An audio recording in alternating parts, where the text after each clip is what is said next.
Hello everyone. A very good evening to all. Welcome everyone in this session. I hope you all are fine and I also hope I'm audible properly. All right, so today we have to start a Maha Marathon session of all the modules. So in this today's session, we will be doing summary of all the modules. So all the modules means we will be doing three modules today and one module tomorrow. That is module A. So B, C, D, I am going to complete today itself, and the rest of the module A we will be doing tomorrow. And tomorrow also we will be doing questions. All right, along with module A, after completing module A, we will be doing 30-40 questions of each module. So module A, B, C, and D. All right, so if you are new to this channel, I highly request you please do subscribe our YouTube channel.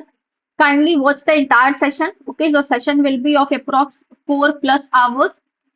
And if you feel sessions are beneficial, it is beneficial to you, then please like the session as well. Okay, so we are doing the summary of all the modules, and this session is entirely in English medium. Yes, good evening to all. So we were doing our capsule batches in our paid classes, and it is already completed. So tomorrow would be the last batch of English medium capsule batch. So lecture 8 we will be doing tomorrow in the morning 8 a.m. Okay, so let's start the session. So first we will be doing module B, that is all about human resource management.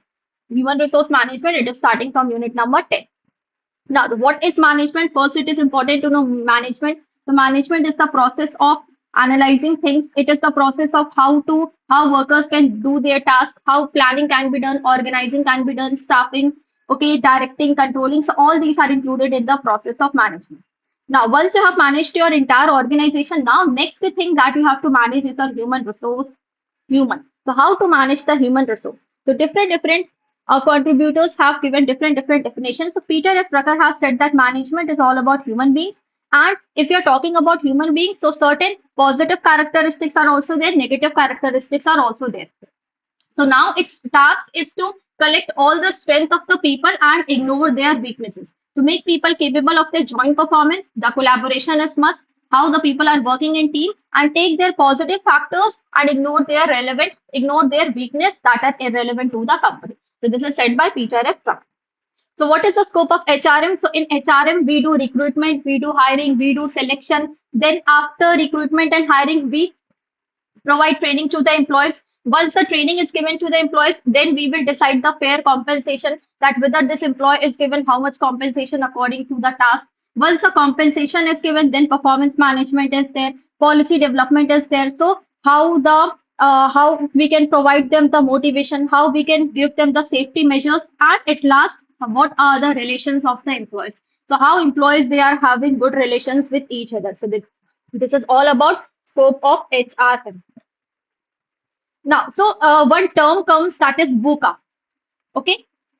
So this is very important. Many times question come from this topic, that is VUCA. What is the full form of VUCA? So VUCA means volatility. Volatility means, see, we know that the business is completely volatile. The environment is completely volatile. We have to study the macro environment. So as per the environment is changing, so according to that, we also have to change. The business also have to change according to the rapid and unexpected change. Like certain prices are there in the market shift. So accordingly that the company also have to prepare itself. Then complexities. So it's not that all the tasks will be easy in the company. Some tasks will be difficult, some tasks will be easy. So we have to interconnect all the factors so that our task can become easy. Uncertainty. So risk will also arise. Uncertainty will also arise. And by analyzing those uncertainties, we can make our future more better. So how to predict the future, how to do forecasting with analyzing the risk and uncertainty. And ambiguity is when nothing is clear, when you have no idea what to do with the things. Like when you have unclear situations, when you are stuck in any complex situations. So how you will going to cope up with that, like entering a brand new market with zero past data. You have entered a new market, but you have not collected a sufficient data for that market. So that is what you have a unclarity, okay, to start your business. That is ambiguity. So this is very important. Now, next is what all about HRM and HRD. So what is HRM and HRD? So HRM is what it includes all the principles and practices that are used to run a business, that are used to make your employees motivated so that they can perform better. So it focuses on maintaining existing systems. It handles all the process of human resource, that is hiring, selecting, providing training, giving compensation, and policy enforcement. Whereas HRD is for development. HRD stands for human resource development. So development is the ongoing activity. It is the activity that keeps on going. It is not a one day activity. So here you do the development of skills. Okay, you develop the skills of people. You develop the knowledge of people. So that is what it is, the development function. So here it focuses on building organizational skills and culture, and how the different competencies are there, how we are coping up with them. So improving performance with the help of competencies. So competencies are what? These are the different types of skills. And remember, HRM is what? It is the superset of HRD, and HRD is what? HRD is subset of HRM. Subset of HRM. This line is very important. Now, next is what? The perspective. See, in organization, different people have different perspectives. All right, so some has said something different, other has said something different. So organization exists only when people, they are together, they have to fulfill, they have joined the company just to fulfill their needs and achieve the goals of the company as well. So individuals, they join organization to earn money, to grow, to learn skills. And in this, both the organization and the people, means the employees and the managers, they have to understand that both of them are important to each other. So Robert Owen has said what? That is advocate of better working condition for vital machines. So Robert Owen has said that the humans are what? Humans are the vital machines. So we have to provide them better conditions so that they can work more effectively. Charles Babbage has said that division of labor. Division of labor means work should be divided into small pieces. If you will give the entire work, then it is difficult to handle. But if you will divide the work and then if you will distribute to the individuals, then they can perform it better and they will know their responsibility as well. All right. Next there are some of the different roles in organization that are very important. First is the core people role. Means the organization has to follow these roles. These are the most important, like selection, orientation, career development, motivation, compensation, welfare, retention. So these are the core people role that the individuals have to perform. Like individuals have to select, they have to do orientation, they have to introduce induction program, they have to give better trainings to their new employees, to the freshers, motivate employees. So this is the work of the HR professionals. Now, second type of role is what? Such role that can create the value in the organization. So what are those roles that create value in the organization? Like HR tech services, learning environment, organizational development consulting, the learning environment, knowledge management. So this is what, these are all the things, all the roles that will add value to the organization. And third type of role is what? The role that can make transformation, that can make changes in the company. Like if a company is having a flexible culture, it means the company is giving full freedom to their employees, that whatever they want to do, they can do it. Okay, they have flexibility. Aligning HR to business strategies, also checking that the HR activities should match with the business strategy. It's not that the people are working in left direction and the organizational objectives are in the right direction. No, both have to move in the same direction. And also assessing the ROI on human capital. ROI on human capital means return on investment in human capital. So if you are hiring any employee, if you are paying to that employee, so are you getting more than that employee or not? Means suppose you are paying 50,000 to employees. So if the company is earning 60,000, if the company is earning 70,000, then only company will going to pay 50,000 to that employee. Then only the company will keep that employee. Otherwise, why would company will keep the employee if the company is not earning more than what the company is paying to the employee? So that is why assessing ROI on human capital. Then we have certain different terms in HRM. Okay, the hierarchy of human effort. So first is task, second is job, third is position, fourth is role and work. Okay, so what is task? Task means a specific activity. Like I have given you the task that every one of you have to join this live session and watch this session. Now this is what, this is the task for you. All right. Job is what? Job is all the different tasks. Okay. Some of you are in your office. Some of you are traveling. Some of you are in your home. So you are watching this session. You are also doing the other work and you're watching this session. So task is not a one activity. It is a composition of many activities. So collection of related tasks is known as what? That is job. Position means at what position you are working, what in what level you are working. You are working at top level, you are working at middle level, or you are working at lower level. The place an individual hold in the hierarchy, that is, are you assistant manager, are you associate manager, are you professor, that is. Role, okay, role is what? That is what activities you are performing. If you are on the top level, like if you are the assistant manager, then what is the work of the assistant manager? What activities, what role the assistant manager has to play in his office? That is what the role is. And work is what? It includes all the things. It includes role, position, job, task. The work is the complete package of including all these things together. Next is there are different terms related to job, and most important are there definitely question will come from all these topics. Job analysis means what? That is collecting everything, all the data related to job. So what is the duty? What are the responsibilities? Where the job is located? Under what condition the employee will perform the job? So job analysis means collecting data on duties, responsibilities, and conditions. Job description. See, job analysis has two main components. One is JD and one is JS. JD is job description. So description means you're describing about the job. So here we are describing about what is job, everything related to job. Whether what are the duties, what is the purpose, where the job is located, on the job training is given, off the job training is given, everything related to job is job description. Everything related to candidate. Candidate means employees. So everything related to employees is job specification. So specification includes what? It includes the skills of the employees, the education of the employees, experience required, how many years the person has worked in previous company, that is experience, education, knowledge, qualification. So everything related to candidate is what? That is job specification.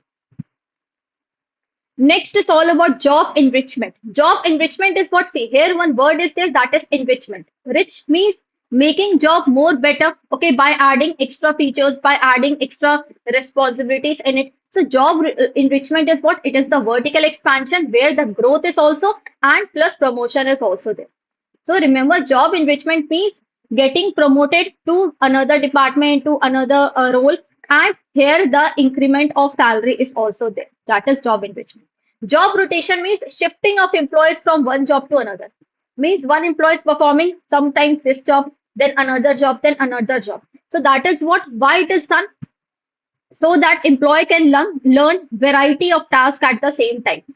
So see, it is basically done when any employee gets absent on that particular day. So at least I should know that what that employee was performing, I can perform at his place for certain days or for few days. That is what rotation is. So moving employees across different job and it is done horizontally, means it is at the same level. All right, it is at the same level. Whereas enlargement, see, enlargement is also done at the same level. But what is the difference between rotation and enlargement? In rotation, individual is performing one job at a time. Enlargement, individual is performing multiple jobs at a time. So here, variety of jobs are added to reduce boredom. Here also variety of jobs are added, but at one time you are performing only one job. Here you are doing your job plus additional jobs you are doing, additional work you are taking. That is job enlargement. Next is job evaluation. So evaluation is what? One word comes over here in evaluation, that is value. Means finding the relative worth of job. Finding the relative worth of job means seeing whether this job is having that amount to be paid or not. So what company will do? Company will compare all the different multiple jobs and then company will decide the compensation. Why it is done? To decide the compensation. It is a systematic process of comparing jobs. So here jobs are compared. Like suppose, okay, some of you are the assistant manager. All right, some of you are clerk, some of you are PO. So now all the jobs are compared and then the compensation is decided. Which job is having more value? Then accordingly the salary is provided. So job A, suppose high complexity is there in job A, high risk is there. So the job which is having more risky, more salary is given. The job which is having less risk, less salary is there. So it ensures to decide the fair compensation. Now, some of the terms are there, all these terms that are important. Question can come from these. Learning, training, development, education. So, what is learning? Learning is the acquisition of knowledge. So, you are learning, you are acquiring any new knowledge, you are acquiring any new skills. So, it can be done through observation, it can be done through experience. You can acquire the knowledge through study also, through teaching also. So, it doesn't mean that you have to sit, okay, you have to watch the session, then only you can learn anything. No, you can learn from your parents also. You can learn from your peer members also. You can learn from your friends also. So learning means acquiring new knowledge. Training is done for the specific activity. Once that activity is over, the training period is over. Suppose you are being appointed for the post of accountant in your bank. Now you don't know the advanced version of Tally. You only know the basic of Tally. So company will provide you the advanced version of Tally training. Okay. Suppose you have left this job, you have joined another job in another company, and you are at the position of, let's take an example, a probationary officer. So now at that time, this accountant job will not going to help you. So training is what? It is for the specific period. It is for fulfilling the immediate application needs, like knowledge, skills, attitudes used in specific job.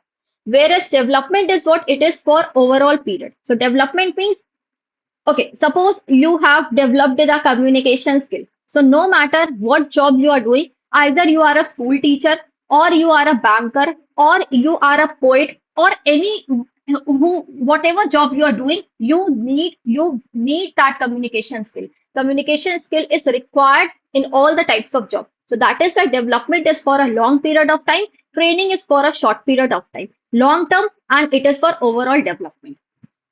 It is for future goals. Development usually happens voluntarily. It does not forcefully happen. But training is happened forcefully. You have joined the company, okay, and you don't know the training. If you don't see, even if you don't want to get the training, but still you have to perform that job. And by for performing that job, you need to take the training. So it is sometimes voluntarily also and involuntarily. But job development is always voluntary. Education is more formal way. So in a more formal way, you are grasping the knowledge. Like right now, you're watching this session, okay?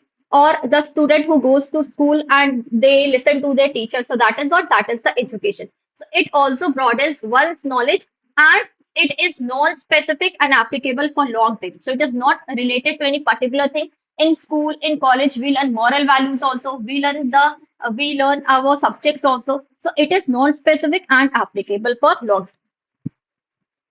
Now, different theories of learning are there. First is mechanistic, cognitive, organismic. Mechanistic theory, what it says that the learner is what? Learner is passive. If we want to make learner active, we need to give the right stimulus. So if we will provide the right stimulus, then only they will give the right response. Otherwise, not. Cognitive theory, what it says, cognitive is related to your brain. So it means you have the capability yet that you can solve any kind of tough situation, tough problem. So you can do critical thinking, you can solve problems. Organismic theory, what it says, that is freedom to learn. Let the students, let the learners give freedom to learn because they know very well what is good for their life, what is wrong for their life. So what is relevant for their personal life situation, they know it very well. So that is why in order to always giving them tips and tricks, it's better to give them full freedom. They will decide what they have to do. Next is what all about systematic approach to training. So systematic approach to training, it says what, suppose any employee has joined the company. After joining the company, the employee needs training. So first the company will decide whether there is need of any kind of training or not. If yes, then a systematic approach is designed for the training. So in systematic approach, first is to be checked that training need analysis, TNA. So whether there is need of any training or not. Suppose for example, okay, you have seen in your company that your sales are going very down. Why? Because your employees are not communicating well with their customers. So that is why the sales ratio, sales percentage is very down.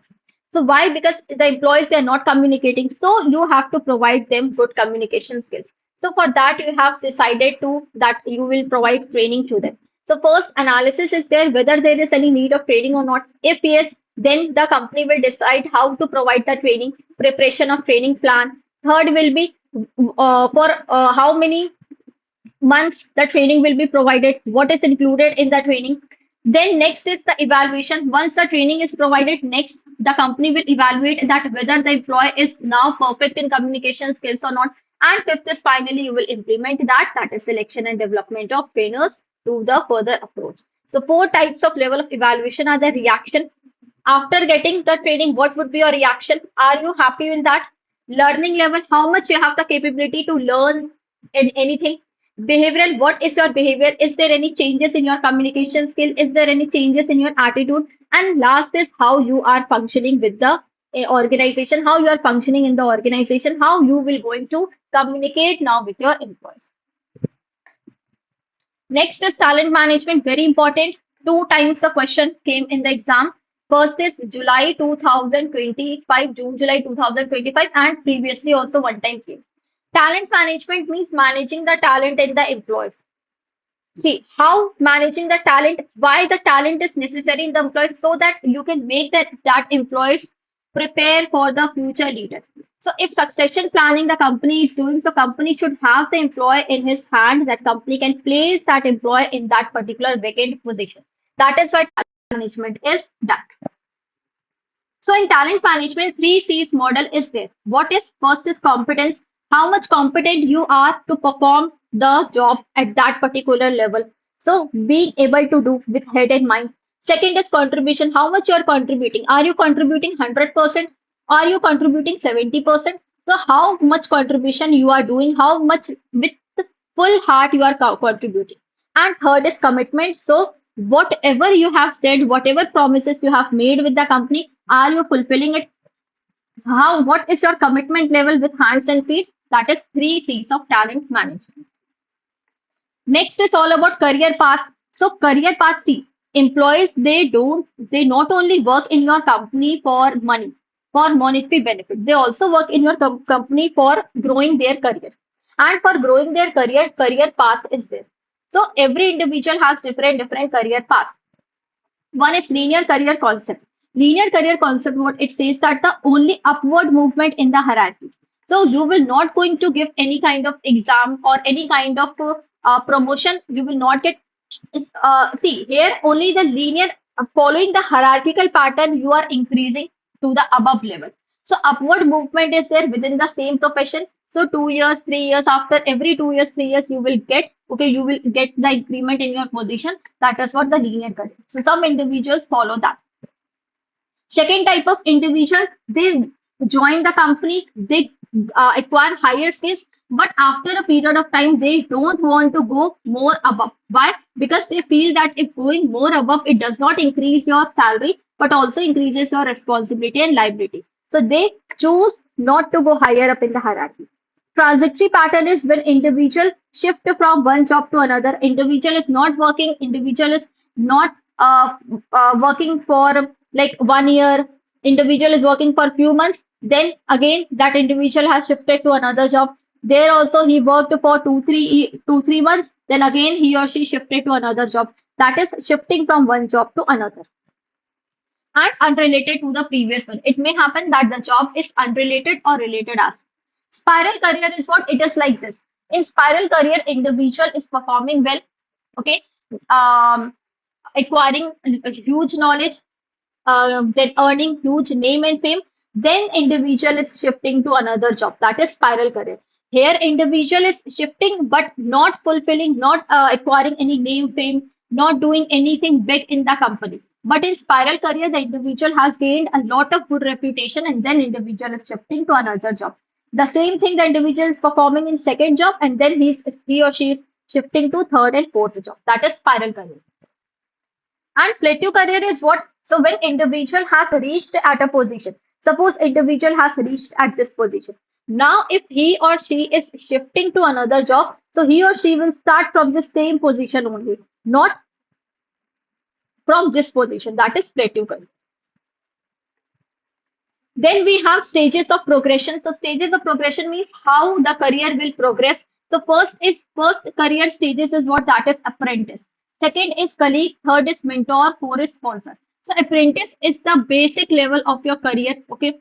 In this, you will join the company. You will work under the supervision of any person. There is more dependency in learning. Once you moved from apprentice to colleague, now at this stage, now you can take responsibilities, but still you work under the supervision of a person because you only know few things of the company. You're not pro in your field. So still independent contribution you will give, but dependency is still there. There is less dependency. Now, third is what that is mentor. In this, now you will take responsibilities with full heart. You will manage everything by your own. You don't want the help of any other person. You are at the position where you will guide the junior ones also. That is mentor. And sponsor is what it is the last level where you are at a position. Now you want to become the top manager or you want to become a decision maker of the company. So top management, broad perspective is there, long-term thinking is there, and you are influencing the organizational to work in the proper direction. So ACMS, apprentice, colleague, mentor, and sponsor. Next, we have the career anchor. So career anchor is what it says. See, given by sign career anchor, it basically says that the individual should do the job according to their personality. Means if they feel they are okay in doing the technical work more better, they can choose a technical career. If they feel that they are not such type of person, they can work under any person, under they want their own business to set up. So they can start their own startup or they can start their own business. They can become manager. So technical, functional, what it says, if you are desire to be outstanding in any field, if you want technical work, then you can go for technical field. Autonomy means some individuals, they don't want the interruption of any other people. They want independent life. They want to take independent decisions. They want freedom. So such people can become the business owner, the business manager. Now, creativity is what creativity is when you have something like you are an imaginative person. You build, you make you give different ideas. You build something different. So if you want, if you have something new in your mind and if you want to implement that in the nation, in the economy, then you can go for that job. Like you can become the artist, you can become the painter, okay, you can become the investigator. So that is creativity. Managerial means if you want to manage other people, you can become the manager of the company. And security means some individuals they want more secure life. They want a type of job that should always near their house, okay, because they like safety. They like more safety, they like more security, so they can seek a secure environment to work. Next is what next the Raymond has told about the dimensions of the personality of the people. So individuals they have different types of personality dimension, and these are said by the Raymond Tattle given two terms. One is extraversion, second is neuroticism. So extraversion is what extraversion means. If you are a more like if you are a type of person who likes society, who likes to be surrounded people who likes to be work in who likes to work in team, so it means you have the high extraversion. If you are a type of people you are very introvert, you don't want to be work, you don't want to work in group, you like your own company, you don't want a crowd, you don't want to stay with the people, so it means you have less extraversion. And neuroticism means what neuroticism is all about the emotional stability. How much emotional stability do you have? Are you stay calm, relaxed, you can handle stress well, you have steady emotions, it means you have low neuroticism. If you take stress a lot, if you worries a lot, okay, you get upset like day after tomorrow you have your paper. Some will be more relaxed, some will say that yes, I have done my preparation well, so I will definitely clear this exam. Some will have more stress, okay, they will be more anxious, their anxiety level will be very high, so it means they have high neuroticism. All right, next type of personality traits given by Friedman, Mayer, and Roseman. So these three are people who has given the personality trait.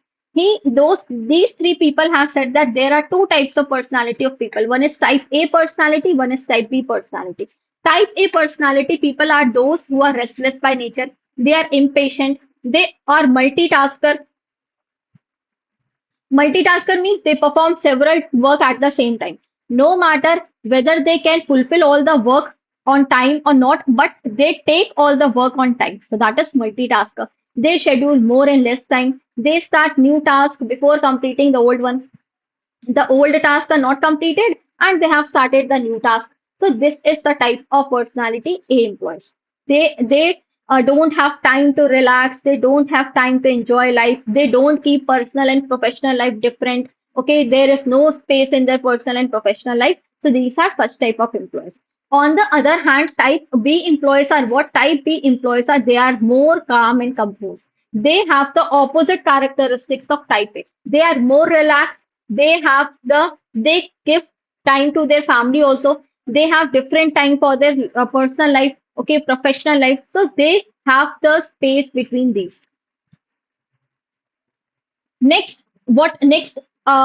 See, a split brain psychology is there now. Split brain psychology, what it says that see in we have the brain we the okay. Suppose let's take this as brain now. One is left side of the brain, one is right side of the brain. So how your left side of the brain is controlling your body and how your right side of the brain controlling your body. So left hemisphere, the left side of the hemisphere, it will control your right side of the body and right side of the hemisphere will control your left side of the body. So what comes under left hemisphere? Like you are more verbal, okay, you have more logics, you do everything in detail, okay, you follow systematic approach, you are more controlled, intellectual, dominant, analytic. So these are what? These are the left hemisphere components. Similarly, we have right hemisphere components that you are if you love music, if you are artistic person, holistic person, if you schedule more work at the same time, if you are emotional person. So these creative persons, so these will control your left side of the body. So right hemisphere control left side of the body. See, we cannot say which type is best, A or B. It depends on the person to person. See, in type A, if you give more importance to work, more importance to office, more importance to your career, then you can say that type A is good. If you give more importance to your family, more importance to your kids, then you can say that yes, type B personality is good. So we cannot do justice with type A and type B personality. It depends upon person to person what their perception are. Okay, now next. Next is the Holland model theory. Now, Holland model theory, Holland approach theory. In Holland, see, in exam, this type of question will not come that which is the best type. They can ask you that what comes under type A personality. Okay, they will give you some few statements and then the question will be what comes under type A, what comes under type B. Identify which is not a part of type B personality or identify the statements which is not the part of type A. So such question will come. They will not going to ask you which is good, which is bad. All right. Now, Holland typology, or we can say Holland model. So what this Holland model says? Holland model says the same thing that we have studied just now. So it says according to your personality, individuals should select the job. Like, and he has given in six components for this. Okay, the RASIC. So realistic, investigative, social, conventional, enterprising, artistic. So RASIC means R stands for realistic. So realistic means if you are a practical sort of person, if you are a more like you want to do more physical work, you don't want to give more, you don't want to apply more brain, you can give your hands and feet on work, then you are a realistic sort of, you have a realistic sort of personality. So what you can become farmer, you can become mechanic, you can become any other person who does the physical work. If you are an investigative sort of person, means you like to do investigation, you like to do case study, you are a very analytical person, so you can become economist, you can become biologist. Social means if you are a such person who like to be surrounded by people, you like to work with people, you like to work with like you like more and more people around you, so you can become the teacher, you can become counselor, you can start your NPO, non-profit organization, you can help others. So that is helping and friendly. Conventional means old type. If you are okay with what type of work you are doing from the last 10 years, if you are okay with that, it means you have the conventional approach. You don't want to accept new things in life. You don't want to accept new methods in company. You follow the orderly what is going on in the company from the last 5, 10 years. So such type of people can become accountant, bank teller because they do the same type of work every day. Enterprising means if you are a very ambitious person, okay, you always want to find what is correct, what is right, what is wrong. You always want to find the reason behind that. So you can become the real estate agent, lawyer. And if you are an artistic person, you can become musician. You have more imagination, writer, unsystematic means you follow new things in life. All right.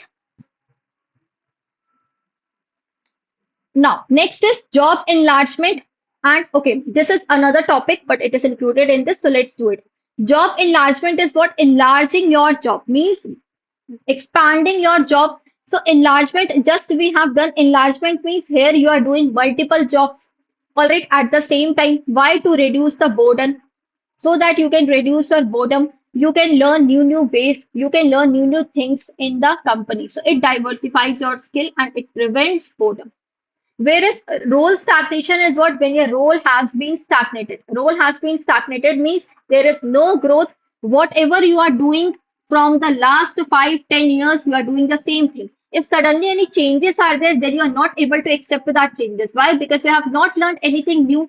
Okay, you don't know about technology. You are following the paperwork. Okay, you are doing the manual work only. You don't know the automated approach of the AI. So it means your role has been stagnated. So directly causes boredom and there is lack of motivation.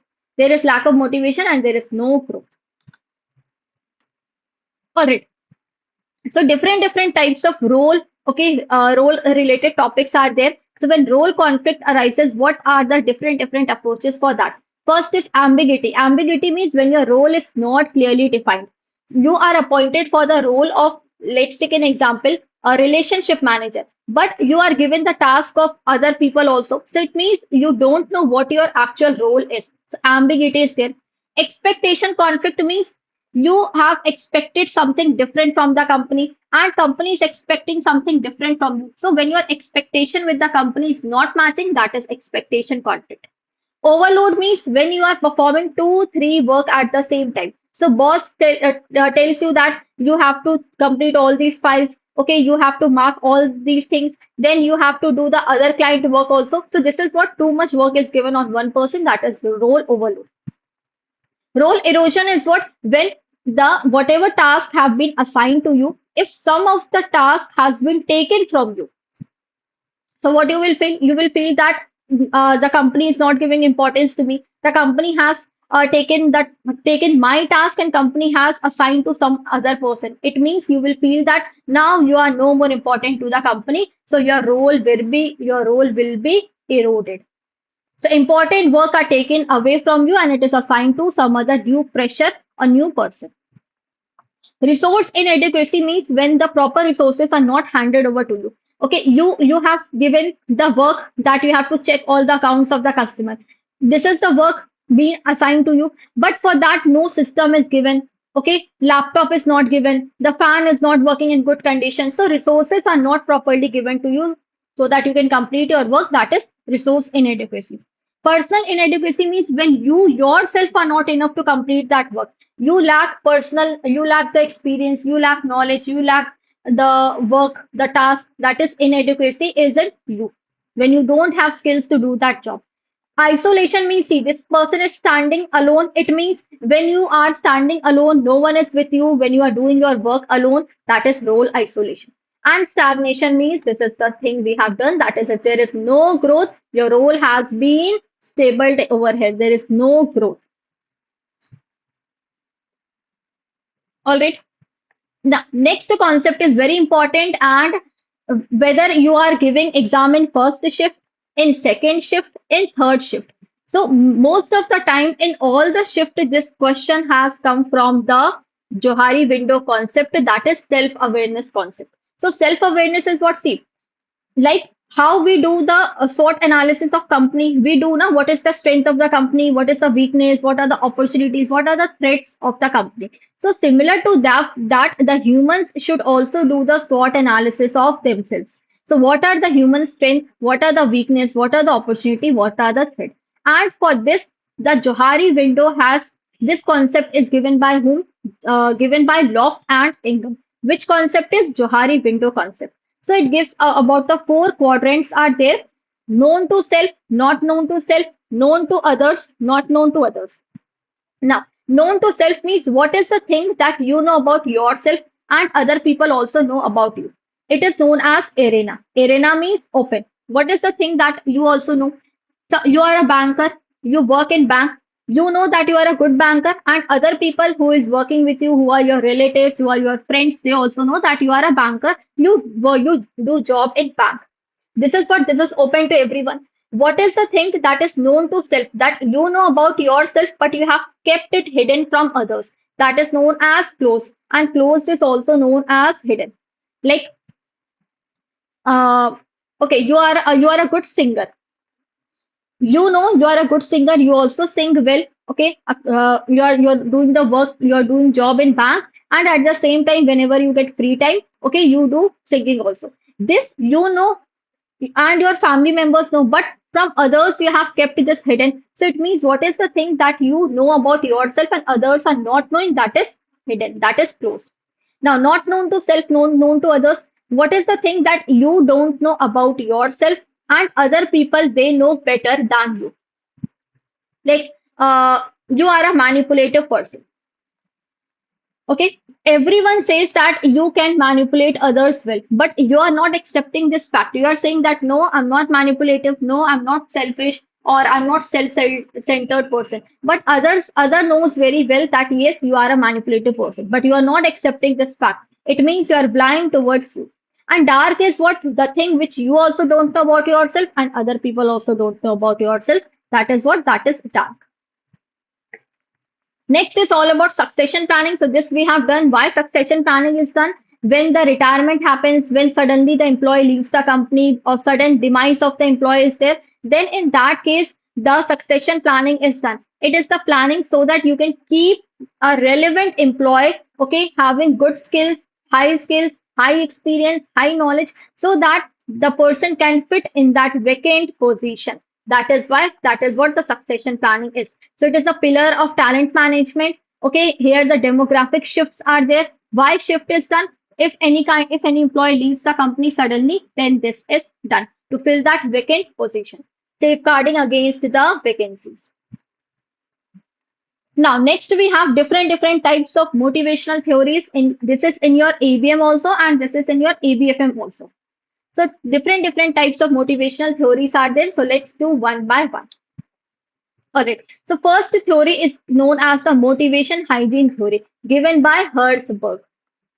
Now, what Hertzberg says that there are some of the factors that create satisfaction among employees and some of the factors that creates dissatisfaction among employees. Now, what is the factor that creates satisfaction and dissatisfaction? So if the absence of hygiene factor is there, absence of hygiene factors will create dissatisfaction among employees, and presence of motivation factors will create a satisfaction among employees. Or we can say in this way that presence of hygiene factors they will prevent dissatisfaction, and presence of motivation factors they will create satisfaction. So what comes under hygiene factors?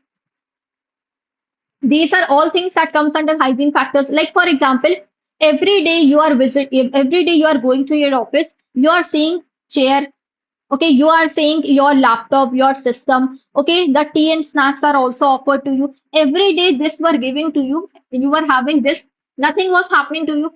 But suddenly you went one day and you have seen that the system was in the bad condition. There was no chair, no tea and snacks were offered to you. So what will happen to you? You will become dissatisfied. Why? Because these are the factors that are hygiene factors. It is not available. It is not present. So what it says, the absence of hygiene factors create dissatisfaction. Like working condition, if it is not good, every day you are seeing good condition, you are not saying that yes, today the condition is good. But someday the condition is bad, you have done the complaint, immediately you become dissatisfied. Every time the salary was coming on time, nothing was happening to you. But 1 month the salary came 10 days late, 15 days delay. So you became dissatisfied. So these are all the factors that comes under hygiene factors. And these are achievement, recognition, work, advancement opportunities, growth opportunities. These are what motivating factors. So Frederick Herzberg extended the work of Maslow, and see, Frederick Herzberg has conducted the experiment on 200 accountants and engineers from different 11 industries in Pittsburgh, USA. And he asked them two questions. What did you feel particularly good about your job? Means what turns you on, what turns you off.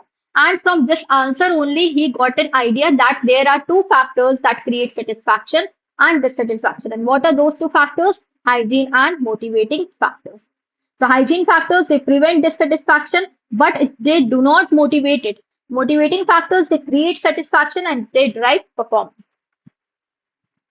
Next is ERG theory. So ERG theory is the extension of Maslow's hierarchy theory. Okay, so here we will see the Maslow hierarchy theory also. Now, Maslow hierarchy has given total 5 needs. Maslow says that the human needs are to be fulfilled in the hierarchical manner.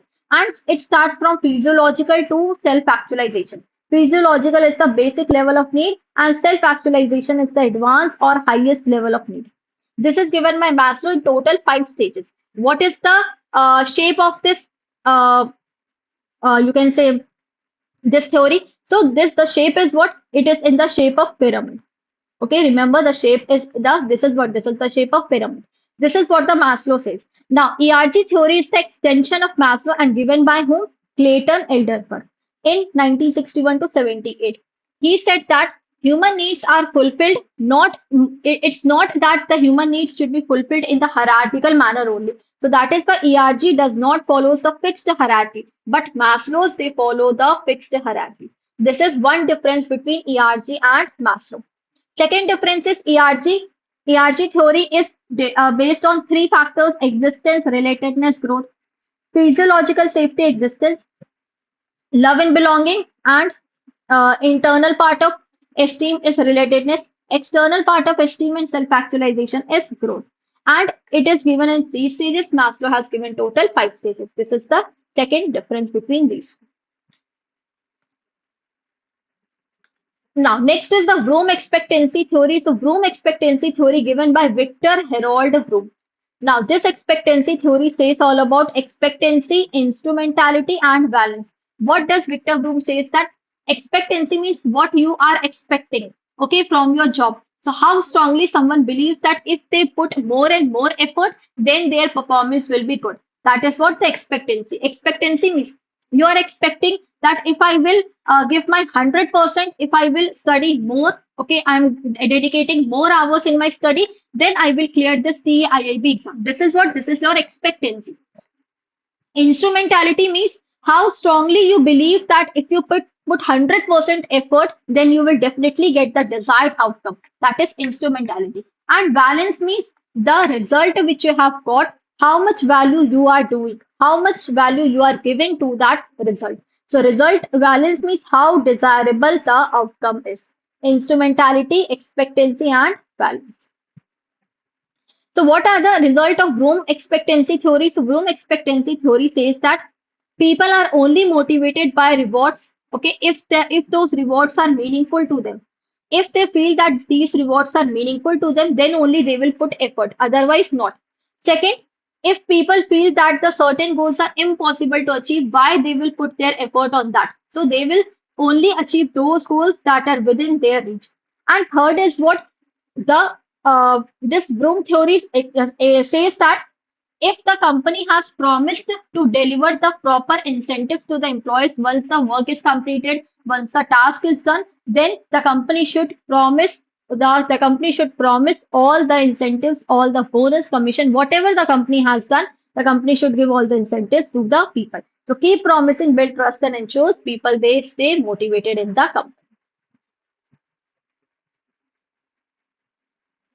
Next is Porter and Lawler theory of motivation. So this theory of motivation is called the performance and satisfaction theory. Now, what does this theory say? The theory of motivation given by Porter and Lawler when in 1960. This theory talks about the relationship between performance and satisfaction. So, what it says that if employee are giving input in the company, input means what is the input? Like your skills, your knowledge, your education, your efforts, your competence. These are the input that you are giving in the company.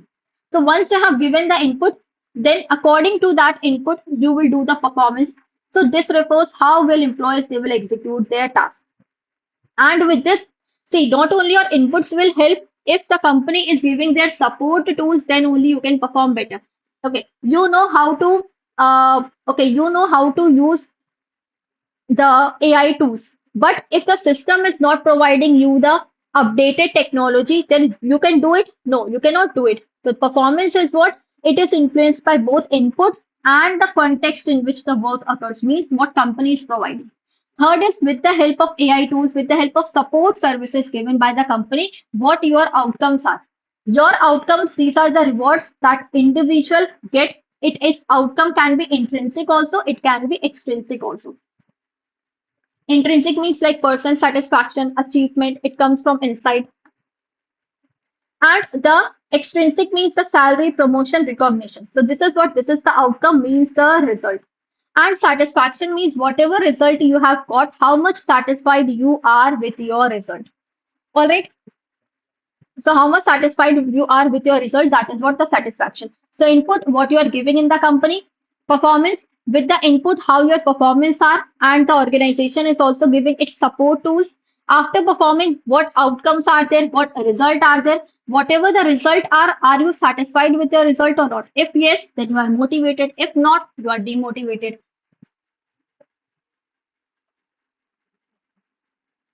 What Porter versus Adam equity we have not come.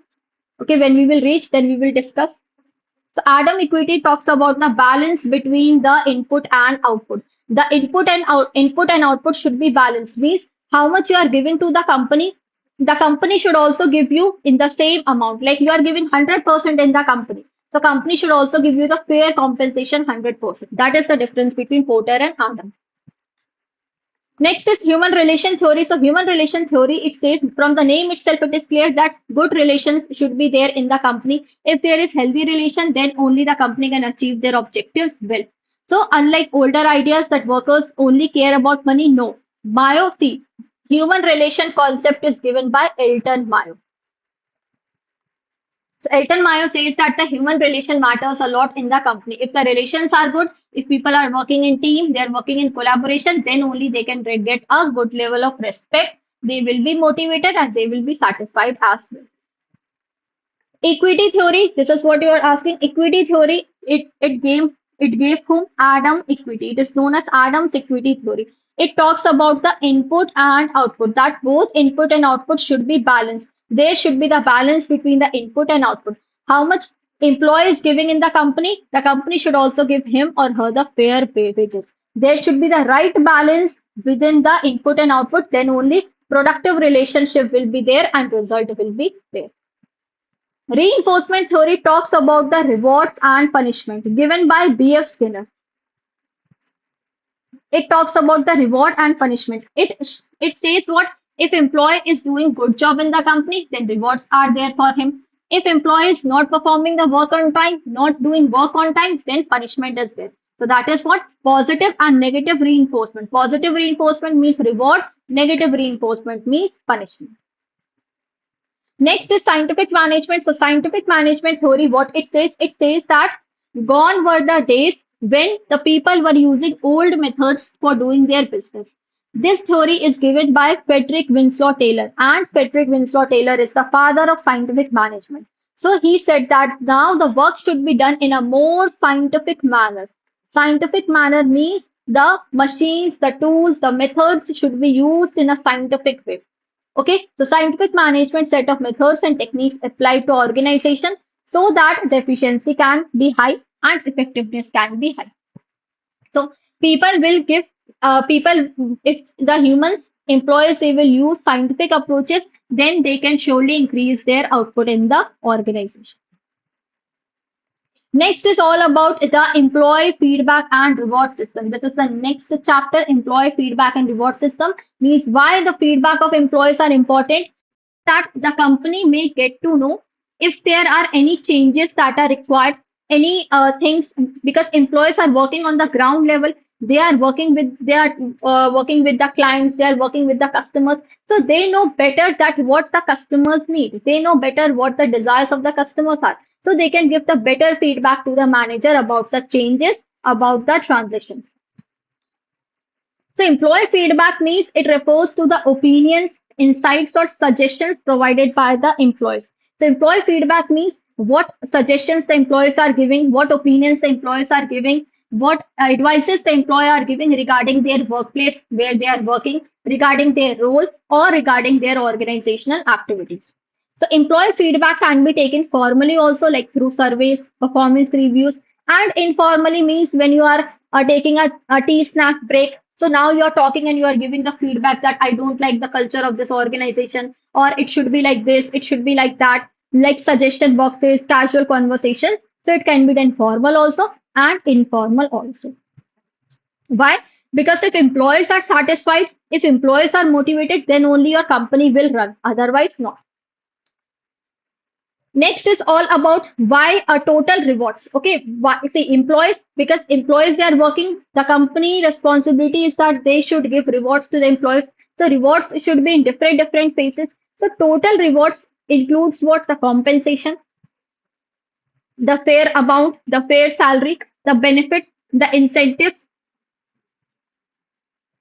like health insurance, income, commission, bonus, savings, retirement, work life effectiveness. Like if suppose any employee, okay, for your business tour, the employee has to go out of India.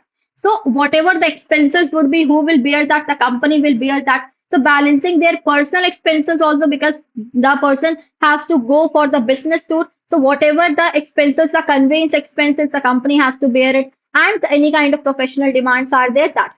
Recognition, so acknowledging if individuals, employees, they also want that manager should give them the recognition, should acknowledge them. How the performance management, so according to the level of performance, the individual should be given appraisal. And talent development, this is done for future leaders or for succession planning.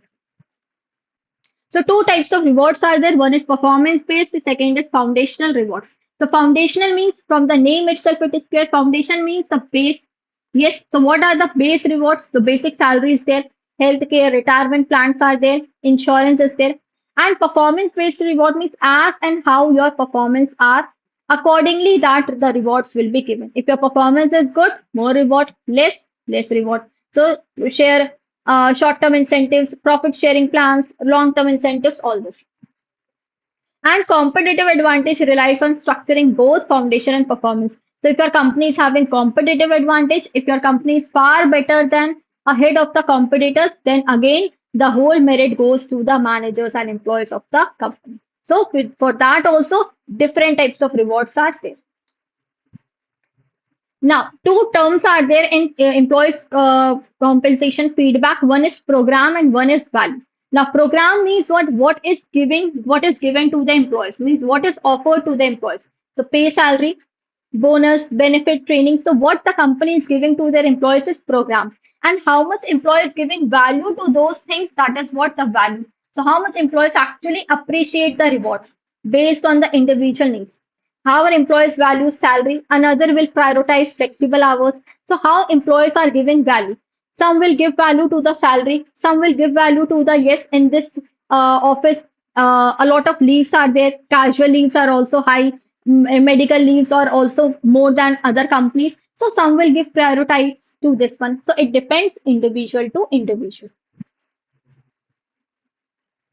Next is what, different types of compensation. So individual, see, it's not that if you are giving salary to labor, the same. If you are giving compensation to labor, it will be set same. If you are giving compensation to managers, it will be named as same. No, different level of jobs will have different types of compensation. So compensation is what it is expressed in terms of money, wages, salary, bonus, allowances, and benefit. So in job classification, different groups are there. The managerial cadre, like the one who is working at the top layer, middle layer, junior. So the type of compensation the managerial level person is getting is known as remuneration. The one who is working as supervisors, okay, subordinates, clerical, administrative, the type of compensation they get is known as salary. And if the labor class person is getting compensation, whether the labor is unskilled, semi-skilled, skilled, highly skilled, so the type of compensation offered is known as wages. Next is job evaluation. So this we have done. Job evaluation means finding the relative worth of the job. Why it is done? See, not no two jobs are equal. Yes, we have to compare different types of job and whose jobs is more hazardous, the more salary is given. Whose job is more easy, less salary is there. So that is why job evaluation is done. We find the value of the job to determine the compensation rate, to link the pay with the requirement of job. According to the job, the amount will be paid. Different types of job will be given different salary, like according to skills. Some are having less skill, so they will be given less job. Some are having more skill, they will be given more, you can say, more money, more salary, according to hazards and efforts, and to establish a structured compensation hierarchy. That is why we do job evaluation. Next is the techniques or the methods of job evaluation. Methods of job evaluation. So what are the two? There are two methods of job evaluation, non-quantitative and quantitative. Non-quantitative means where numbers are not included, and quantitative means where numbers are included. So non-quantitative is ranking and job comparison and grading and job classification. See, you will say that in rank also we give rank 1, 2, 3, 4. Why it is non-quantitative? See, here we are giving rank according to the characteristics or attributes we are seeing. We are comparing the people, not on the basis of numbers we are giving the rank. So the one who is good in all the criteria, we are putting that person at first. The one who is less good, then we are putting at second, putting at third. So this only we are putting on stages. Okay, it is not including numbers in that. So ranking is done from simplest to hardest or from the toughest to lowest. Grading and job classification means when you give grades to the employees like A1, A2, okay, B1 or A plus plus, A plus C. So this is what on the basis of different parameters, one the job is compared and then the grades are given. So this is also known as job classification. Like this. This is the example of job classification or job grades. Okay, so class 1, class 2, class 3, class 4. So these are what? These are the grades. So in class 1, the top level people will be there, like executive, office manager, deputy manager. In class 2, skilled workers are there. Then in class 3, great semi-skilled workers are there. In class 4, less semi-skilled workers are there, like file clerks, office boys, hair operators, switchboard operators. So this is uh, the the differences are done on the basis of grades. Now, next is quantitative. So here factor comparison and point rating. Now, factor comparison means, see, certain factors are decided. If I say, suppose I am saying I want to evaluate you. So I'm evaluating you. I'm giving how much punctual you are. Okay, how much hard work you are doing, how much attentive you are. So these are what? These are the factors. And on these factors, I will give you the mug number. Like in punctuality, I'm giving you 4 out of 5. In hard work, I'm giving you 3 out of 5. In smart work, I'm giving you 5 out of 5. So this is what? These are the factors. So job compared against 5 constant factors. Okay, it can be 5, it can be 6 also. But these factors are same for all the people. Okay, if I'm evaluating employee A, these factors will be same. If I'm evaluating employee B, these factors are same. There is no change in the factors. All right, so that is factor comparison. And point rating means, see, oh, okay. If I'm taking one factor like communication skill, now in communication skill, there are many sub factors. Okay, technical skills are there, managerial skills are there. Let's take it skills. Managerial skills are there, then communication skills are there, persuasion skills are there. So these are what? These are more sub factors. So Key factors are skill, then sub factors are determined, and then the points are given, and then the total will be done. So here the numbers are included. So factor comparison, it is again method used to compare job. This one, the factor comparison, and the factors are taken like skill, effort, responsibility. Choose factors, then give some key points to those factors. After that, add all those factors and then compare the other with other jobs. That is what the factor comparison is. Next is what? Next is the compare ratio. So compare ratio is also known as comparative ratio. Comparative ratio means here the comparison is done. Okay, what type of comparison is done? The comparison is basically done. See, okay, suppose the company has hired the accountant. Now, the company is paying accountant 30,000 per month salary. So compare ratio helps to analyze that the salary which the company is paying to the accountant is this salary is according to market standard or not. That is what it helps to do the comparison. So whatever salary the company is paying to their employees, those salaries according to the market standard or not. If it is according to market standard, it means the employees are actual paid. If it is less than the market standard, it means employees are underpaid. If it is more than the market standard, it means employees are overpaid. All right. So how to calculate this? So for that, we have one formula. Actual salary paid divided by midpoint of salary range. Actual salary means suppose employee is getting 30,000. All right. This is what the employee is getting. And the midpoint of salary is, let's take it 60,000. Midpoint means market standard. So employee is getting 30,000. Midpoint of salary is 60,000 into 100. It means what? The employees are getting how much? Employees are getting 50%. It means according to the market standard, employees are being paid only 50%. So it is less than 50%. It means employees are underpaid. If it would be more than 100% or 1, it means employees are overpaid. If it is actual to 100%, it means the employees are actual paid. Clear? Done? All right. So all these are why it is done to so that from that it is clear that okay whether we have to increase the salary of the employees or decrease the salary of the employees. So for pay raises, for promotion, for merit pay, that is why it is decided. So compare ratio below market, employees are paid less than midpoint. Competent performer means they are given 100% salary is exactly the midpoint of the market standard, and experience and premium. Okay, some employees they are getting overpaid. Why? Because they have a lot of years of experience. They come under uh, premium employees, so that is why they are paid more than the midpoint. So this is one example just to understand. So receptionist position is given. All right. Market ranges. Okay. Receptionist position is given. Market range is 20,000 to 28,000. So first we will find the midpoint. How to find the midpoint? 20,000 plus 28,000 divided by 2. So 48 divided by 2 is what? 24. This is what the midpoint is. Means market standard. Receptionist A is getting 21,000, B 23, C 24, D 26, E 28. Now, see whether the receptionist A is getting more than the market standard or less than.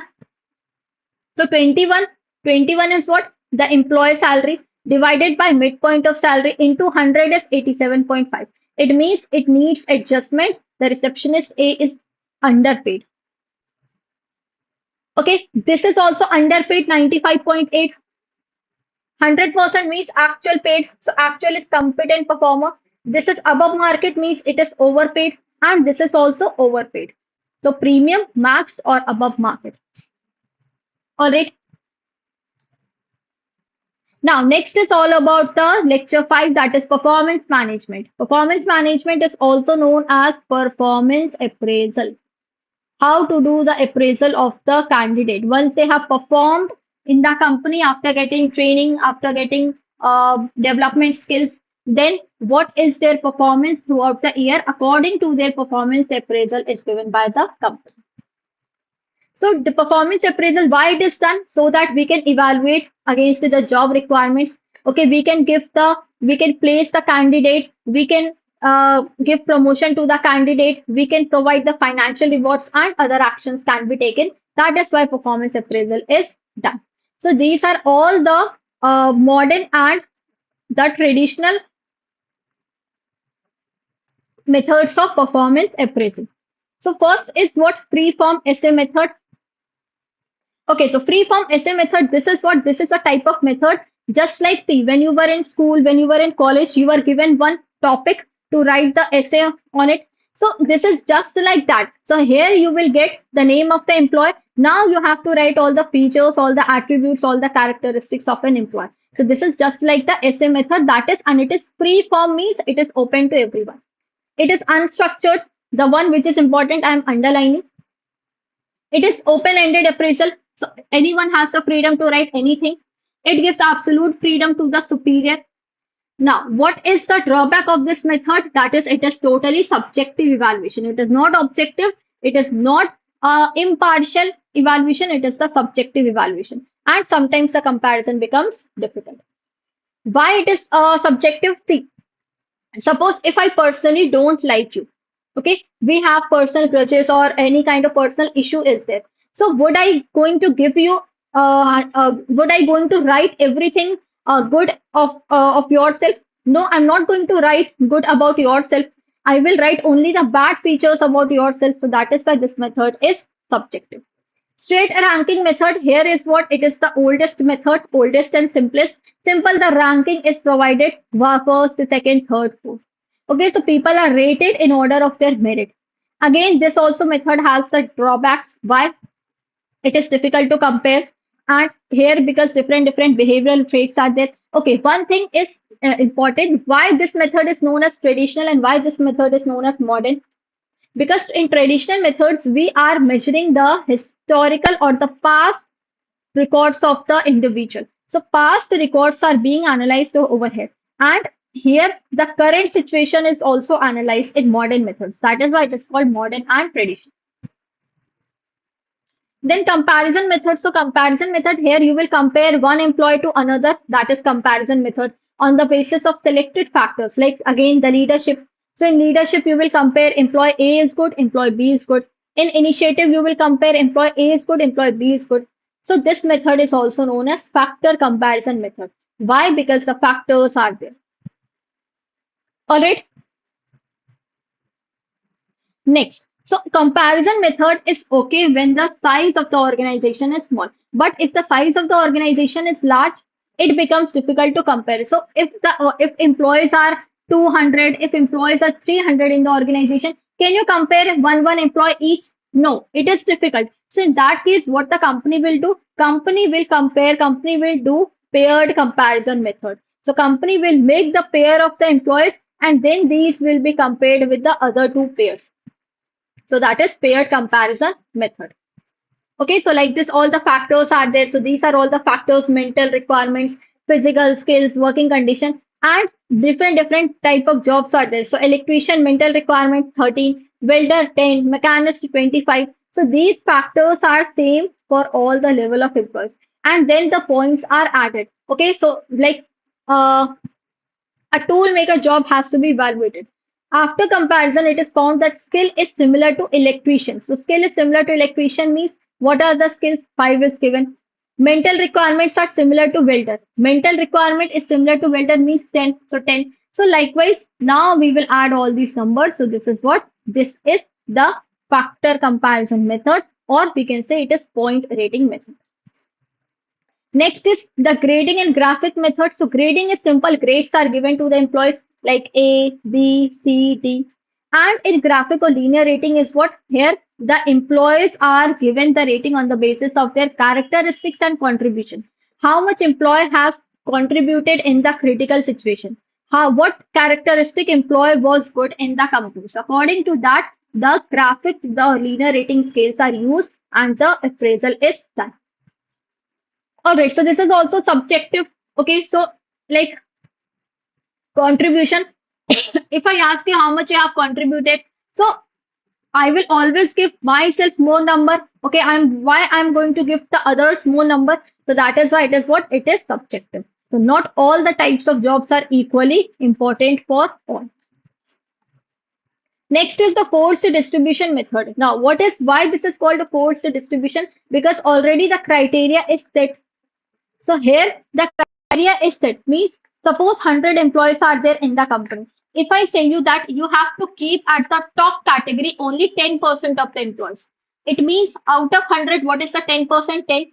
So you have to keep it only at the top level 10%. That is 10 employees. Even if in your company there are 20 employees who can be at this position because they are good in all aspects, but still the company has given the fixed parameter that only 10% is put. So that is poor 10, or below average you can keep it 20, average you can keep it 40, good you can keep it 20, excellent you can keep it 10. So this is known as the forced distribution method. And one more method is there, that is forced choice. All right, force the choice method is what here the choice is given.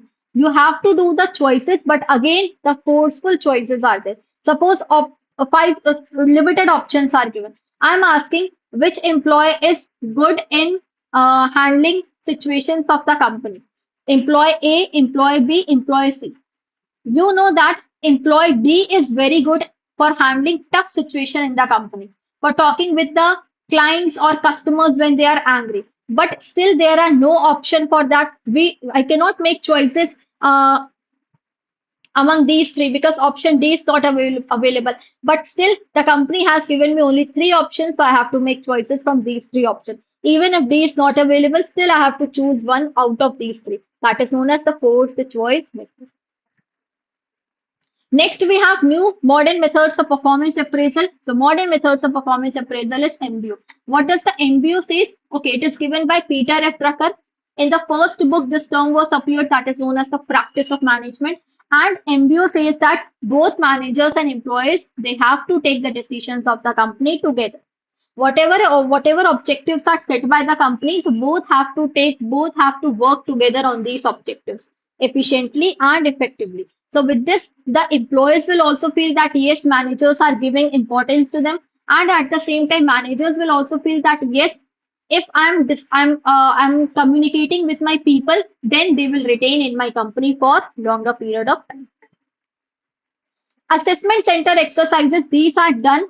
Okay, these are done for the managerial level post or top level post, managerial or supervisory or top level post. Now, this assessment center exercises is mainly conducted to test multiple languages, to test multiple skills. Sorry, not languages, to test multiple skills of a candidate. That is why this assessment center is done. And this assessment center, different activities are conducted, like role playing. Individual will be asked to perform the role of manager. Individual will be asked to give the reaction if any angry customer comes in the bank, how you will going to handle that customer.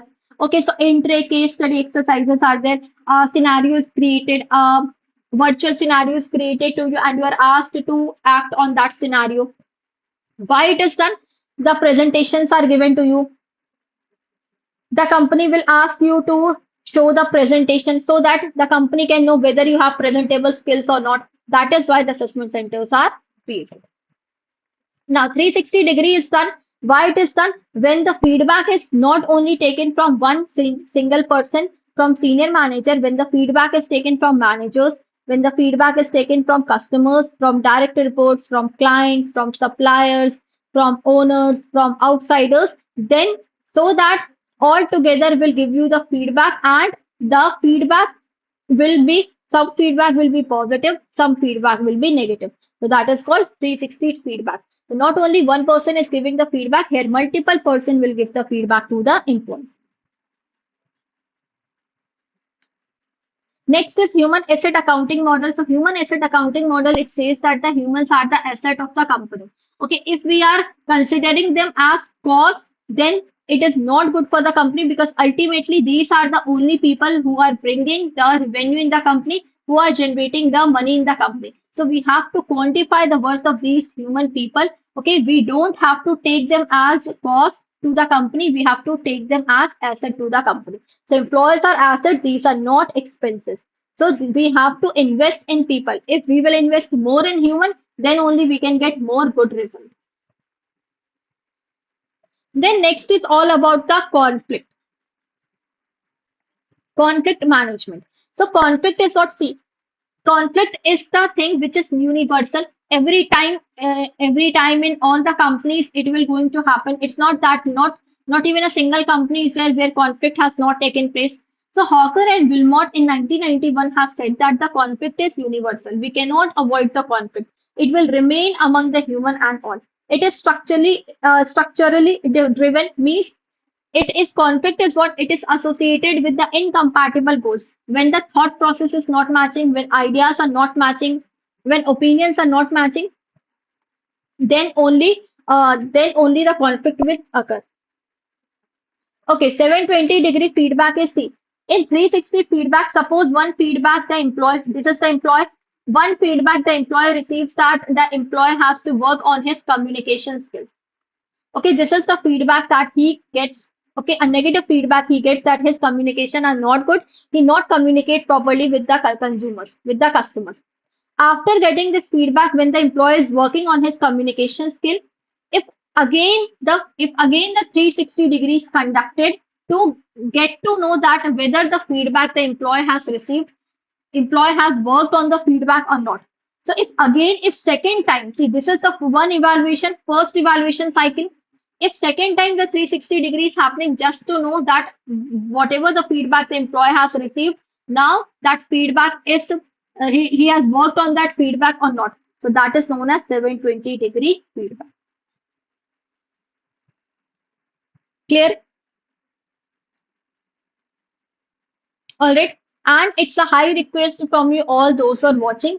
Kindly like the session, share it with others, and do subscribe the channel because just it is just now started ABM. You have your BFM, you have your ABFM, BRBL, elective papers. So all the sessions will be conducted on this channel. So don't forget to like the session, share it, and subscribe. Okay, and it is an opportunity. So yes, with conflict, one will get to know that okay, yes, I see sometimes it happens na, when you are indulged in any conflict and suddenly you have experienced that yes, I can speak this much also, I have this much confidence also. So that is why sometimes it is an opportunity for the people so that they can uh, okay, they can showcase their skills, they can showcase their way in front of other people.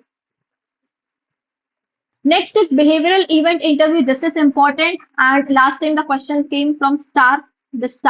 What is behavioral event interview? See, when interview is conducted, so normal what happens, the interview will ask you general questions. Okay, what are your expectations? Have you worked in this field previously? Okay, how you have worked? What are your qualification? What type of project you have done? So these are the general questions that the interviewer will ask. But in behavioral event interview, what are the questions the interviewer will ask? The interviewer will ask that when you were working in your previous company, have you suffered any kind of critical incident, critical situation? If yes, how you have reacted, what action you have taken, how you have solved that problem, what were your methods? Does it was solved or not? Or see, this is basically it is asked just to know that if in this company, if such type of situation comes in future, so how that person would take steps. Because already that the person has gone through with those situations. So whether this person will handle the situation more better or not. That is why behavioral event interview is conducted. All right. So instead of asking general questions, it focuses on real life experiences and it follows the STAR method. So STAR method is what? This is the STAR method. Situation, task, action, and result. So what was the background? What problem occurred in past? What was your responsibility? How you have tackled that problem? And what happened in the last? Whether you have achieved or not. This is what the STAR method. Okay, so it is what it past behavior is the best predictor of the future behavior. So here the past behavior is analyzed so to know whether the person will going to behave good in future or not. Next is all about the different types of conflict. So one is what the task conflict. When the conflict arises from your work, that is known as the task conflict. Like The methods that was given to you, it was not fit according to you. Okay, so disputes were according to the methods, according to the ways. So when the conflict arises on the task, on the work, that is task conflict. Relationship conflict is when you have any personal issue with any other person. That is called relationship conflict. See, task conflict can be resolved once the task is completed, the conflict is over. But relationship conflict is not it is not easily resolved, because if the personal issues arose, then you will not going to solve it soon. So disagreements and differences between individuals, these are not related to work, these are related to person. And role and value conflict is what, when your role, okay, you have different expectation from your role, and the people in the company, the employees, the manager, the supervisor, they are expecting something different from your role. That is why the role and value conflict arises. So when expectation and person beliefs are there, they are not matching, then role and value conflict arises. So in role conflict, some other types of conflict are the intra-role, inter-role, and person role. Intra-role conflict is what, when you have the conflict with your own role. Like the manager is asking you to finish the task immediately. And at the same time, the manager is saying that you have to finish it with 100% accuracy. So speed should be there and 100% accuracy should be there. So that is intra-role conflict, conflict occurring within the same role. Inter-role conflict means when conflict occurs between two different roles. You are performing the role of father in your house, you are performing the role of manager in the office. So at the same time, you have to perform multiple roles. And person role conflict is when you have conflict with your values and the role that has been assigned. So employee is asked to sell a product that employee is not believing. That product is not good for the consumer, but still the company is asking to sell that product. That is what? That is person role conflict. So different types of phases of conflict are there. Life cycle means phases of conflict. So first phase is what, that is the prelude phase. So it is mnemonic is PTIDR. First is prelude phase. So in this phase, what happens? The opinions are not matching, the coordination is not, the cooperation is not there, poor communication is there. So this is the prelude phase. Second is what, the triggering phase, when actually someone has triggered. Okay, two-person are not, their opinions are not matching, their thought process are not matching, and in second phase, the other person has triggered. Like other person has criticized that first person. So the triggering phase arises. Now triggering phase, because the person got triggered. So definitely if anyone will get triggered, so that person will start the conflict. So in the third phase, the actual conflict will start.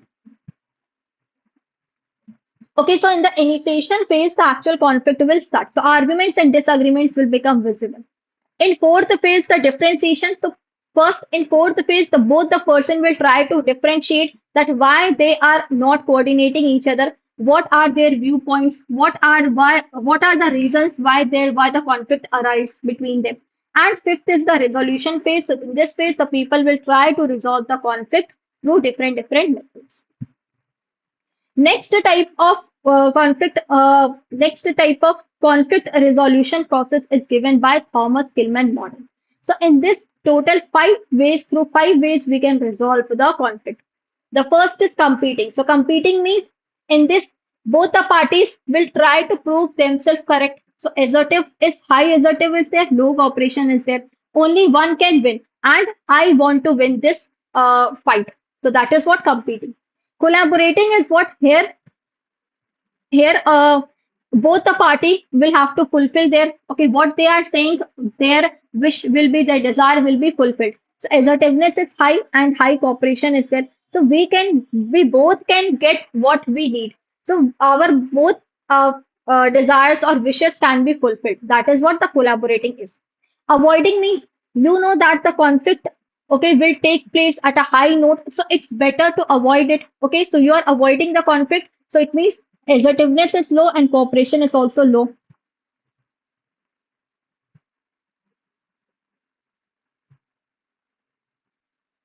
Okay, okay, I'm not aware about the HRM paper.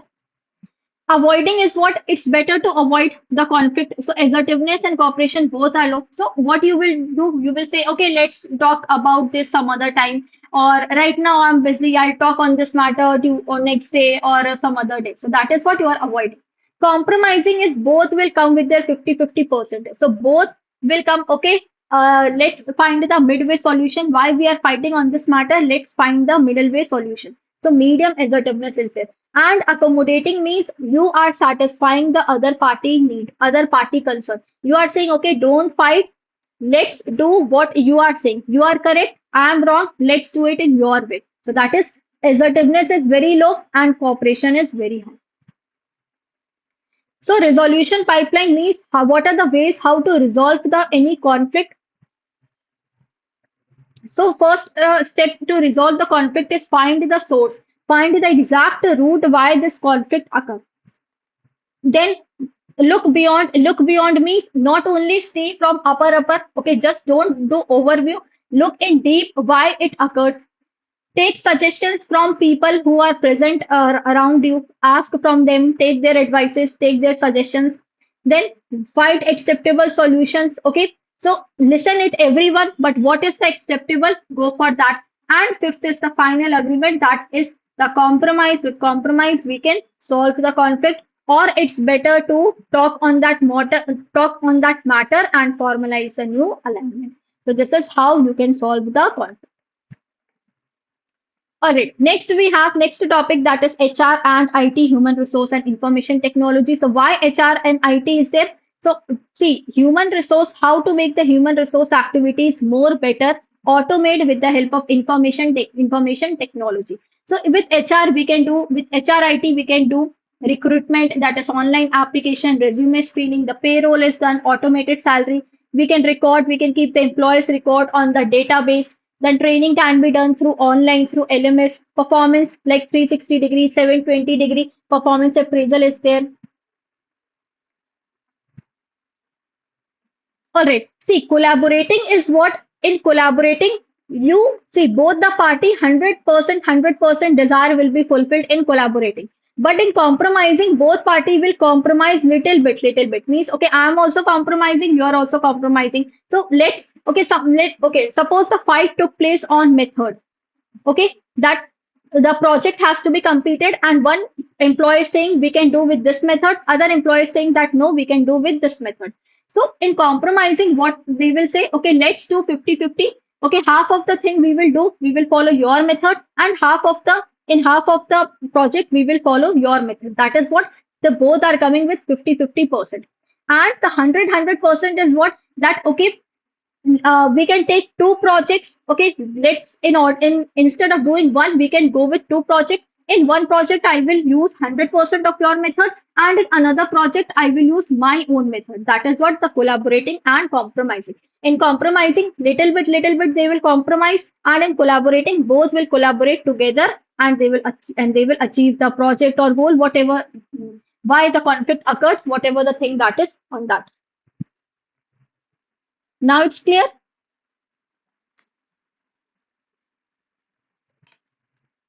All right. So next we have sales. If employee wants to check anything about their self-service, then analytics. Okay, analytics like business analytics, how to take informed decisions, and if the customer have any issue, any problem, so they can also give the online feedback through chatbots. Support is there. So HRIS is what that is human resource information system. So it is a system where all the information of the human are stored. Okay, it collect all the important employee related information at one place. HRMS is what that is human resource management. So it not only contains the information, but it also manages the HR activity. It also manages the process, the methods, the onboarding, the evaluation of candidate as well. And EHRM is electronic HRM. So it uses the electronic mode, the online mode to use the web-based technologies are there so that the managerial operations can be done better. So EHRM is in EHRM, three components are there: operational, relational, transformational. Operational means how we are doing our day-to-day activities. In day-to-day activities, we need the administrative work. So like we need to manage the employee data, we need to manage the payroll processing. So operational EHRM is the day-to-day activities are done online with the help of database, with the help of web-based technology. Relational EHRM is all about the social EHRM. So here how the activities are supported, how HR activities are used so that they can support each other. The virtual, how the people can make the relationship virtually good, not only physically, but the virtual relation should be good, like providing training, doing, giving recruitment, doing selection, okay, recruiting candidates, then giving training, sharing data. So people should be involved in virtual relationship as well. And transformational means how the entire business is transforming. So how the learning management sessions are there, how the knowledge management is used, how the strategic reorientation is done, how the decisions are made so that that transition can be done in an ease manner. So five pillars of KM is knowledge management. So what is knowledge management? Knowledge management is the process where knowledge is shared, knowledge is stored, knowledge is uh, you can say, see, every person they will bring their own knowledge, they have their own ideas, they will do brainstorming. So with this all how the knowledge is being collected together and how it is shared among the people in the organization. The five pillars of KM is what the people, that is the employees, how they are guiding, influencing, and people to grow together to achieve the targets together. Process means what process the company is using. The process should be clearly defined among each and every individual. What type of culture the organization is having. If the positive culture is there, then people will share, people will give more suggestions, they will take smart decisions, okay, they will make quick decisions. Technology is what is the type of technology, the how AI tools are used, the supportive tools are used, the smart systems are used to automate the search. And structure means what is the organization structure, how many levels are there, or which in which level which department is there, who is heading that department. So how cross departmental collaboration is done. Okay, so EHRM is electronic HRM. EHRM means what? That in this, whatever the activities are being conducted, okay, in HRM with the help of IT, information technology services. So how these are being bifurcated in different phases. So in operational, it is related to your day-to-day activities, like if you are managing the payroll, if you are giving salary to your employees, if you are if you are doing recruitment, okay, if you are managing the personal data. So for that you need web-based technology. So where you are storing the data, how you have stored the data, how you are retrieving that data, everything. Relational means it is all about social. Social means the relationship. Relationship means the person who are connecting with each other. So if you are doing the recruitment, you have to talk with other people. Yes, you have to collect their application forms, you have to review it. If you are selecting, once you have selected, then you have to provide them training. So how it is done, how you are connecting with people either in the virtual relationship, so that is called EHR. And transformational means how the company is transitioning to another business model or to another level of strategy, different strategies the business has taken. So the transition should be done with the web-based technology in ease manner, means in easy manner. And next is the HR research. So see, human resource research is also important. Why it is done? So that we can know which statistical tools are best for the company. After doing the comparison with the competitors, how the competitors are leading, why we are lacking. Okay, we have also launched the product as compared to the competitors' product, but our product is not working good. So that is what you will do the comparison, and if any deviations are there, so for that you will find the reason behind it. If you are unable to find the issues or the reason behind it, then you will hire the outside party. So outside authority approach is there. So you will rely on the expertise of external consultant. You will take the help of them to find the correct, the root cause of the problem, and accordingly you will work. And compliance approach means, so company should follow all the guidelines, regulatory approach, the compliances, the rules and regulations to follow the everything.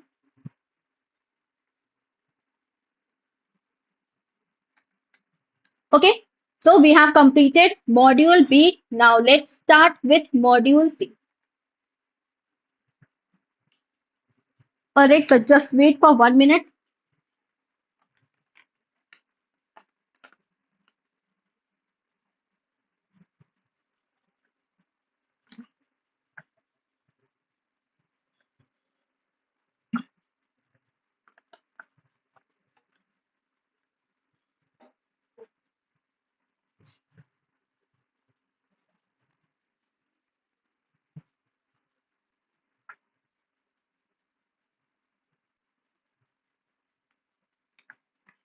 All right.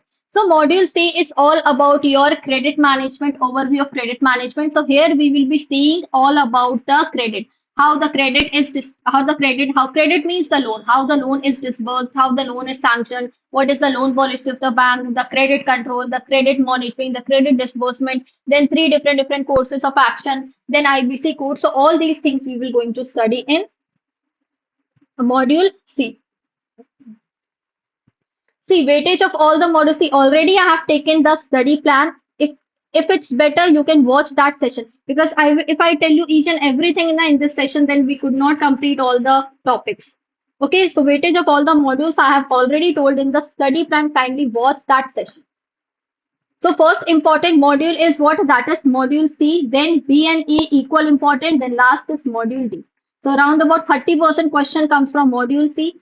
25 to 28% question comes from module B, A, and D is all about 18 to 20%.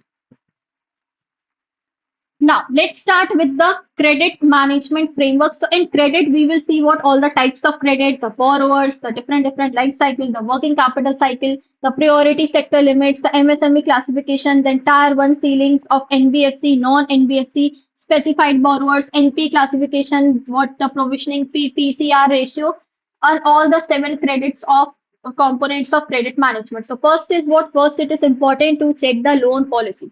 So before disbursing, like in your bank also the loan officer, if any loan has to be given, so first the loan officer will check the loan policy of the bank.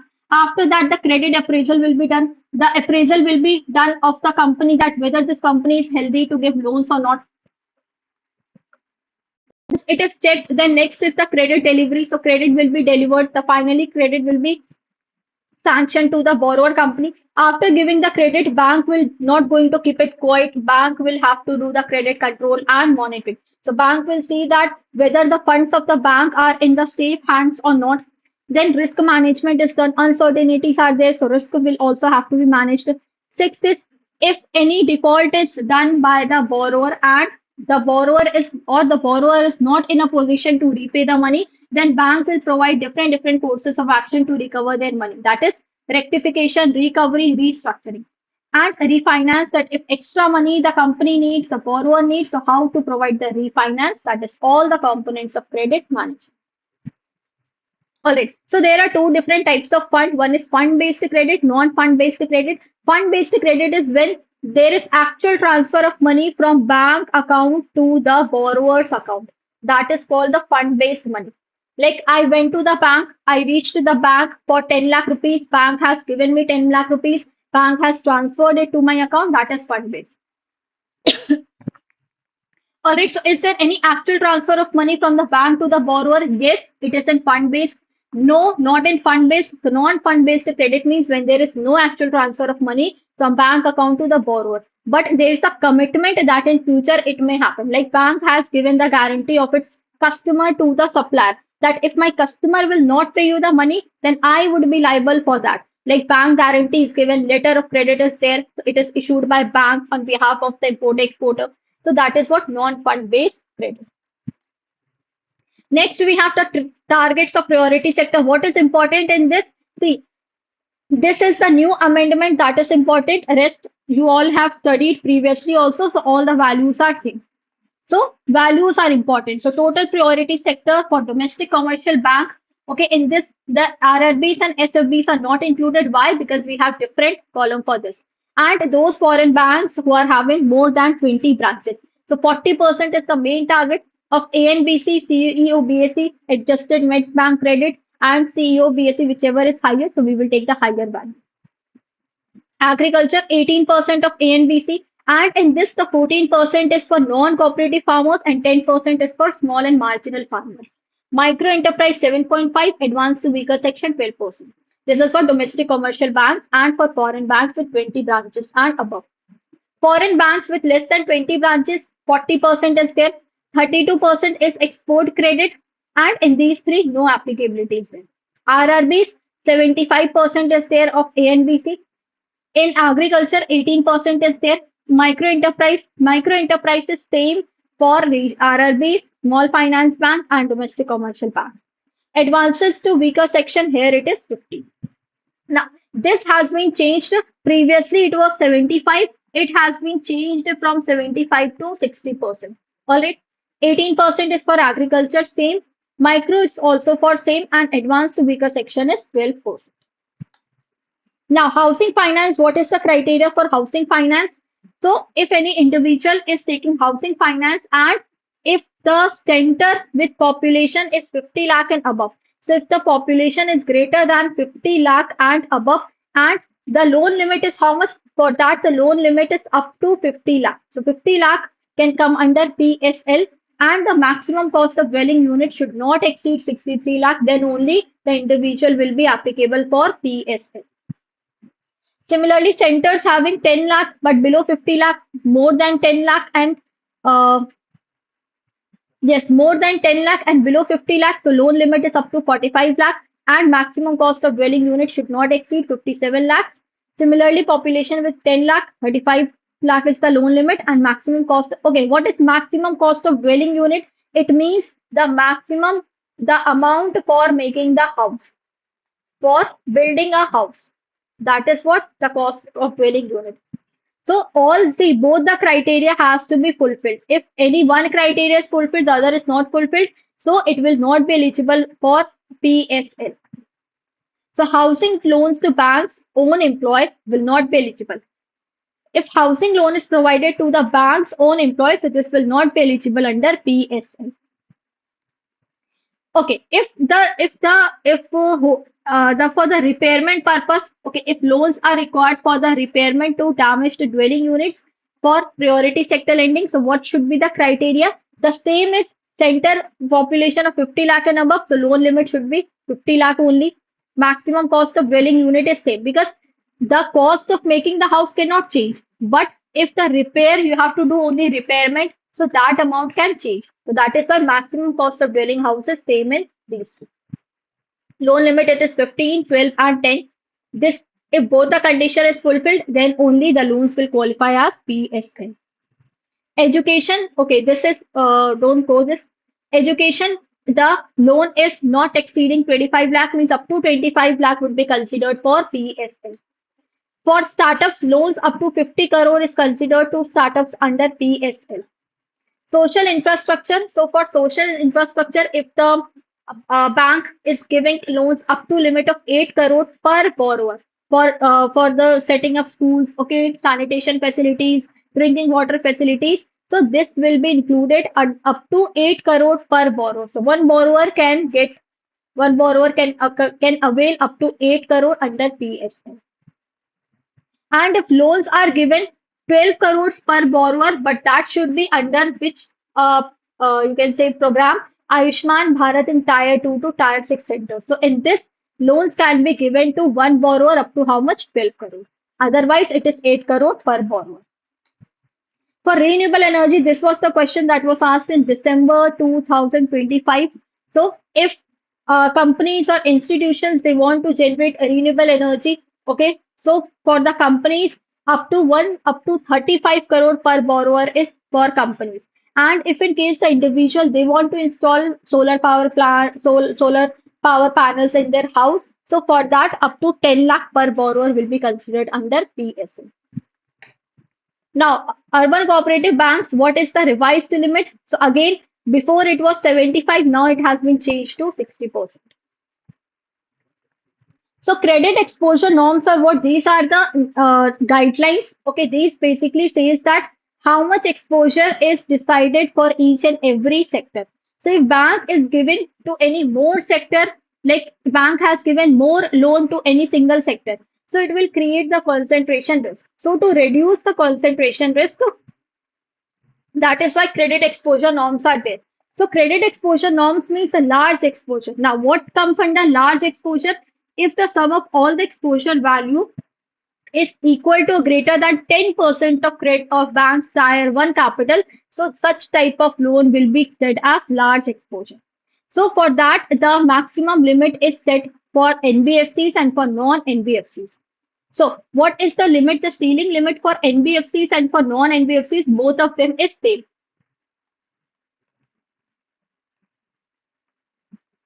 Non-NBFCs, and for NBFCs it is same. So for single counterparty or single NBFC, it is 20%. For group of connected counterparties, group of NBFCs, it is 25%.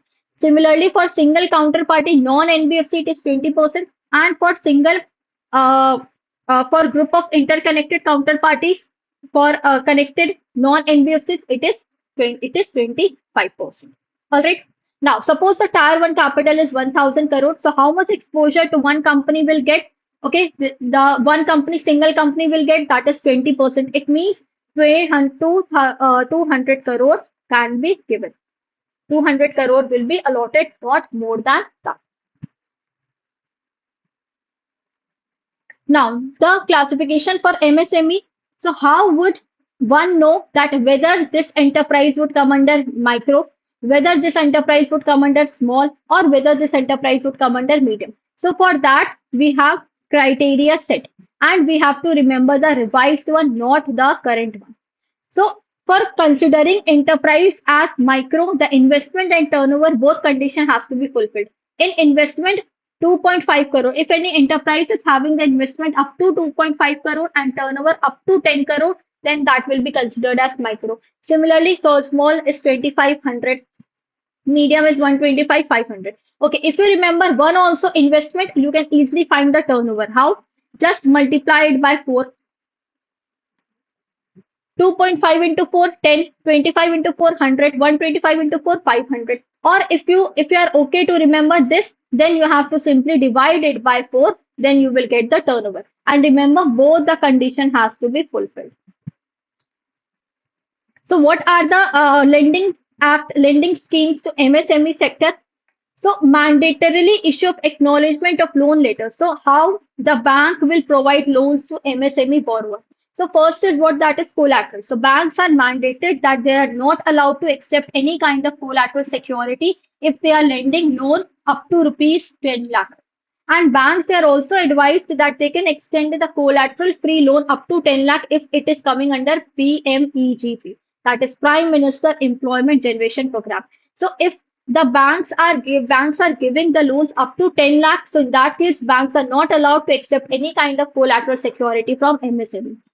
What is the total value of the composite loan? Okay, when the MSME is taking for working capital, they can avail for working capital. So the composite loan limit is 1 crore given to MSME entrepreneurs. And this is the class. Class is what? Important. If MSME wants to upgrade their technology, like MSME companies say they want to upgrade their technology or they want to purchase any kind of new machinery. So for that, under this class means credit linked class subsidy scheme, how much subsidy is provided? So that is 15% upfront capital subsidy or 15 lakh. Whichever value is small, that is provided. So 15% or not more than 15 lakh. Okay, if 15% is 10 lakh. So how much MSME will get? 10 lakh. If 15% is 30 lakh, how much MSME can avail? Only 15 lakh. Next is all about the special mention account. So special mention account is a type of account. RBI says that when you have obtained, when you have reached your overdue period, so why you are waiting for overdue period more than 90 days, from first day to 90 days? So once the repayment date arrives and the borrower has not repaid you the money, so start making your SMA account, that is special mention account. So in special mention, three accounts are there: SMA 0, 1, 2. So when principal or interest amount is due for a period of 1 to 30 days, it will be included in SMA 0. 31 to 60, SMA 1, and 61 to 90, it is SMA 2. Remember, see, what mistake many of you will do, you will consider 1 to 30, 1 to 30, then 30 to 60, then 60 to 90. So no, this is wrong. 1 to 30, 31 to 60, 61 to 90. And for cash credit, only two accounts are there: 31 to 60 and 61 to 90. Okay, so what are the different types of assets NPA? The different you can say the categories are there. So first category is a standard asset, means the loan is healthy, no overdue period is there, it is repaid on time. Then when the NPA arise, when 90 days are there, so first category is substandard assets, when the payment is overdue for a 90 more than 90 days and less than 12 months. Doubtful is more than 12 months. And loss asset is when bank auditor or director feels that now the bank will not going to recover their money. So those assets will be considered as loss. There is no chance of recovery. So this is very dangerous. Now this is important for the asset classification. All right, the normal provisioning and accelerated provisioning. So accelerated provisioning means you are keeping the money aside, more money if you are keeping aside for covering your losses. That is accelerated provisioning. Normal means when you are keeping normal amount aside. So when the asset classification is substandard, it is up to 6 months, 15% here, 15%. 6 months to 1 year here, normal provisioning is 15 and accelerated 25. Substandard, if it is unsecured, means no security is given, due up to 6 months, 25. Other than infrastructure loans, for infrastructure it is 20%. Here only one, that is 25. Above 6 months, 25, 20. Same for infrastructure other loan, 40% for accelerated. Doubtful one, second year, that is 25%, 100% for unsecured, and here it is 40%. Doubtful two, 40% for secured, here is 100% for both secured and unsecured. Now, next is all about unit number 18, that is accounting standards. Okay. So accounting standards are what? These are the guidelines, these are the principles that the companies have to follow when they are maintaining their accounts. So accounting standards are what? These are the written documents, these are the written policies that are issued by Government Ministry of Corporate Affairs in consultation with NFRA. The financial statement, it considers how to recognize the assets or liabilities, how to measure the assets or liabilities, the values of all the items, how to present the items through different format like PL account, cash flow statement, fund flow statement, trial balance, and disclosure, how to disclose the all the items of the account. So financial statement, we have profit and loss account, cash flow, and balance sheet. So profit and loss account will tell all about the profit, okay, from where the operating profit, the net profit, the cost of goods sold, operating loss, okay, or it tells all about the income and expenses over accounting period. Cash flow will tell you all about the cash flow inflows and outflows, from where the cash flow came and from where the cash gone. And balance sheet tells about the financial health of the company, financial statements of the company with assets and liabilities. So assets is equal to liabilities and equity. Asset means what the company owns, what the company is having right now, that is their asset. And how much the company has to repay, what is the obligation on the company, that is what the liabilities are. So it evaluates how well a company is doing financially if it can cover debts with its assets. If you are having more assets and less debts, then the company is healthy. If you are having more debt and less asset, it means your obligation is high than the amount you have in your company. Next is all about the cash flow statements and cash flow statement for analyzing how much cash inflows and outflows are there. So for this, we will prepare three different types of activities over here. Operating cash flows, operating activities, investing and financing. So operating will tell all about the day-to-day transaction, day-to-day things that are happening in the company, like purchasing raw material, giving salaries, maintaining records, okay, miscellaneous expenses, advertisement expenses. So these are all about your operating activities. Now, investment activities, investment cash flows means where the company has invested, either in short term or in long term, either in working capital or in capital investment, capital transactions. And financing cash inflows and outflows will tell about all the repayment structure, that is the debt and equity. So equity plus debt, all about the capital structure. That is cash flow. Now next is what? That is fund flow statement. So fund flow statement will tell all about the sources and application of fund. Sources means from where the money has come inside the company, and application means from where the money has gone to, like loans taken. So when the company has taken loans, so money comes inside the company. So this is the sources of fund. Sale of assets, money is coming. Issuing new shares, okay. So the public will give you the money. So money is coming. Operating profit, money is coming in the company. And money is going out means if you are purchasing any asset, if you are paying dividend, if you are paying salary, if you are paying loan, increasing working capital. So all these are the application of funds. Next is all about the ratio analysis. So ratio analysis will tell you all about the financial health of a company. So whether the company is in a position to repay all their obligation, all their short-term obligation as well as all their long-term obligation. So for short-term obligation, we will see the liquidity ratios, okay, the current ratios, the asset test ratios, the cash ratios, and for seeing the long-term scenario that whether the company is in a position to repay the long-term, okay, obligation. So we will look for the solvency ratio, leverage ratio. So liquidity versus solvency. So liquidity is all about short term. It tells about the company whether the company is in a position to meet to meet obligations as they become due using current or quick assets. See, in liquidity ratio, we will see that how much the company is in a position to repay their short-term obligation. Whether company can convert all their liquid assets into cash or not. So easily convertible into cash is possible or not. So in this, we will see the current ratio and quick ratio. And solvency ratio is all about the financial leverage. So here the company will see the long-term obligation. Long-term obligation means how much the company is capable to repay their long-term debt. Okay, and with this, we will be seeing the debt equity ratio, debt assets ratio, ROI, interest coverage ratio, and this time the question was from interest coverage ratio. All right, so current ratio is what? Current ratio is all about current assets upon current liabilities. Current assets means what? Your short-term assets. Current liabilities means short-term liabilities. So what is ideal current ratio? That is 2:1. Means if your current ratios are always greater than current liabilities, that is healthy for the company. All right, means current ratio should always be more than the current liabilities. Suppose your liability is 1 lakh and your current asset is 2 lakh. It means what?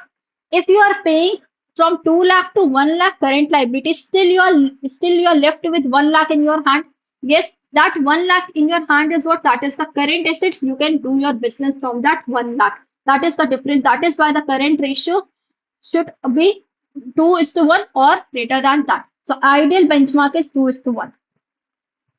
How easily short-term debts can be repaid. Now, quick ratio is what? That is the in quick ratio, we have to convert. We need emergency funds. We need emergency cash. So that is why in quick ratio, inventory is not included. We will deduct the stock. Why? Okay, you only think if suppose you have stock worth rupees 20 lakh in your godown. Is it possible? Can you sell all these stocks in one day or in few hours? Is it possible to sell all these stocks? No, it is not possible. So that is why if we need urgent cash or emergency cash, we don't include stock in this case. So current assets minus stock minus prepaid expenses, this is also deducted and upon current liabilities. So that is why the ideal quick ratio is called 1:1. Okay, so 1:1 is what? It is the ideal for the company. 2:1 is for current ratio, 1:1 is for quick ratio. Why 1:1? Because already we are deducting the stock and stock carries a huge amount. So that is why the ideal is 1:1. Then all these are about the profitability ratios. Okay, so we have seen this earlier also, the all the formulas, the raw material consumption to cost of production. So this is value of raw material. So how much raw material you are consuming as compared to what is the cost comes when you are producing that good. So value of RM consumed upon cost of production into 100.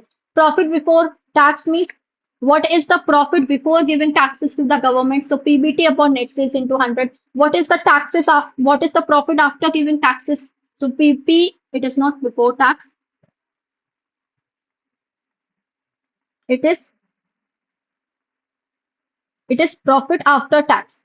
Okay. Next is all about EBITDA. So EBITDA earnings before interest, tax, depreciation, amortization. Now for tangible assets, we do depreciation, and for intangible assets, we do amortization. So amortization is used for intangible assets.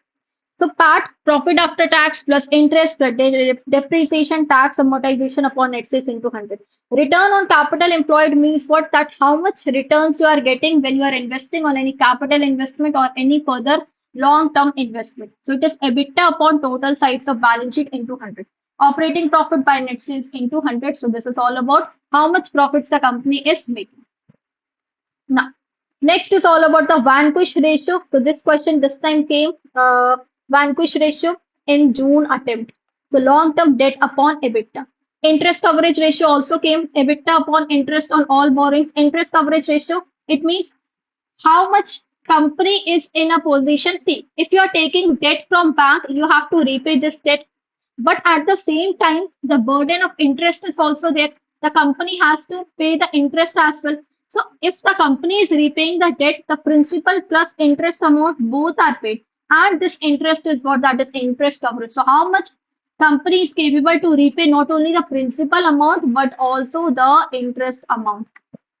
That is principal plus interest. So it is also included in DSCR. That is debt service and coverage ratio. Okay, next we have that is all about debt service coverage ratio. So debt service coverage ratio is what EBITDA. Okay, this is all about the EBITDA upon interest plus C. That is why debt service coverage ratio means company is in a position to cover their debt obligation or not. So how much debt the company has taken and how much time the company is taking to cover that debt. So it includes EBITDA, operating profit upon interest and the sorry principal and interest amount as well. So both the things are included over here. Debt service coverage ratio can be written EBITDA minus capital expenditure divided by interest. Capital expenditure is what it is for long term upon principal plus interest amount. Okay, done this much.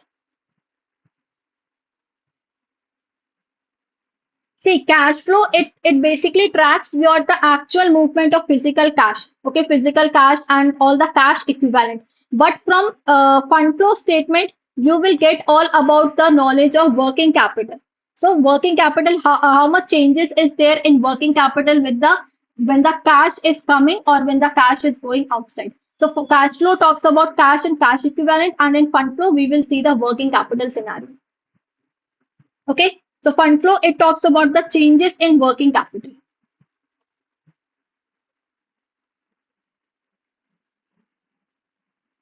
Full form of EBITDA. See, earnings, it is written earnings before interest, tax, depreciation, and amortization. See, earnings before interest, depreciation, tax, and amortization. This is written.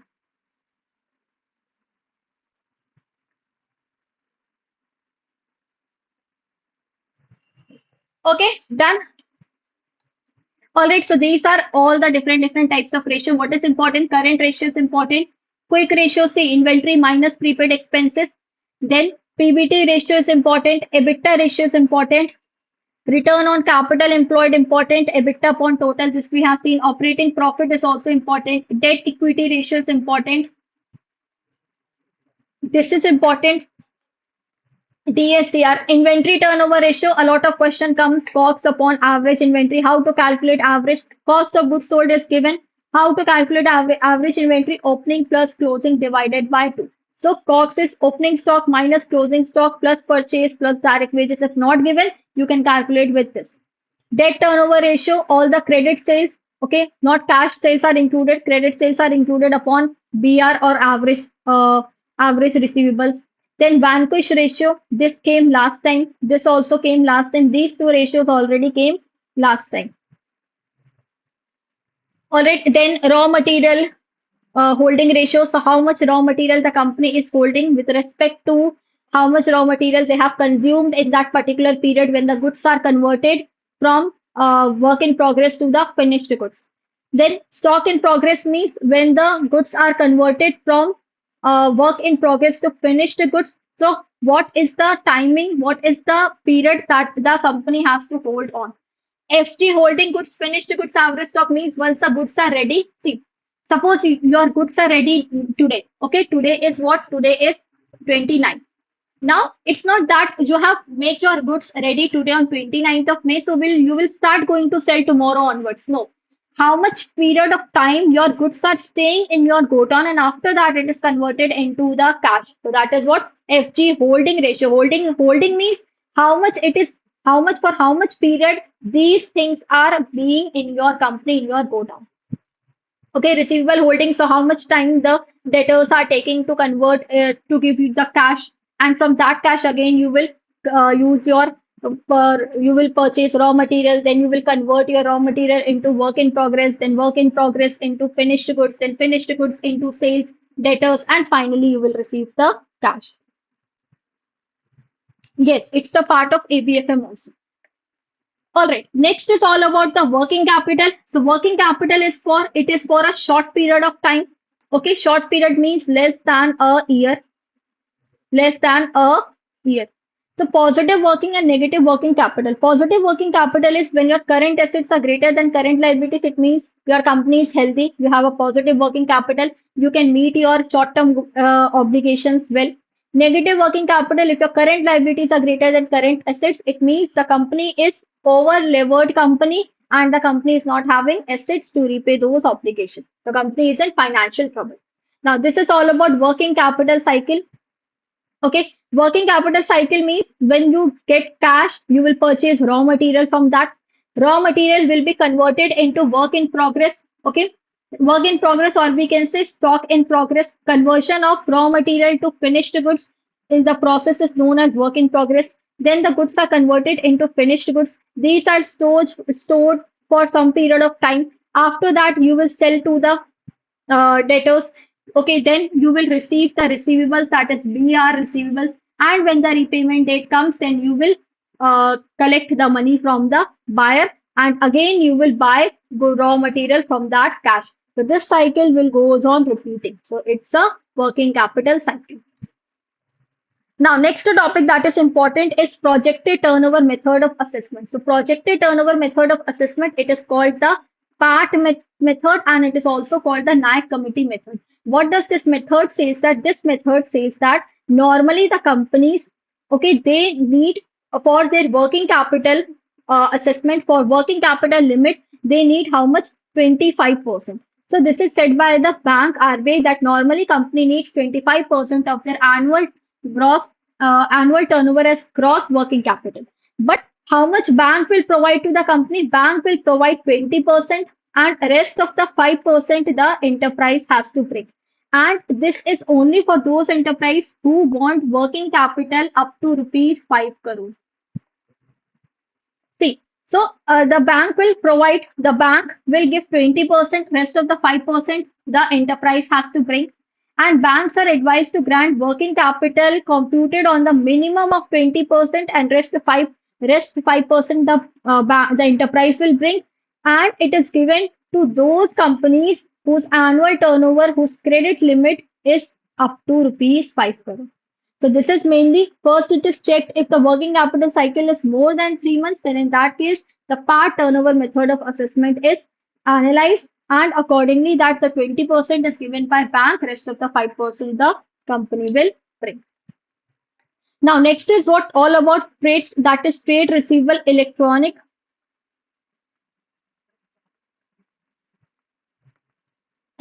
discounting system. Now, why this system is, for whom this system is, what it is done in system? See, one party is known as seller, another party is known as buyer. Who is the seller in this trades? The seller is MSME. Suppose MSME has sold goods to the buyer and the buyer party is very large. Okay, ABC Limited, let's take it. And this company has their certain protocols and certain, you can say, uh, yes, certain rules are there in this company. So this company says that I will give you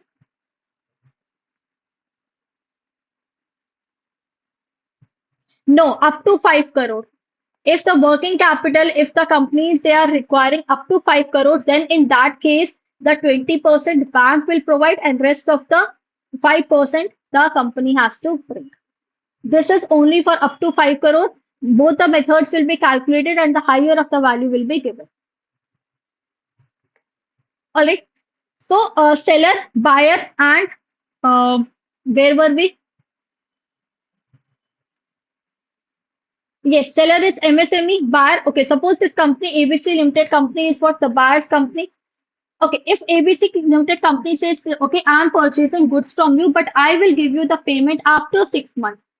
But what if the seller needs urgent money before 6 months only? So where this seller will go? From where this MSME would arrange money?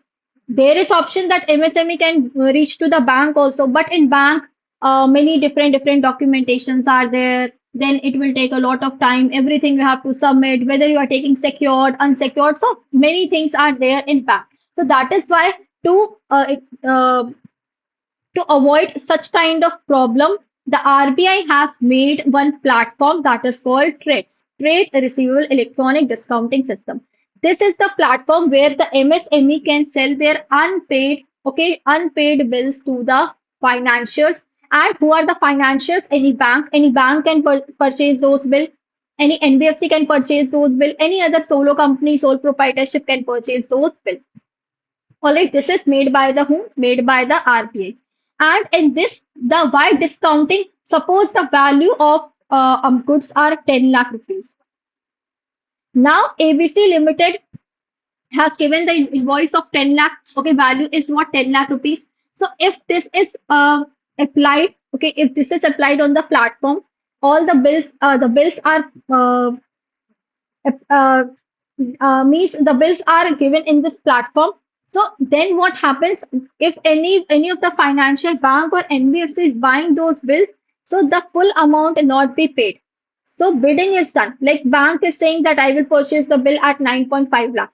NBFC is saying I will purchase the bill at 9.8 lakh. Any other lending organization, any other lending institution is saying that I will purchase a bill of 8 lakh. So the one who has done the highest bidding, that will purchase the bill and rest of the money will be given to the seller. One thing that is important, and when the repayment date comes, this particular financial will ask money from the ABC Limited company from the bank. There is one thing important. What is this? This trade transactions are without recourse.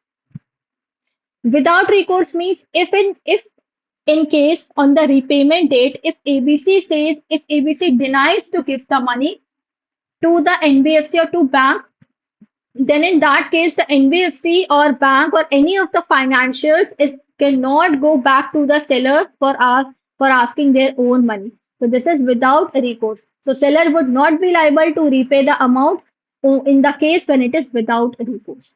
All right. So MSME sellers are there, three participants are there, need quick payment. The buyers, the corporates and buyers, they will buy the bill, and who will do the bidding on the bill? These are the people who will do the bidding on the bill. Okay, these are what? Debentures are for the companies. Debentures, the company will issue the debentures, and the one who purchased those debentures will become the debenture holder. It is not here. The discounting is done. Here the financials will purchase the bill, they will do the discounting, and later on, if the repayment date comes, they will arrange all the funds, they will take the money from the ABC Limited company, that is buyer. If in case the buyer denies the payment, then the financials are not in a position that they can go back to the seller for their money. That is why it is called without recourse. So first the bills will be uploaded. Yes, MSME seller will upload the bill. Then acceptance will be there. All the things will be analyzed. Acceptance is there. Then bidding is done. And then finally the settlement is there. So MSME receives immediate payment and financial will collect the from bar on the due date. All right. Now, next is what? That is the letter of credit. This is very important. So, letter of credit is what? See, it mainly happens in the international transaction. Now, there are two parties. One is the seller. Okay. One is the buyer, that is importer and exporter. Okay. So, the seller will always be in a fair.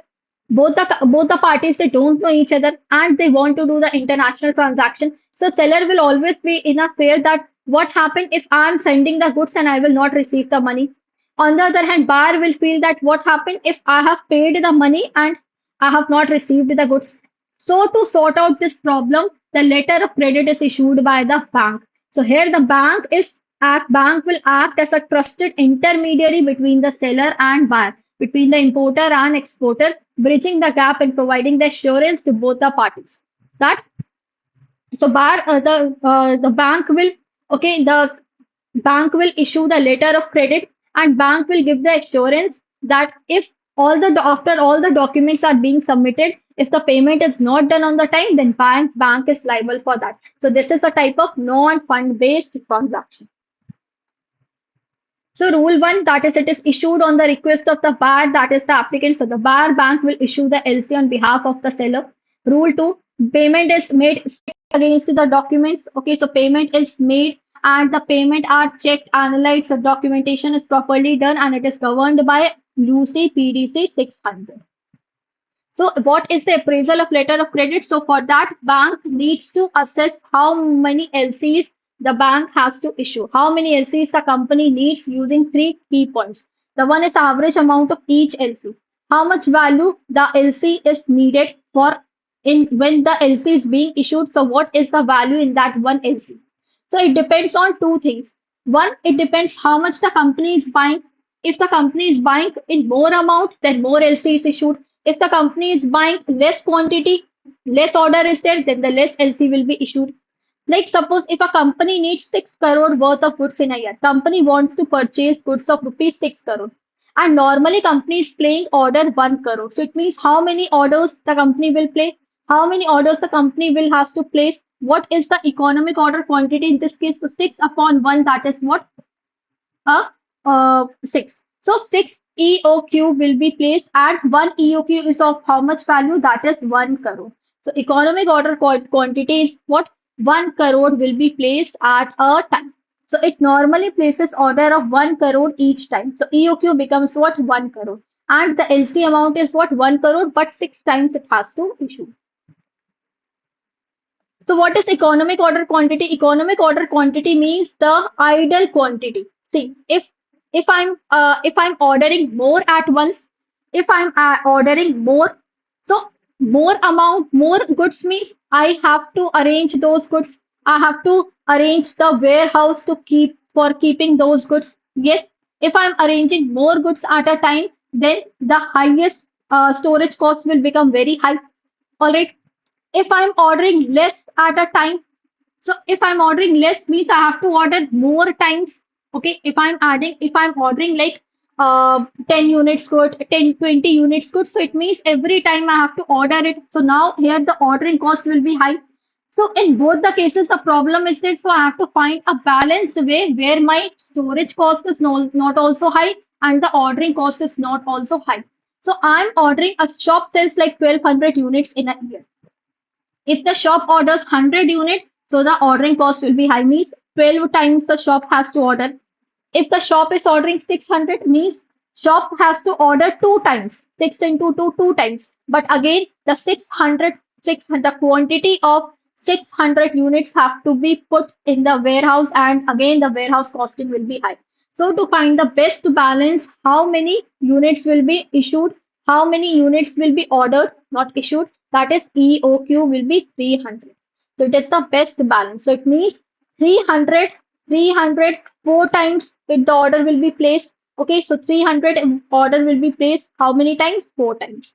So EOQ is what? That is 300 units. Now, what is the frequency of LC opening? So what the formula for this frequency means, in how many interval one LC will be opened. So how to calculate this? The formula is annual consumption divided by EOQ. So annual consumption was how much? Annual consumption was 6 crore. Yes. And EOQ was ordered at once. 1 crore EOQ, economic order quantity for 1 crore was ordered. So 6 crore. Okay, 6 crore is ordered. 1, that is what? 6. So 6 LCs will be opened over here. Now 6 LCs means what? Total we have 12 months and 6 LCs have to be opened. The frequency of LC means in every 2 months one LC will be opened. Then only it will come 12. Now 6 into 2, that is what? 12. So in every 2 months one LC will be there, like January, February, March, April, May, June, July, August, September, October, November, December.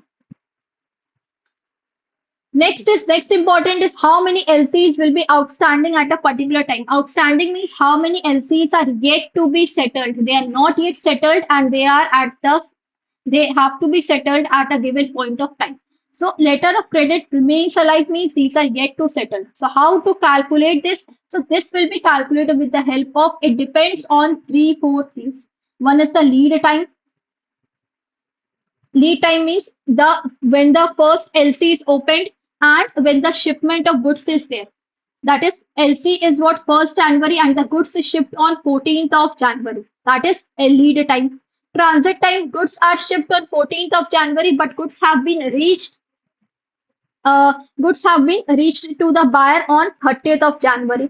So this is what the transit time and usage period. So how much time the credit period is given for the payment. So this is also calculated. So total time is lead time, transit and usage time. So lead time, okay, we have just taken an example. Suppose lead time is 10 days, transit time is 20 days, and usage means credit period is allowed 6 months. 6 months means 6 into 30, that is 180 days. So total, how many days are there? Total 210 days are there.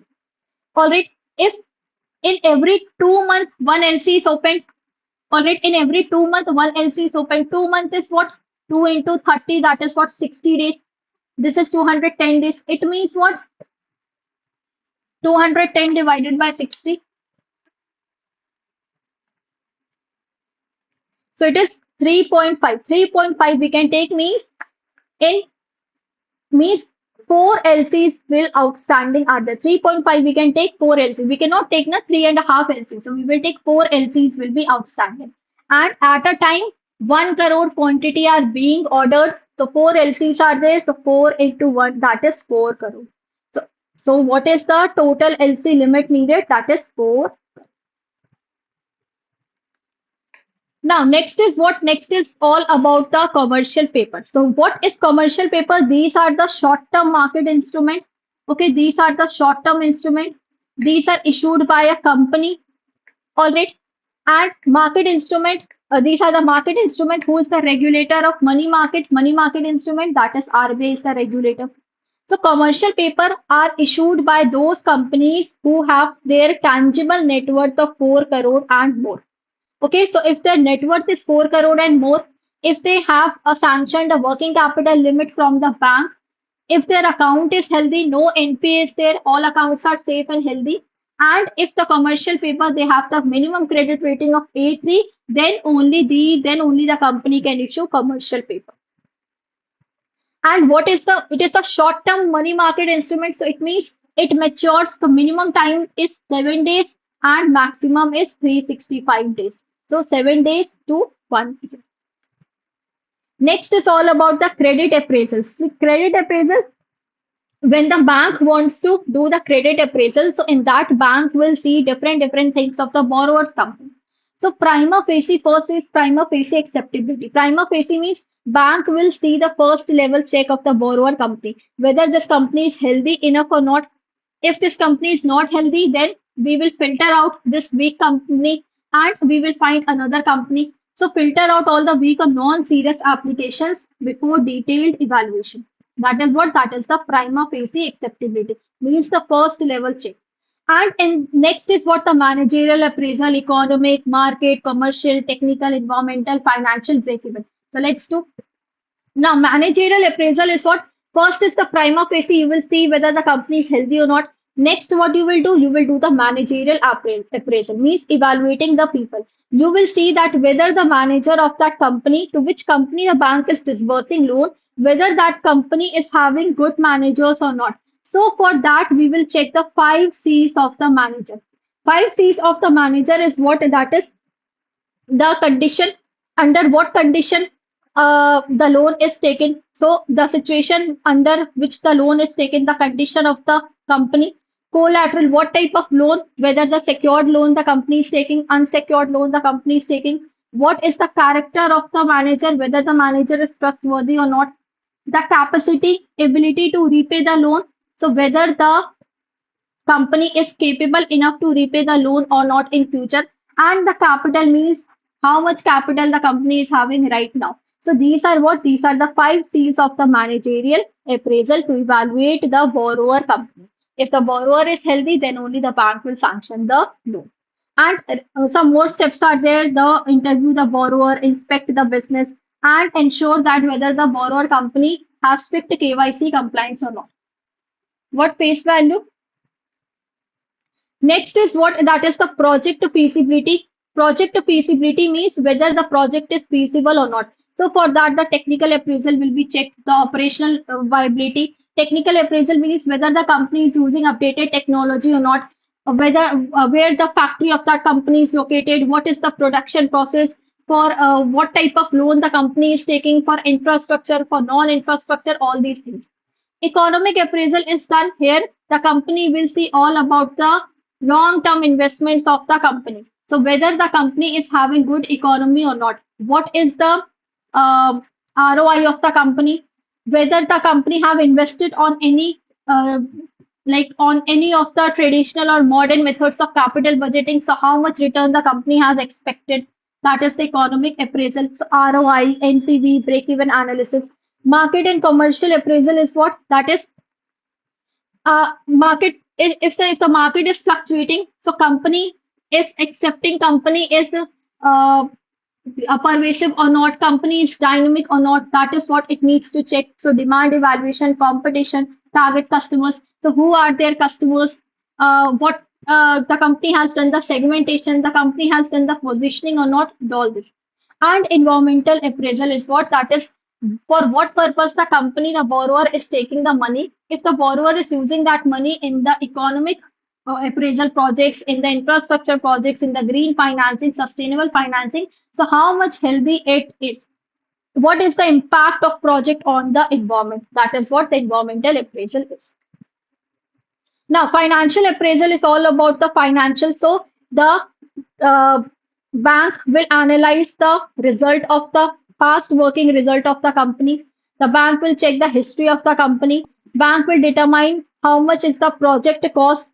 If the company is taking loan in the name of infrastructure, what is the project cost, what is the sources and use of funds. With this, how much there is change in the working capital, the balance sheet, the cash project projections, all the things will be checked in financial appraisal. Then we have break even point. So break even point, this is the formula of break even point. Okay, if you have to calculate break even point in units, then you have the formula fixed cost upon contribution per unit. If you need to find the break even in rupees, then what is the formula? Fixed cost upon PV ratio. How to calculate PV ratio? Contribution upon sales into 100. DSCR we have seen, it is debt upon all the principal and interest, EBITDA upon all the principal and interest. So net operating income upon principal and interest, and IRR is what? It is the discounting rate where the NPV is zero. Where the net present value of all the future cash flows, if NPV is equal to zero, that particular position, that discounting rate is known as the internal rate of return. So this will be more clear when we will study ABFM paper. All right, so break-even analysis is very important. Break-even analysis is what? A point uh, where no profit, no loss situation arises. Means the revenue is equal to cost. So there are two components of cost, fixed cost and variable cost. Fixed cost is the cost that will not going to change even if you are increasing your production level or decreasing your production level. It will be constant, like the rent. Okay, rent is what? It is constant. The salary that you always have to pay to employees. Variable cost is the cost that will change according to the production level, that like cost of raw material. So if you are doing more production, more raw material is required. If you are doing less production, less raw material is required. Total cost is the composition of fixed and variable cost. And how the profit will start generating? Profit will start generating up to a level of point. After that level of point, the first unit or the first rupee will give the first profit to the company. So only up to a production of certain number of units, the profit will start generating. And break-even point analysis, it helps to find out what is that magic number. Suppose question is given. Okay, see, this is the formula in units. The question is fixed cost is 2000 per annum, variable cost is 7, selling price is 12. Now, sales minus variable cost, we know it is what? It is contribution. So 12 minus 7 is what? 5 is the contribution. All right. How to calculate break-even point in units? Contribution is 5. Fixed cost is how much? 2000. All right. And contribution is what? 5. It means 400. It means the company has to produce till 400 units. Till 400 units, the company is just covering its cost. After 400 unit, the 400 first unit will give the first profit to the company. That is what the break-even point is. This is what the magic number is. And this is very, very important. Break-even point, if it is less than equal to 50%, it is very healthy. 51 to 65 low risk, 66 to 70 medium risk, 71 to 85 more risk, beyond 85 very high risk. It means till 85% you have not achieved the break-even situation. Means um, beyond 85%, if you have achieved the break-even position at 85%, it means you are only left with 15%. You have used your machines, labors a lot, then only you have achieved at this position. So as soon as the company achieves a break-even point, that is healthy for the company. It means company has achieved the break-even position at 50%, means 50% is still left in the company to generate their profit to make more and more revenues. All right, next is all about the see when the bank they are providing funds, they are giving money for the infrastructure in the name of infrastructure. Okay, what comes under infrastructure project? Transport, energy, water, communication. So different types of funds are provided. First is take out financing. So take out financing is what? It is the type of financing when bank says that suppose you have to make, okay, 20-floor building. So bank will say that if you will make till three floors of building, third floor, if you will make it by your own with your own funds, then only I will pay the money for rest of the 17th floor. That is what the takeout financing is. So here, one bank is giving for a short period of time, and another bank takes that finance and lends for a long period of time. Inter-institutional guarantee is what? Here one institution will give the guarantee of another institution. Suppose the okay, the borrower reaches the bank, okay, for asking, let's take it 40 lakh rupees, okay, from bank A. So what bank A will say? Bank A will say that I will not going to give you 40 lakh rupees, but I am giving the assurance that bank B will lend you 40 lakh rupees. So in this, what RBI says, RBI rule says that if you are giving the guarantee of any other financial institution, before giving the guarantee, first you have to give the 5% of the project cost. So bank must take a funded share of at least 5%. So if bank A will give the 5% of project cost to this borrower, then only the rest of the money the other bank will give. This is what said by the under RBI guidelines. Next is financing promoters equity. So if company they need money to promote the to finance the promoters equity to buy the shares to buy the equity shares of the company, then in that case the bank says that for this you have to arrange your money. So generally it is discouraged by the bank, but certain conditions are there in that the bank will lend. What are the conditions? It is given for the infrastructure company only. Maximum 50% of finance can be acquired for promoters' stake. Time period is 7 years, and the ceiling limit is for capital exposure is only 40%. So not more than 40% the exposure is for the company. So these are certain conditions.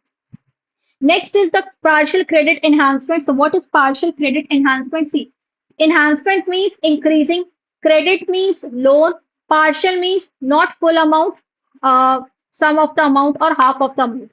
So partial credit enhancement, it is what? It is basically it is the guarantee given by a bank, okay, to the company so that they can improve the credit worthiness of a borrower. Suppose let's take an example. Instead of taking loan from the bank, company is issuing bonds.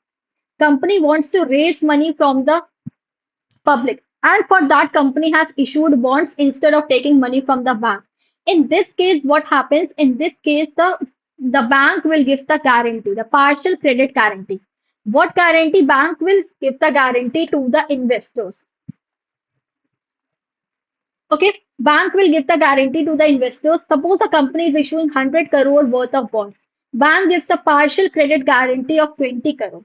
20 crore means if this company makes any kind of default, okay, company has issued the bonds, investor has invested money in this company. If this company makes any kind of default, so bank will cover 20%, okay, or 20 crore of the 100 crore. So this is not fixed. It is not 20%. It is fixed. Bank will cover some of the guarantee of the company.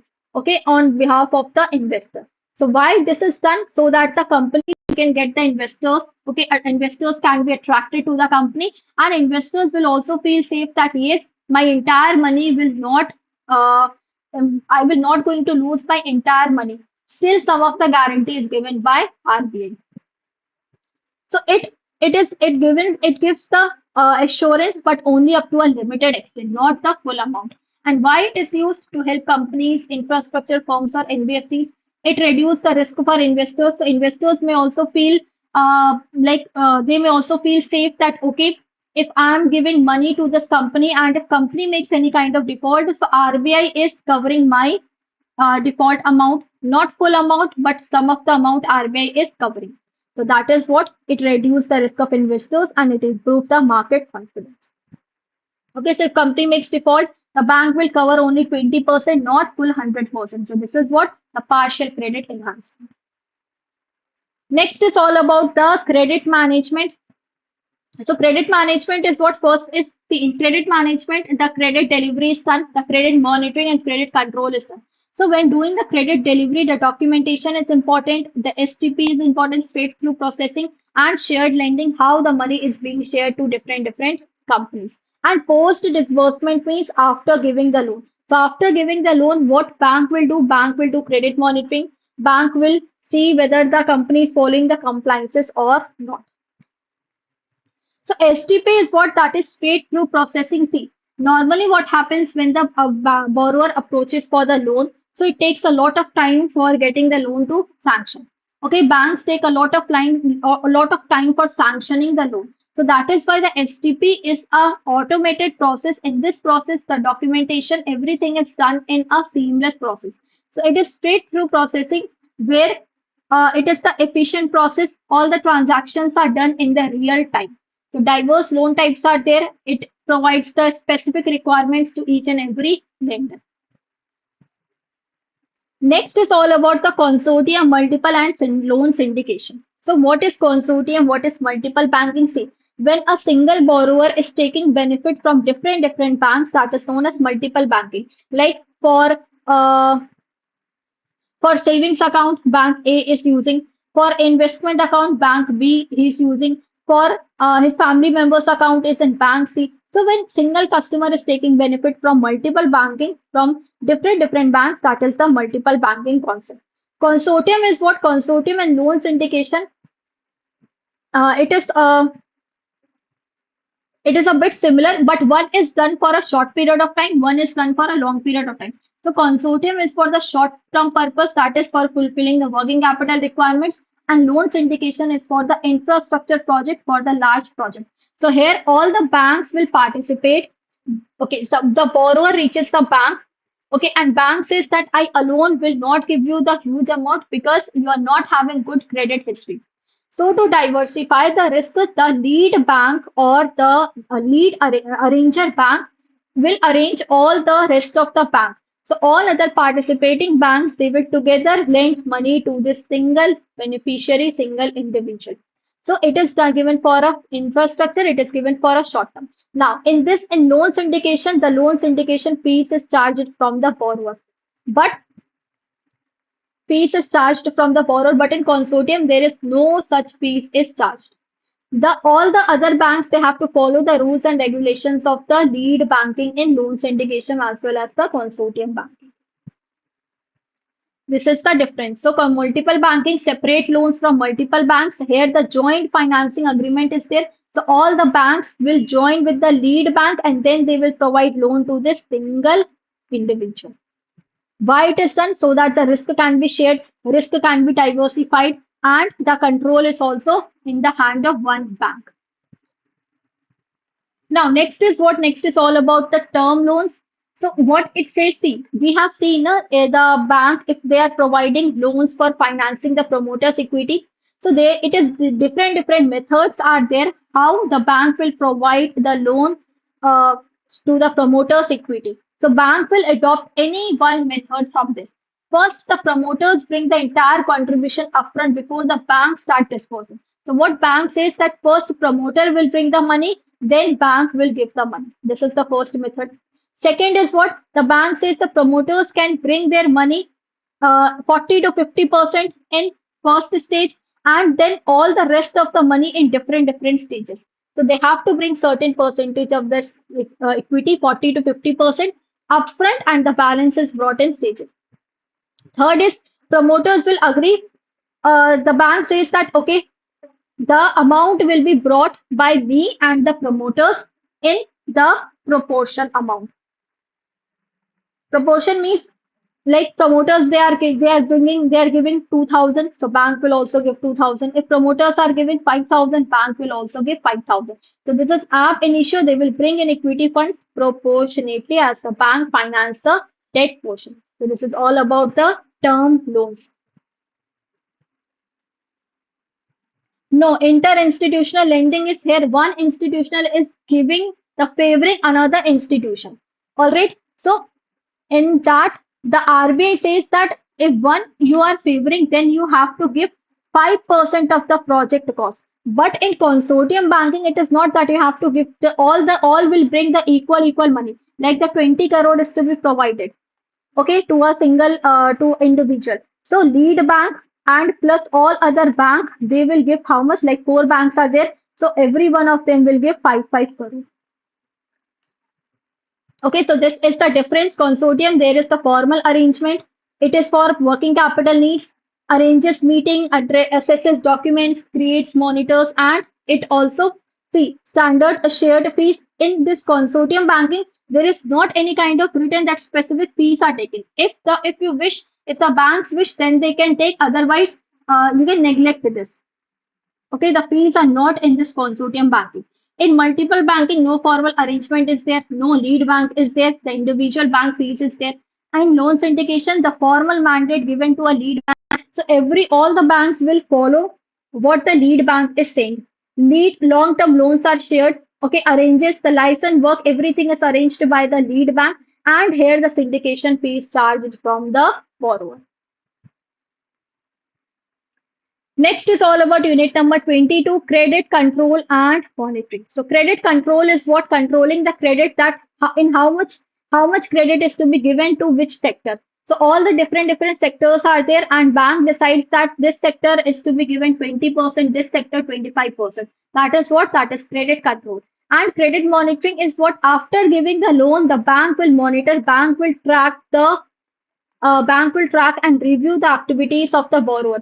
For what purpose the borrower has taken the loan? Now the borrower is using the loan in that same purpose or not. That is what monitoring is. So close supervision is done after giving the loan. And credit control is here. You are here, the bank will decide how much credit has to be extended to a borrower. So what RBI says, RBI advises that the bank they should not depend on the certificates issued by chartered accountants or the borrower statements. Why? Because the chartered accountants or the certificates that are issued by the auditors, they are not 100% authentic. So it's better the RBI says banks that they can appoint one nominee in the company's board to check all the internal functions. So that is why it says banks should not depend entirely on the certificates issued by chartered accountant. In case of incorrect certification, bank must take initiate prompt action, including withdrawal sanction facilities and legal recourse. Next is all about the scope and coverage of the loan. See, in this is a part of loan review mechanism. So our bank RBI says that it is important to review the loan. After giving the loan, still you have to review the loan that whether your money is in the safe hands or not. So one is the portfolio review, second is loan review. Portfolio review is done on the macro level. So entire portfolio will be entire all the sectors will be checked. Okay, that in which sector how much loan is given. It is done at the it is done from the overside means not in depth it is done. But in loan review, we have to see each and every loan portfolio. But again, RBI says that it is difficult to see. You have given the loan in sectors A, B, C, D. Now in A also we have different subsectors. Suppose A1, A2. Then in A1 also subsectors. So it is difficult to go each and every sector and do the loan review. So RBI says that to check the proposed process of loan approval, Different conditions are there, different categories are made. How you can check the loan review? So first, if you have given loan, the fresh loans, first you will check the fresh loans, the loans which you have given for a period up to 3 to 6 months. Okay. Second, you can make a certain criteria that you can decide, okay, uh, I will review the loan of above 5 crore or above 10 crore, that is reviewing large loans, those above a certain size. Or randomly, you can pick from the portfolio 5 to 10%, or you can check loans from the related company, from the subsidiary company, from the parent company. Means if the companies they are having the transactions, related party transaction, then in this case. So, four other different methods are there. So how the frequency of a review of loan is to be done? If high risk loans are there, it is reviewed every 3 months. Average risk loan reviewed every 6 months, and low risk loan are reviewed every year. Then next is all about the credit rating. So in credit rating, we have different types of risk. Operational risk arises when it comes from people, process, or both. So if the employees are not working good in the bank, if the process are very delayed process, then operational risk arises, or it arises from any natural calamities. Market risk is the risk that arises from the market fluctuation or market movement, like interest rate, exchange rate. And credit risk arises when the borrower has done the default, when there is non-repayment of the principal and interest amount. So some external and internal factors are there for credit risk. So what are the external factors? External factors are those factors which are uncontrollable. You cannot control them, and with this, the credit risk, the different types of risk arises, like exchange rate, interest rate, government policies, protectionist policies, political risk. So these are all the part of pestle which you cannot control it. But internal factors are those factors that you can control them well. So deficiencies in the bank's own lending strategy. If you have done the over concentration, if you have lent, if excessive lending is you have lent to any single sector huge amount, you have not checked the proper loan criteria, given faulty loan, you have done the credit appraisal in a poor manner, credit monitoring is also not done, and there is lack of efficient recovery. So all these will come under internal factors. Then different types of risk are there. Six types of transaction risk are there. First is concentration risk, means if bank has given much more loan to any single sector, that is concentration risk. Industry risk, if only a single industry is facing, or only one market is facing the risk, or the entire industry is facing the risk, that is industry risk. If entire market or entire industry faces the risk. Default risk, it arises from the borrower when the money is not repaid. Spread risk arises when there's a difference between interest rate, market risk. Suddenly, with the market fluctuation, the rates have been changed, then spread risk arises. Downgrade risk means you have given the loan to borrower. After giving the loan, you are seeing that now the borrower credit rating is dropped down. So that is known as downgrade risk when borrower's credit rating goes down. And recovery risk is what? When NP arises, still you have a chance that you can recover the money, but you have not recovered the money what you have expected. You have recovered very less money. So bank may not get the full money after a loan goes back. So different evaluators are there for checking the credit risk. Okay, the credit rating agencies are there and credit information companies are there. So credit rating agencies, they will decide, they will fix the rate. Okay, the credit score they will give you, so that the lending institution, the lenders may get to know that whether this borrower is healthy or not. And credit information company will provide all the information related to the borrower to the different banks and financial institutions. So it assigns a simple score, grade, to show how an entity is repay, whether entity or company will repay or not. It is a forward-looking credit ratings, and here the specific debt instruments or large corporate entities are being graded. Credit information will provide the all types of historical credit related data on individuals and business. So it gives a CIBIL score, and it helps to analyze the credit worthiness of the company. So different types of credit rating agencies are said. So domestically, we have all these credit rating agencies. Here, the full form is very important. Okay, so don't miss the full form. CARE, CRISIL, ICRA, India Rating, Brickwork, Equate, Infomerics. And in internationally, we have Fitch. This is important. Moody's, Standard and Poor. Total credit information companies are how much? So global, we have Experian, Equifax, TransUnion. And in India, there are total four CICs. So earlier there were only three CICs, but now there are four CICs. What is TransUnion Civil? It is set up by SBI and in association with HDFC in 2001. First, it was the first CIC in India, and RBI has mandated that all credit institutions must be the member of all these four CICs. Second is Equifax, and okay, TransUnion Civil. The earlier name was Civil. Now this has been named, name has been changed to TransUnion Civil. Then Experian India and CRIF high mark. And this is important, that is CRILIC. CRILIC is what? Central Repository of Information on Large Credit. So if any borrower has taken a big amount, has taken a loan of 5 crore or more than that, then in that case, bank will provide the reporting to whom? The CRILIC, Central Repository of Information on Large Credit. So CRILIC, it is the system created by RBI to collect and share information about big loans. So large credit information is, so if it is 5 crore or more. So if a person or company has taken loan of total loan of 5 crore or more, then in that case, the bank will provide reporting to whom? Relief. Okay, what are exempt in this case? The what is not reported? Crop loans are not required. Banks do not need to report if they have taken any kind of intercorporate loans like from NABARD, SIDBI, EXIM, interbank loans, and other agricultural loans are included. So only these two are exempt, rest others are included in credit. Okay, except crop loans, so all should be reported as per RBI instruction. So what is the risk management scope in macro and micro? So macro, we have seen it is an overall portfolio is that. So here we will, if the bank has provided loan and borrower has done any kind of default, so different courses of action are provided.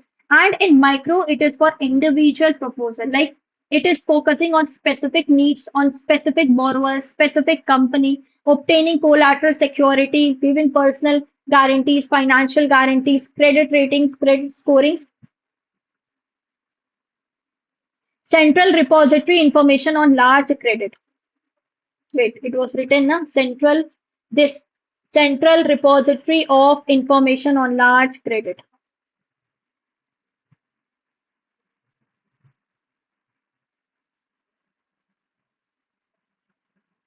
Clear? Next is all about the stress assets. See, stress assets are those assets when the borrower has given the early warning signals, okay, or borrower has given the early signs, early signals that now they are not in a position to repay the debt, to repay the amount to the bank. So now the borrowers are at a risk of default. That is why the stress assets they have shown the early signals. The borrower is showing signs of financial distress. So when NP arrives, so first the bank will wait for 90 days of a non-payment or interest overdue or for a period of 90 days or more, then it will be considered substandard. It will be considered okay substandard, that is 90 days and less than 12 months. More than 12 months doubtful. And when the bank or bank's auditor or bank's director feel that the now the money will not be recovered, then it will be considered as lost assets. So this we have seen. Standard assets means healthy. Stress assets are divided into three categories: SMA 0, SMA 1, SMA 2. And 90 days delay means red zone, that is the NPA has already arrived. Next is what provisioning coverage ratio. So provisioning coverage ratio, what it says, how much money the bank has kept aside to cover their all the losses. The bank must build a provisioning buffers to absorb their losses. So if bank is keeping money aside to absorb all their losses, that is known as provisioning coverage ratio. So what is the formula? That is total provisioning upon gross NPA into 100. All right, suppose the bank portfolio is, let's take an example, 500 crore. Okay, and what, how much provisions the bank is making? Bank is making the provision of, let's take it, okay, 50 crore, 5 crore. Wait. So portfolio is suppose 5 crore bank portfolio. NPA has arrived to how much? NPA has arrived to 50 crore, and let's take bank has made the provision of 5 crore. Now, how to calculate total provisioning? So total provisioning upon gross NPA, total provisioning is how much? 5. NPA is of 50 into 100.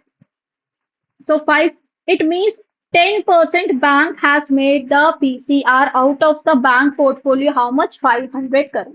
So that is what it indicates, that how much bank has kept aside to cover their all losses. Now, next question would be in your mind, that who is a willful defaulter? So, a willful defaulter is a person who has done the default willfully, intentionally. Intentionally means like you have money, but still you are not repaying to the bank. That is what it is called, intentional default. I have money in my pocket, but still I'm not repaying to the bank. So, I'm a willful defaulter. Okay, so willful defaulter is a person who has done the default not genuinely but intentionally and deliberately. And who are non-cooperative borrowers? So non-cooperative borrowers are those borrowers who are standing like a wall between the bank and their effort. Suppose, okay, I'm a willful defaulter.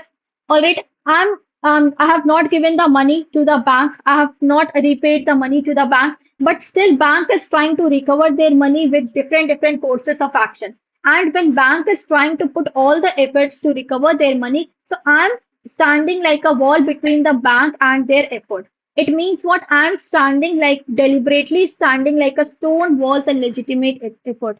So bank wants from my company, my records, my financial statements, okay, my collateral, my documents, asset documents, but still I'm not giving, I'm denying the access of the bank. So that is what, I'm a non-cooperative bond.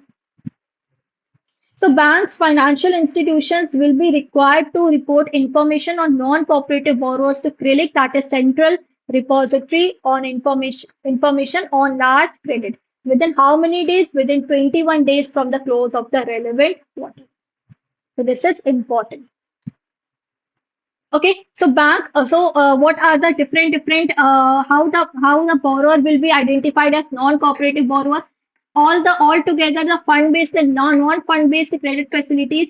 If the borrower has taken 5 crore or more, then it will be provided information to the credit. This we have seen. Okay, if company is not cooperating with the bank, means company is hiding information, not repaying or refusing the financial details, it means the company is not cooperating with the bank. So in case of the label of non-cooperatives, so it is not just for the company. See, if the label of non-cooperative is there, so it is not only for the company, it is the people who are working in their company. So it also includes the promoters of the company, the owners of the company, the directors of the company. Now, who it not include? The independent director, because they are not directly part of the company. They are just assigned, they are just working in an independent manner. They are not related in their daily operation. And the nominee director means if bank has appointed a nominee, or the government has appointed a nominee or person to check the details of the company. So these two are not be included under the label of non-cooperative. Only promoters and directors are included. Next is all about the restructuring, rehabilitation of stressed assets. So when the borrower has done the default, okay, now bank will use three different courses of action to recover their money. The first is rectification. Rectification means bank will give the chance to the borrower to rectify their mistakes. Second is what? That is restructuring. Bank will provide the restructuring method. And third is if from these two the bank is not recovering their money, then bank will take the help of court, debt recovery tribunals, RPC Act, all these things. So who is willful defaulter? Non-cooperative. So willful, who has done the default intentionally, a deliberate action is there. Instead, he has the capacity to repay, but still that person is not repaying the money. That is willful defaulter. Now, what action he can do? That is diversion of funds, siphoning of funds. So we will see what is diversion and siphoning of funds. And non-cooperative borrower is who is standing like a wall and they are not providing the efforts to help the bank so that they can access the data or the information of the company. So cutoff limit is what? That is 5 crore. And independent and nominees director are not included in the label of non-cooperative borrower. What is diversion of funds? What is siphoning of funds? Diversion of funds means when business is misusing the funds. Means you have taken money in the name of working capital and you are using that money for infrastructure project. You have taken the money from one bank and from another bank also you have taken the money and you have not informed to the previous bank or the new bank that I have already taken money from rest of the bank. So all these are what? Diversion of funds. Now diversion of funds is still acceptable, but siphoning of funds are not acceptable. These are not acceptable. So here is using short-term working capital for long-term. Okay, routing of funds without permission, transferring the borrowed money. So money you have taken and you are transferring it in the subsidiary companies, or the money you have taken, but the accounts in accounts you have not mentioned that money. You have taken the money of 10 lakh, but only in your accounts 8 lakh is showing. So where that 2 lakh is? So that is where that non-accounting is done, where that 2 lakh has gone. That is all about diversion of funds. Now, siphoning of funds, it is a more harmful act. It is not acceptable. It means you have used the money in any illegal purpose. You have used the money for buying your personal belongings. You have used the money for in speculation, okay, in hedging, in arbitrage. So all these are the things that includes the siphoning of funds. Okay, so what is the process for declaring the borrower as non-cooperative? So first, the committee checkup will be there.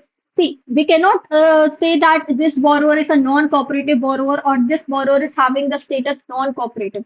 So first, committee checkup will be there. So internal bank committee will review all the things.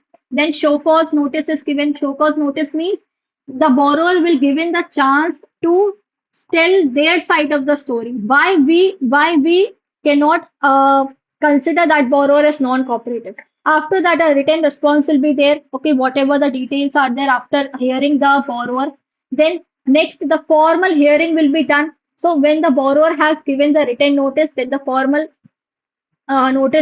hearing will be done. A meeting will be conducted virtually, and it will be asked from the borrower what is your concern, what you want to tell, and then the final order is there. So final order is final declaration that whether the borrower is a cooperative or non-cooperative.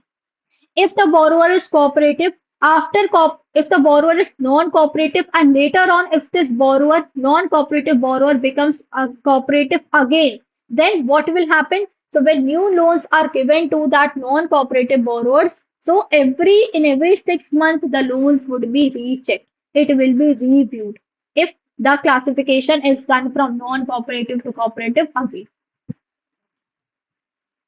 Then in restructuring, so I have told you that in restructuring, what are the things that bank will allow? Bank will give the repayment period. Bank will extend the repayment period that, okay, you have done the default was genuine. So I'm giving you some more time period to recover my money. So elongation of time period. Installment will be reduced. More capital will be given. Moratorium grace period will be given, extended. The pricing cut will be there. Interest rate will be reduced. So bank says that, okay, where you have to pay where you have to repay the amount on 10%. Now I'm deducting this to 9% or 8%, or some extra money is given to the borrower.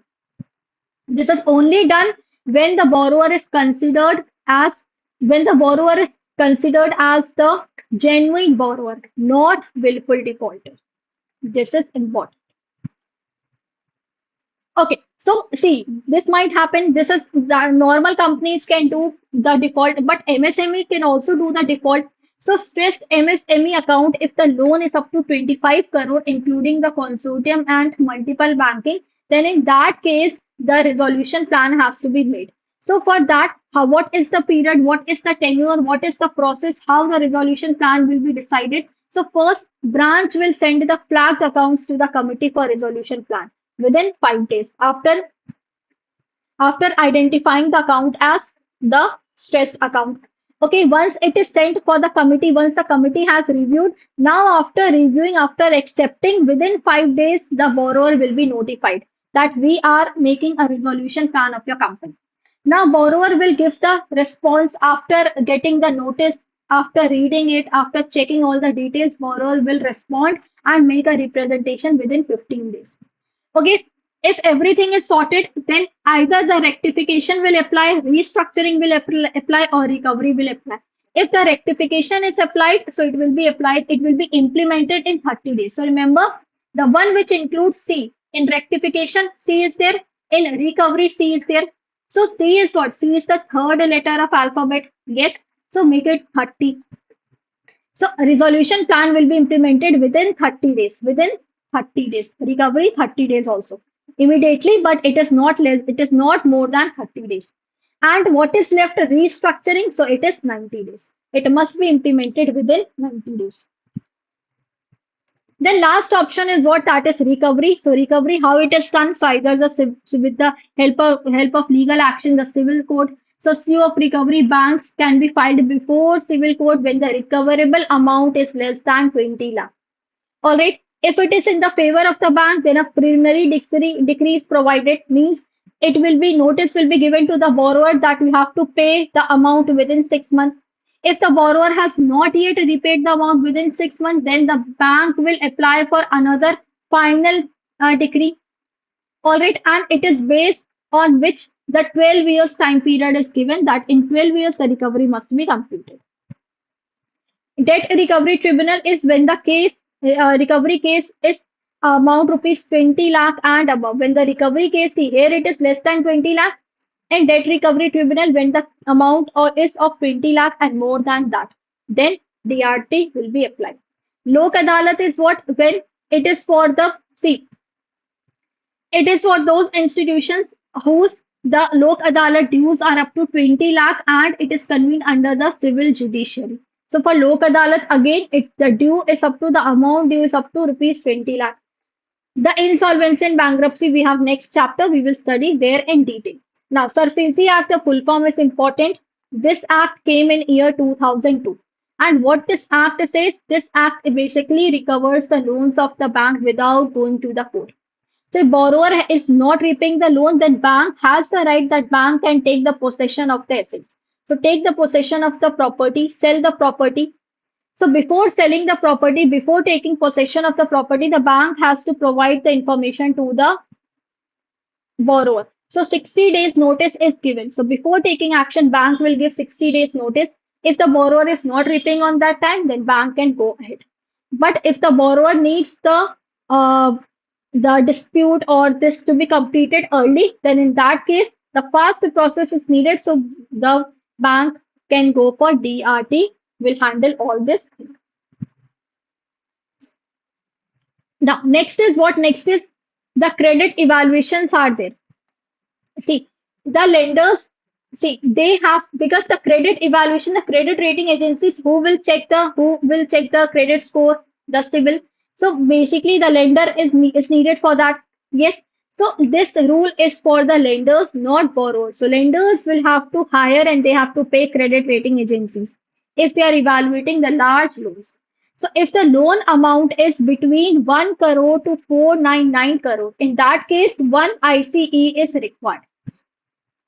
If the loan amount is 5 crore and above, then two ICEs are required. ICEs means independent credit evaluation. And the rating should be either it should be RP4 or less than that. Means RP1 is good, RP2 is good, RP3 is good, RP4 is okay. It is acceptable. But beyond that, it is not acceptable.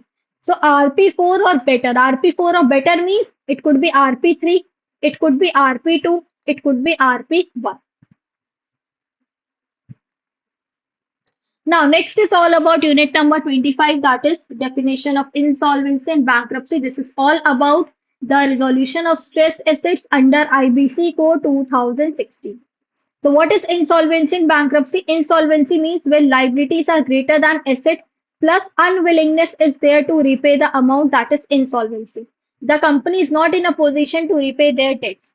Bankruptcy is what, when liabilities are greater than assets, unwillingness is there no obligation, uh, unable to pay obligation, plus when court gives the certificate of insolvency, that is known as the bankruptcy.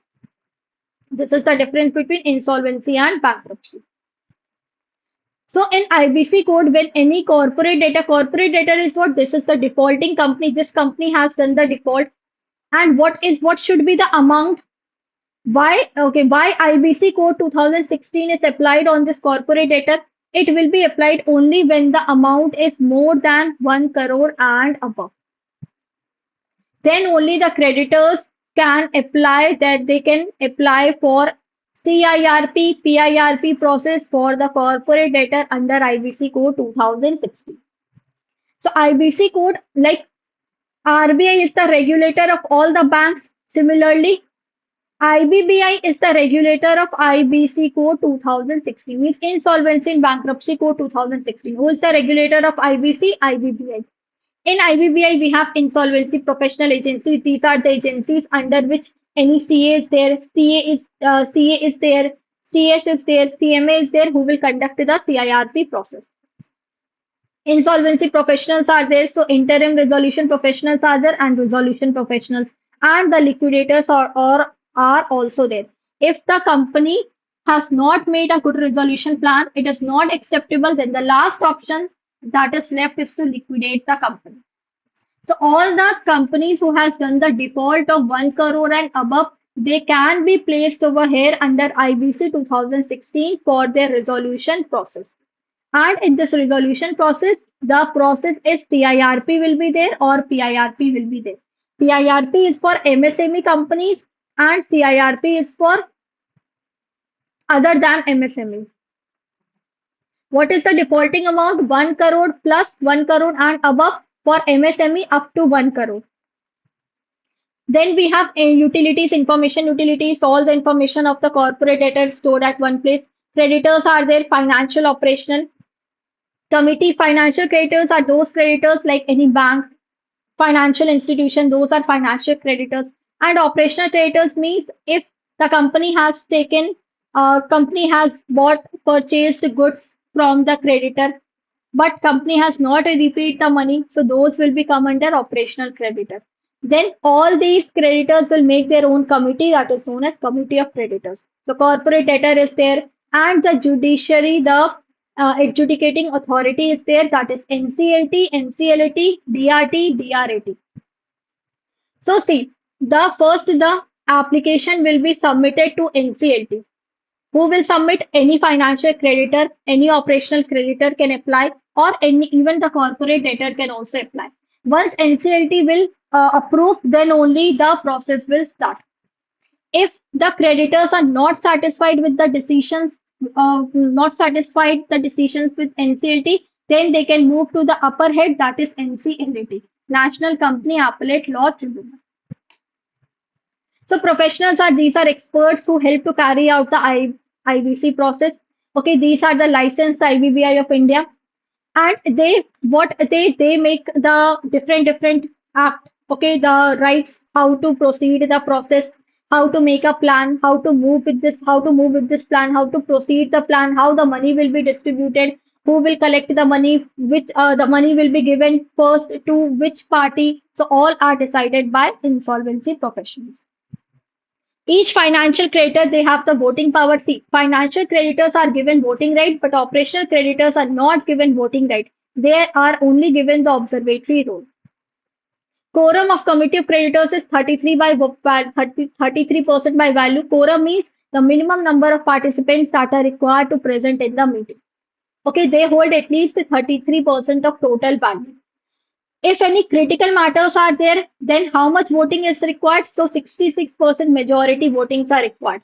So if 66% committee of creditors will say yes, then only it will proceed. If they will say no, then it will not be proceed. And on routine matters, 51% majority is required. Similarly, if any creditors they want to withdraw from the case, okay, once they have applied for the CIRP process under IBC, after applying, the creditor is thinking that it's just a wastage of time. We will not going to recover money from this debtor. So if the creditor, if any bank wants to withdraw the case, then in that case, how much majority is required? 90% of the majority of the committee is required. That is by value. All right. So what is by value? Suppose Bank A, okay, Bank A is how much owed? 40 crore. Bank B has to recover 35 crore. Bank C 25 crore. So total is 100 crore. Voting share is 40, 35, 25. So quorum is 33% by value means 33% of the voting is required. 66%, so 100 into 66% means 66 crore. It is 33 crore and it is 51 crore. So all these are by value. So these are what? These are by value. So how IBC process will start? So first the default will happen. So individual has or the company has failed to repay the loan on time. So minimum default amount should be 1 crore. Then the application will be submitted to NCLT. If NCLT approves the application, then only the further process will start. So there who can file any creditor, financial, operational and corporate debtor itself. Once NCLT checks the application, if default is proven, then the NCLT will admit the case within 14 days. And the moratorium period gets started. So grace period is given to the creditors. Debtors. Grace period will be given to the debtor, and IRP is appointed because we want any person who can start this process. So that is why interim resolution professional is appointed. Then after appointment of IRP is the public announcement that okay, we are starting the IBC process of this company. If any of the creditors they want to recover their money, they can join this process. So that is what the public announcement is made. Then every creditor will come, they will submit their claims, proof of claims. Formation of COC, so IRP verifies the claims. Then appointment of resolution professional is done. So COC will confirm that whether this IRP will proceed or we have to hire any other person. So resolution professional will proceed. Then a resolution plan is made. So RP invites potential investors to submit plans for the revival of company. And at least 66% voting is required. So once it is approved by NCLT, okay, see after the resolution plan, when the resolution plan is finalized, COC will check first. If COC will approve, then NCLT will check. Final NCLT will approve, then only the resolution plan is implemented. If any one of them has rejected, then the company will goes into liquidation. So resolution plan is what? It is the plan that is made to make the company work again so that the company can resolve from the financial distress. The company can recover or pay the debts to the other banks, or the company can make their activities again so that they can continue their operation again. So development is there. Applicant is decided who will develop the plan. The plan should be made in such a way that it can include all the things that what is the value of the company, how the amount will be repaid. Then approval will be there. So first the COC will approve. If COC will approve, then it will be submitted to NCLT. If NCLT approves the plan, then only it is implemented. So what are the content of resolution plan? So how the creditors will be paid? What are the steps? How to restore the financial health of a company? Or what are the steps to ensure that company can resume their operations? Then submission of proof of claims is given during liquidation. So the company who wants to, the banks or any financial creditor, any operational creditor who wants to recover their money, they have to submit the proof of claim to the liquidator. How to submit? Financial creditors have to submit electronically only, whereas other payments means the operational creditors they can submit it in by person, by post, or by electronic means. This is the difference between financial creditor and operational creditor. A person who has lent money to the company, that is financial creditor. It can be bank, any NBFC. And operational creditor means a person who has supplied goods or services to the company. So evidence, what is the evidence? The loan agreement is the evidence, financial contract. What is the evidence over here? Invoices, purchase orders. Who are like any vendor, supplier, landlords. Voting in COC, yes, financial creditors are allowed. Operational creditors are not allowed. If financial creditors are not present, then only they are allowed, otherwise not. Filing of CIRP, corporate insolvency resolution process under section 7, here under section 9. Proof of claim, they have to submit it electronically, they have to submit it in person by post or electronically. And now, if the liquidation has to start, so the liquidator has to submit the preliminary report to the NCLT within how many days? Within 75 days when the liquidation process starts. And next is the PIRP. So PIRP is for the MSME. So this is only when the value is up to 1 crore, because beyond 1 crore, it will go for CIRP only. So if any MSME has done the default, then in that case, the PIRP will apply. So what PIRP can be contemplated? See, PIRP and CIRP, if both, see, any PIRP can start if there is gap of 3 years from the previous PIRP. Like one PIRP started on 1st January 2020. So another PIRP will start on 1st January 2023, not before that. So there should be the gap of, okay, 24. There should be the gap of 3 years. Okay. Now, if any CIRP has been recently filed, then if PIRP is filed within 14 days, so in that case, the PIRP will apply. So see what happens. Sometimes both process may be filed around the same time. So if PIRP is filed within 14 days of the CIRP filing, so PIRP will continue. All right. If more than 14 days have passed since the CIRP was filed, so CIRP will continue.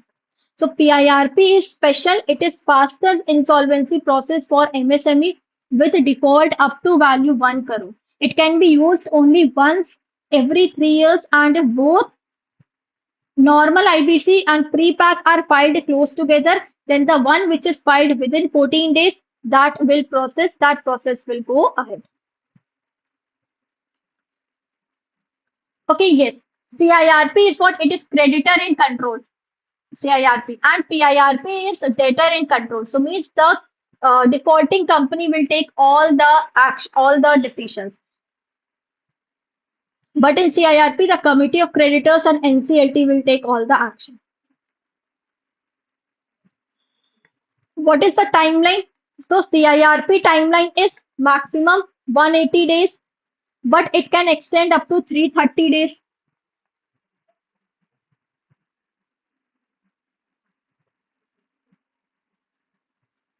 And PIRP is it is only 120 days. See, amount, if see already if the amount is less than 1 crore, so the PIRP will not going to proceed. The CIRP will not going to proceed. The PIRP will only proceed in that case if the amount is less than 1 crore. See, it basically says that if both are okay, if both see or at one time only one company can file for one thing, na PIRP or for CIRP. One company cannot file for both of the process at the same time. It can only file either PIRP or CIRP, not at the same time. At the same time, not the both process will not going to apply for one single company. Okay. And see, resolution plan is what? This is important. So MSME defaulter who is under PIRP, it has to within 2 days of PIRP commencement. Once the PIRP starts, it's within 2 days they have to submit a base resolution plan. And this is the difference between PIRP and CIRP. So PIRP is for MSME. It is up to rupees 1 crore, initiated by corporate debtor. Timeline is 90 days for resolution plan, and 120 days is the maximum period. Management control is corporate debtor in possession. CIRP, it is for corporate debtors over 1 crore plus more than that. Anyone can initiate it. 180 days maximum time. It can extend up to 330 days. Creditor in control. Expression of interest are invited. Applicable in both section 29 and termination. So they can terminate with minimum 66% is required, but here 90% of the voting is required.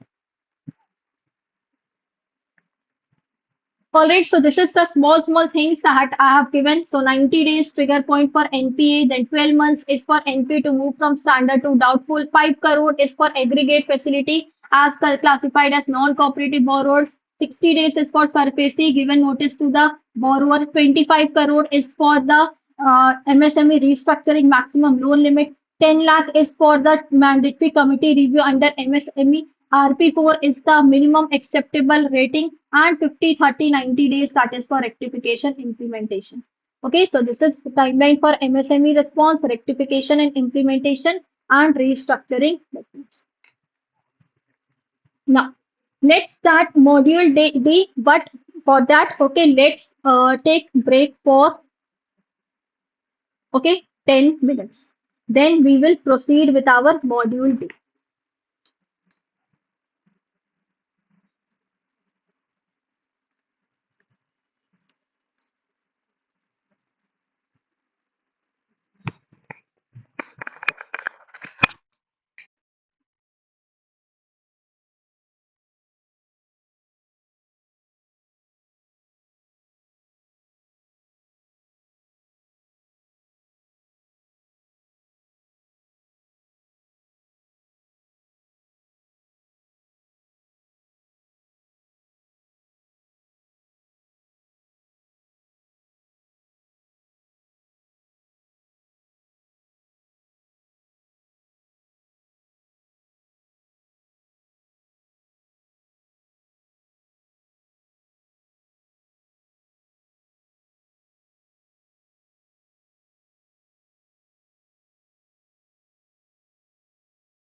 All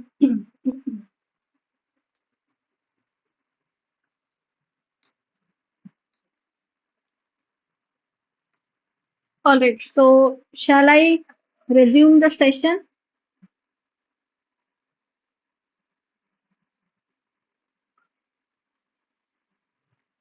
Okay, so let's start module D. So module D is all about compliances in bank. Compliances means the rules, the regulation guidelines that are to be followed by each and every bank who are working, okay, in India.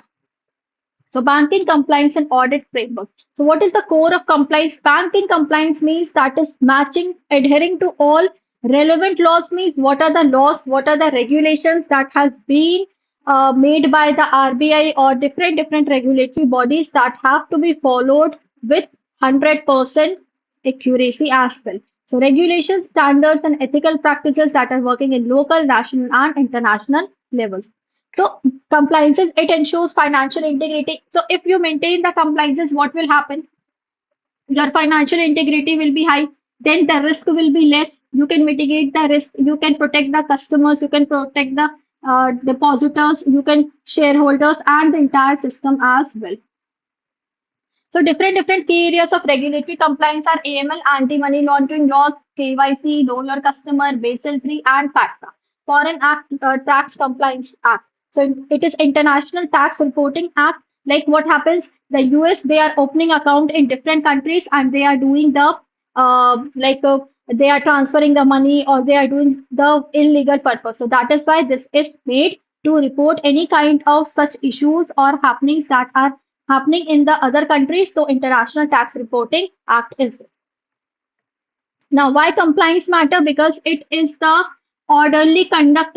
Orderly conduct means if any compliances are made, rules are made, so that everyone has to follow. So a uniformity is there. It will bring the stability in the system. The errors will be less. The correction will be more. Correction means any kind of violations or early warning signals are so quick action will be taken for that, and it ultimately elevates and improves the overall governance of the bank. What is compliance risk? So compliance risk definition is given by BCBS. So this is the compliance risk definition. So compliance risk is the risk of legal regulatory sanction means if the laws are not followed, any kind of financial loss the bank has suffered, or it's a negative publicity the bank has suffered means the reputation of the bank is very low, or the bank has not followed completely laws, regulations. So all this will increase what compliance risk. This is the definition given by BCB. So if the failure to comply with laws and codes are what like regulatory sanctions if one has not followed, material financial loss is there, or bank has the loss, bank has the negative reputation.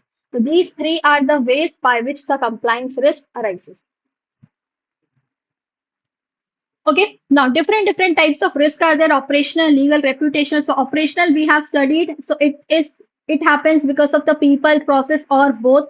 Okay, if any kind of natural calamities are there like drought, flood, or any war, so that will also bring operational risk. Legal risk when the laws are not followed, then legal risk is there. Okay, unenforceable contracts are there, unfavorable judgments are there, negative publicity of the bank, it will lack to the public confidence. The customers will not going to rely more on the banks. They will have a negative feeling with the banks. Business risk, it impacts your current earnings of the business, whereas strategic risk will impact your current plus future earning. Because strategic means the strategies are formulated and strategies and plans that are formulated for the long term purpose. So not only your current scenario, but it will affect the future scenario as well.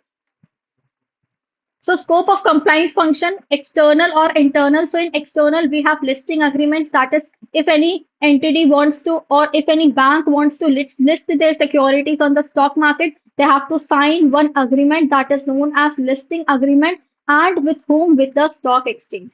Internal means when the banks, they have, every bank, they have their internal policies. If the banks are not following the internal policies, the internal manuals, circulars, so that will affect the compliance function.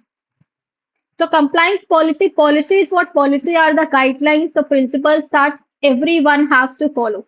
So RBI has said that when RBI released the master circular, so RBI has advised all the banks that they have to formulate and implement the compliance policy within how many months? within 6 months from the date of the circular when it is released.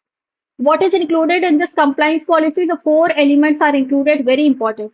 First is what is the objective of compliance policy? Why this policy is made? What is the motto behind this policy? Second, what is the scope of this policy? Means everyone has to follow or only few people has to follow, few departments have to follow. The compliance function at the office, zonal branches, subsidiaries, and what are the role and responsibilities of CCO? This is very, very important. Then the policy, the compliance policy must have reviewed at least once a year. Means it can be reviewed more than once a year, but it should not be less than a year. And the quality assurance and improvement program that has to be reviewed at least once in every 3 years. So what are the roles and responsibilities of CCO? So for checking the compliances in bank, one officer has to be appointed and that officer is known as CCO. So what is the time period of the appointment? The CCO should be appointed for a minimum period of not less than 3 years. Transfer or removal. So if any CCO is to be transferred or is to be removed before completing his tenure, then it is possible. It can be done, but only in exceptional cases. And that too, the prior approval of the board is required. What is the rank? The CCO shall be a senior executive of the bank. The CCO should not be below two levels of the CCO. Means CEO, first level, two level. The CCO cannot work at this level. The CCO can work maximum two levels. So he should be at the general manager position or not below two levels from CCO. Age should not be more than 55 years. Experience, total experience is of 15 years required, and in that 15 years, 5 years experience are required in the field of audit, finance, compliance, legal, risk management. Should have good level of high skills, should have high level of respect, means the CCO can take independent decisions for the company. He should have the freedom and sufficient authority that he can interact with any person to maintain the compliances. Others means no any kind of pending vigilance case should be on the CCO. The CCO should have a fit and proper criteria for working at this post. Selection process, selection of candidates, CCO can be done with the help of selection process and it is based on the recommendation of senior executive level selection committee. Reporting requirements. So when any CCO is appointed or CCO is removed or CCO is transferred, so for that prior information is provided to the Department of Supervision, Reserve Bank of India, Central Office, Mumbai, that the CCO is appointed or it is removed. Reporting line, this is very important. The CCO has to report to three people. One is MD, CEO, and one is MD and CEO and the audit committee of the board.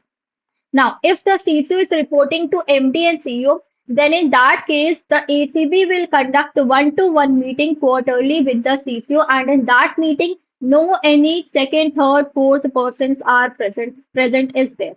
So they no any other person should be present.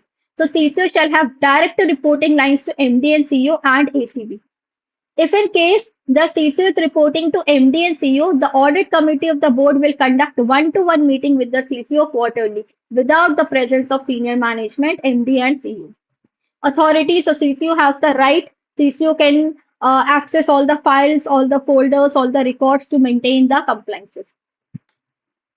And dual hatting means two hats. The CCO should not be given two hats at the same time. Means the CCO should not be given two tasks at the same time where it brings a conflict of interest. If what are the roles that do not attract a conflict of interest? So only one role CCO can perform where there is no conflict of interest. What is that role? That role is AML, Anti-Money Laundering Officer. The CCO shall not be a member of any committee, okay, which is bringing the conflict of interest. If the CCO is a member of any committee, in that case, the CCO can only give advisory role. The CCO is not allowed to participate in the matter. CCO can only give advices and suggestions. Now, next is what that is risk-based internal audit. So RBIA, this is the short form risk-based internal audit. So it is what it is an audit approach where the internal audit function, it focuses more on the areas of highest risk in an organization. Instead of checking every activity equally, more focus is on the risk. In banks and financial institutions, the RBIA, it helps to ensure what are the major risks, how controls are working properly or not, resources are efficiently used or not. So are rules and procedures being followed in the bank or not? So which activities create the greatest risk for the organization and how these are controlled? That is the work of RBI. The main objective to focus is identifying the high risk areas, evaluating the effectiveness of internal control, then improving risk management system, helping management um, to achieve their objectives, identifying different risk in different departments. So this is the work of risk-based internal audit.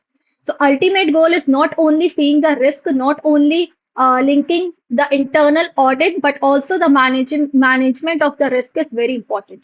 So it is not about auditing the risk themselves, but also managing the risk so that the risk may not arise in future again. Okay, not auditing the risk, but also the management of risk. So what are the objectives of internal audit? So it examines the control environment, okay, measures any kind of risk is there. If yes, so it mitigates the risk, ensures all the legal regulations are followed properly or not, any kind of deficiencies are there or not. If yes, then uh, take take actions for that, provide risk assurance directly, strengthening all the controls, ensuring strict adherence to the internal rules, internal guidelines, and verify that if any kind of employees are doing non-compliances or not. If they are doing non-compliances, then take strict action on them. So head HIA, that is head of internal audit. So internal audit means checking the advanced level of all the books of accounts, all the internal checks, internal regulations, okay, internal control. So HIA is what it is the head of internal audit means a top level officer who ensures internal controls, risk management, and governance. The governance process are fully operational or not. So this head of internal audit will report to whom? That is, they will report the CEO and CFO and directly to the ACB, Audit Committee of the Board. What is the work of head of internal audit? Head of internal audit will maintain internal checks, internal control, manages risk, okay, check all the non-compliances, all the reporting is provided to the ACB and conducts all the audit work. Now, one is most important, that is reporting framework and monitoring compliances. So, how the reporting framework is done, how the compliances is monitored. See, any kind of non-breaches, any kind of non-compliances, any kind of breaches is done from the branch level only. So, first, the branch will report to RONZO, regional office, zonal office. All right, then RONZO will report to CDCO, that is central office at compliance department at central office, and one copy will also be provided to risk officer. One copy is provided to risk officer. Okay, then functional department will report to compliance department, overseas branch will also report to compliance department, and audit department will also report to the compliance department. So these are all the reporting frameworks and monitoring of compliances. ROZO, one copy is provided to the risk officer, FGMO functional department. Okay, FGMO is what? That is Field General Manager Office.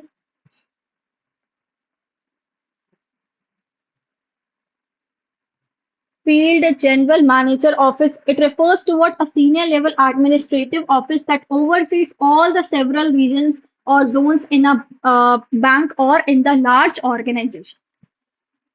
Okay, so this is what we have studied. So how should breaches be reported?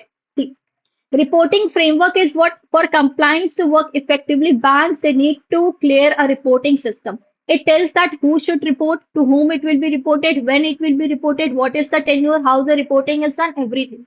So what needs to be reported? That is whether the branch is following rules or policies or not, or if any kind of non compliances are there, if any kind of breaches are done, means any rules are break or the internal policies are not followed. So branches to RONZO, RONZO to CDCO, and one copy is given to risk officer, also providing the FGMO and other ways breaches can be reported. That is, overseas will also provide the reporting to CDCO. Audit department will also provide reporting to CDCO.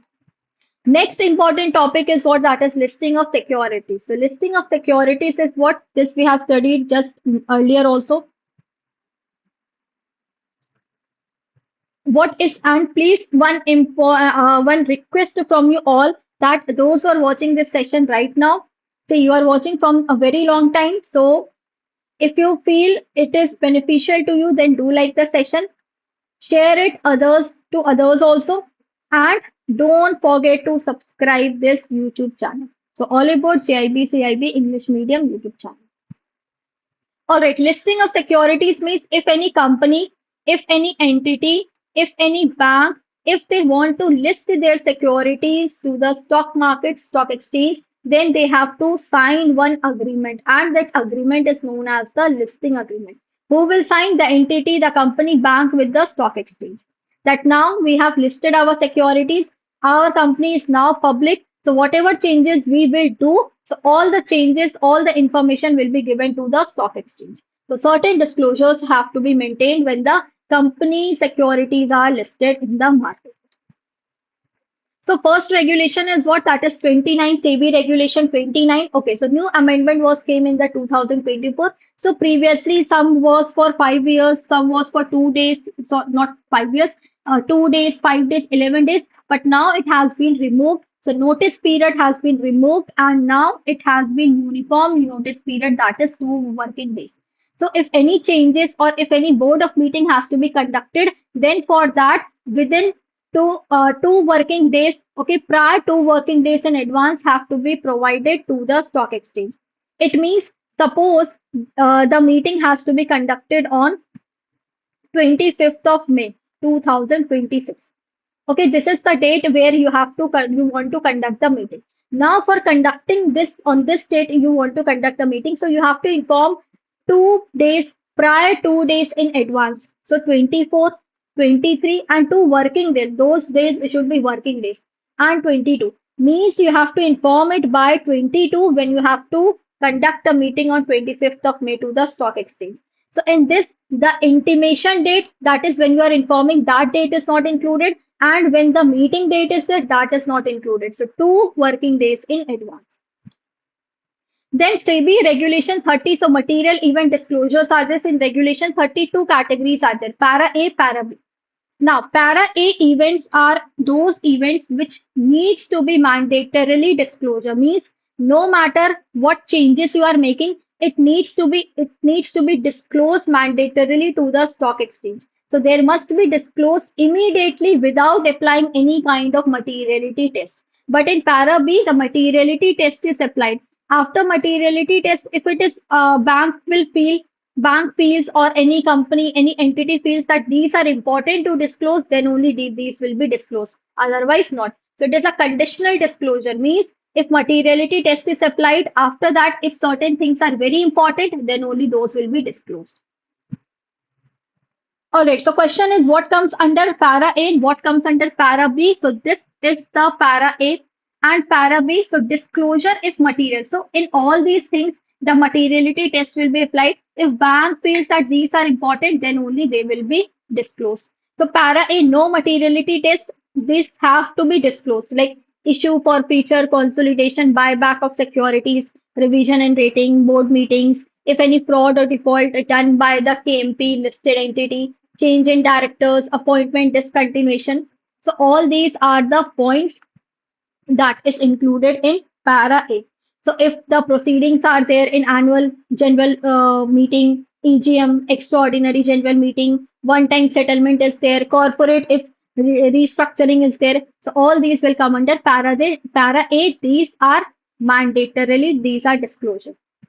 And para B, disclosure means you have to state it, you have to show it, you have to inform it if it is material, if it is important.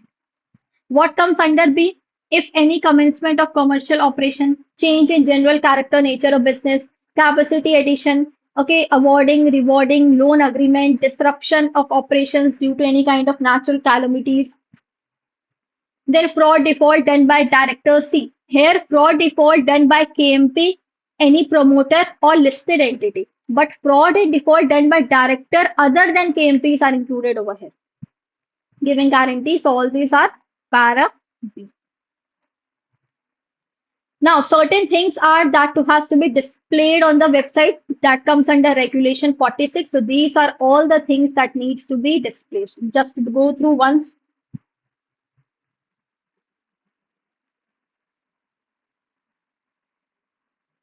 information to be displayed on the website.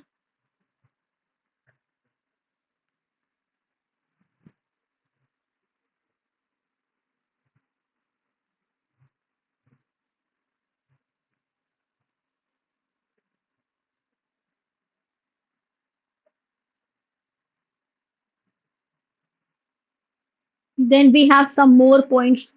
So till Q, we have all these points. These are all the information that on website it must be uploaded.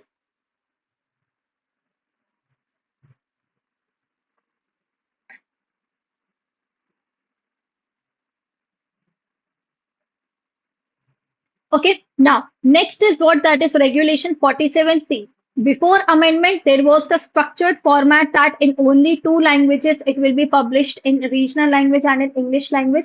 After amendment, there is no such format. See, languages still it exists, but there is no such format over there. And one thing is added that is everything is done digital. So previously it was to be printed in the newspaper. Now everything is done digital. All right, regulation 46 is all about the previous requirement that is limited set of disclosures are there, no specific digital tools are required, but now the QR code is there. So if anyone wants to search any kind of information, they will just scan the QR code and all the information will be over there. So that is balance sheet, cash flow, QR code optional in certain formats. Now, next is all about the how the governance structure is there. See, the compliance officer, because anything starts from the branches to RO and ZO. So compliance officer at RO and ZO and functional department at central and head office, both will report to whom? CCO.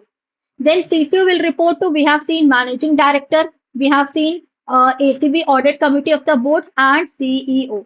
So managing director, CEO, board of directors and audit committee of the board, the CCO will report to them. So what is the how the CCO is selected, how the CCO is evaluated? So chief compliance officer, why it is appointed to check the compliances, okay, to maintain, to see whether the banks they are following the compliances or not. If not, then all the non-compliances will be reported to the ACB.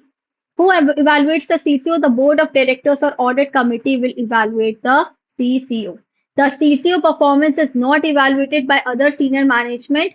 Total independence of the compliance function. So all of them, they will ensure they will check the non-compliances or any kind of breaches. So its performance is measured by the ACB. Next, we have next topic that is compliance governance structure. So compliance governance structure is what? See, structure we have seen the organizational structure means who reports to whom, who will do the reporting. So governance structure is what the people in the bank, the people in that entity who are maintaining, who are following, who are checking the compliances and how they have to report. What is the structure? What is the reporting hierarchy? So field general RO, ZO branches will report to compliance function at corporate office CDCO. CDCO will report by the CCO, the head office of the CCO. Then CCO will report to the ACB and MD and CEO, and MD and CEO will report to the board of directors.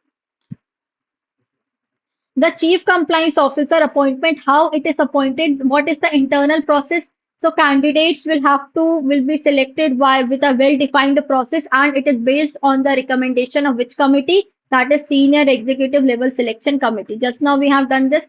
Okay, there is one strict mandate that before appointment of CCO, notice has to be provided, information has to be provided to whom? The RBI, Department of Supervision, Mumbai. Okay, before appointment, premature, and transfer.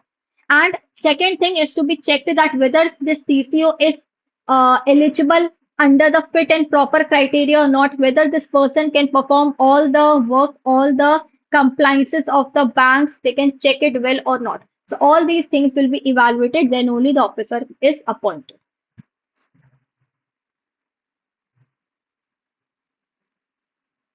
Now, next is, okay, this we have done. So compliance officer, zonal office, then functional departments will report to CCO. Then board of directors, ACB, managing director, and CCO, they will report to all these three people. Okay, next topic is what that is managing overseas operations. See, in India, you can manage the compliances. You can see, okay, with the local officers, with the zonal offices, the branches. But if the banks are located outside India in the host country, okay, then how you can check the compliances? So for that, you have to hire, okay, one person who can manage effectively well, because in other countries, okay, the entire the laws, rules, regulation, everything is different in overseas country. So how you will going to see whether what are the laws prevailing in that country? So for that, independent compliance department is headed by any local or India based officer. So any India local based officer will be appointed as nominee over there under scale 3 and 4. And that person must be aware about all the statutory and regulatory rules or internal guidelines of the overseas operation. Okay, he can report to the head office CCO, and monthly reports will be submitted to these people. So dedicated overseas compliance desk is all the things, or all the overseas, whatever the proceedings are over there, rules are prevailing over there. So everything has to be provided at compliance desk. Like what help desk is there? So help desk, you can get every type of knowledge related to all the information. Uh, Similarly, compliance desk is you will get the knowledge of related to compliances, non-compliances of overseas operation with the help of those, the India-based officer. And it ensures the timely reporting to top management, ACB and RBI. Okay, so what are the categories of non-compliances? Yes, you will be given PDF. What are the categories of non-compliances? The non-compliances means when the compliances are not followed. It means the violation is done. Data hoarding means you have hold the data. Okay, the data is very important. Okay, this data needs to be circulated to everyone. Now you have hold this data. You are not sharing with other people the important data, the important information. That is the data hoarding. Data mismanagement, or something negligence is done with the data. The alteration is done in the data. That is what data mismanagement. And inadequate supervision means when the management has not done proper supervision on the people who are not following the protocols of the company, the rules and regulations of the regulatory bodies, internal guidelines, internal rules. That is what the categories of non-compliances. So in categories of non-compliances, so what is how the compliance failure happens? So it happens in two ways, in level one, level two. So level one is all about external compliance, means when the banks, when the institutions, they are not following the regulatory authority of RBI, the regulations of SEBI, the IRDA, and IBA, FIMMDA, FEDAI. These are mandatory rules and these are not followed, then it comes a external compliance. Internal compliance means when banks are not following their internal rules and regulations, their manuals, their policies, their directions, that is internal compliances. So remember, level one is external, level two is internal. Now, so what are the five basic rights given to bank customers? See, com- the only if you are not following the rules, then only the non-compliances will not occur. If you are not treating your customers well, if you are not helping your customers, so that is also a part of non-compliance. So, what are the five basic rights that is given to the bank customer? So, first is right to fair treatment. So, you have to treat your customers fairly, no matter whether that customer is having less income, he's earning less income, more income, whatever his age is, the gender biases is it should not be done. So bank should offer the same loan terms to all the eligible customers, not favoring anyone. Right to transparency means you have to be transparent, you have to disclose everything properly with the to the customers that these are the risks associated with this product, these are the charges on this particular loan. So the bank clearly explain all the loan charges and interest rate. Right to suitability means the product should match according to the customer's need. Customer is demanding anything else, you are selling anything else just for the sake of your benefit. So it is not correct. So you have to sell suitable products to the customers. Right to privacy means their privacy has to be maintained. The data should not be leaked. You don't have the right to share the account details of the customers without their consent. And right to grievance redressal compensation is if the customers are having any problem, try to listen them. If not, if they are reporting to the banking ombudsman, then banking ombudsman should take the action for it. Next topic comes, that is what? That is the control versus audit. So control versus audit means internal control means the frameworks that the bank is using, like system, policies, procedures, processes. These are implemented by the top leaders, the senior management, the board management. And internal audit means it is the examining each and every detail of the bank. So objectives, it is examining if the procedures are made. So whether what see internal audit is measuring what is used in internal control, what we have to check in internal control, all the things are in the proper and correct manner or not. That is what the internal audit does. So internal control, the frameworks are there and all the frameworks are in the correct way. Are they being followed properly or not? That is what the internal audit will check. Implemented by board management, it is an independent audit function. It is the it controls all the risk to achieve organizational objectives. It manages the adequacy and effectiveness of internal control. So whatever internal controls are applied in the bank or company, are they working well in a proper manner or no? Now, six aspect of internal control is what? So first is information system. So six aspect of internal control important. Information system means the system should be secure enough. The system should have the privacy of information. Okay, no data leakage should be there. It should ensure the proper integrity of the customer. Segregation of duties means everyone should know their responsibilities well. It's not that one a person should be given all the tasks. Every person should be given equal tasks according to their calibers. Audit program means audit function should be there. It should be independent. The reporting should be done to the board of members without any kind of interference of any other people. It helps in determining the compliances with policies. Record keeping is what? That all the accounts are to be maintained according to the accounting principles. So proper accounting principles are to be followed when recording everything. Protection of physical assets means whatever physical assets are present in the bank, its access should be given to only limited people. Okay, no other people should have the unauthorized access of those. The physical security of the computer is very important. And education of staff means the people who are working in the entity in the bank, they should be skilled enough. They should have got a good training so that they can handle any type of task it if it comes with respect to non-compliances.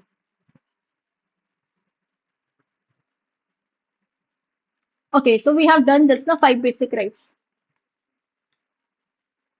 All right. Next is all about the framework for identification of compliance issues and compliance risks. So what are the compliance issues? Again, compliance issues are what? When rules are not followed, regulations are not followed, the mandatorily approaches are not done. That is what the compliance issues arises. So different types of compliance risks are there. Compliance risk means the risk of legal regulatory sanction, the risk of financial loss, reputation loss due to the failure of comply with laws.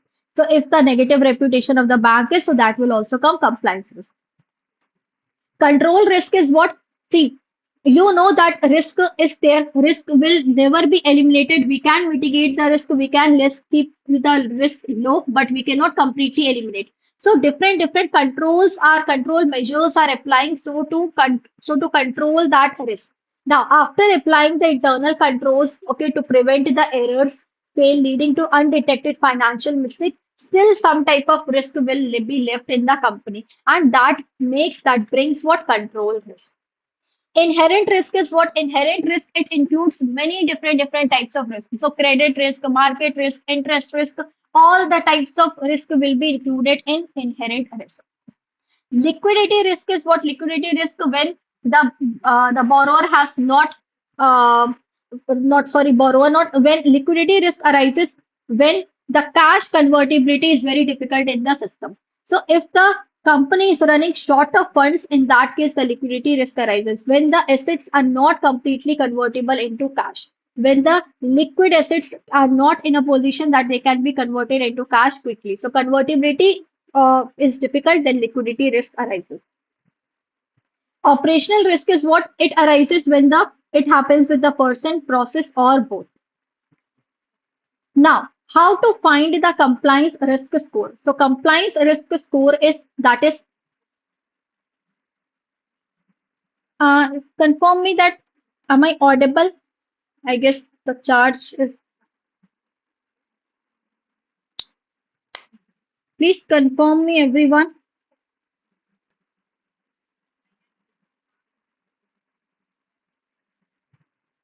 Okay, let's see how much I can take the classes.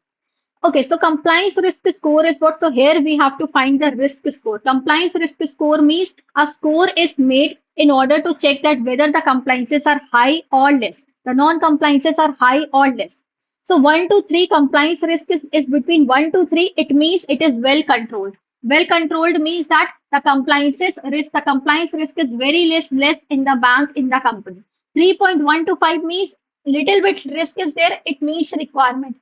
5.1 to 7 means it needs improvement, it needs to improve quickly. And 7.1 to 10 means the environment, the entire bank or the system is facing a huge compliance risk, so it needs significant improvement. So this is the compliance risk score, and according to this compliance risk level. Yes, actually, the earbuds are the charge is, I guess, just a minute. Me.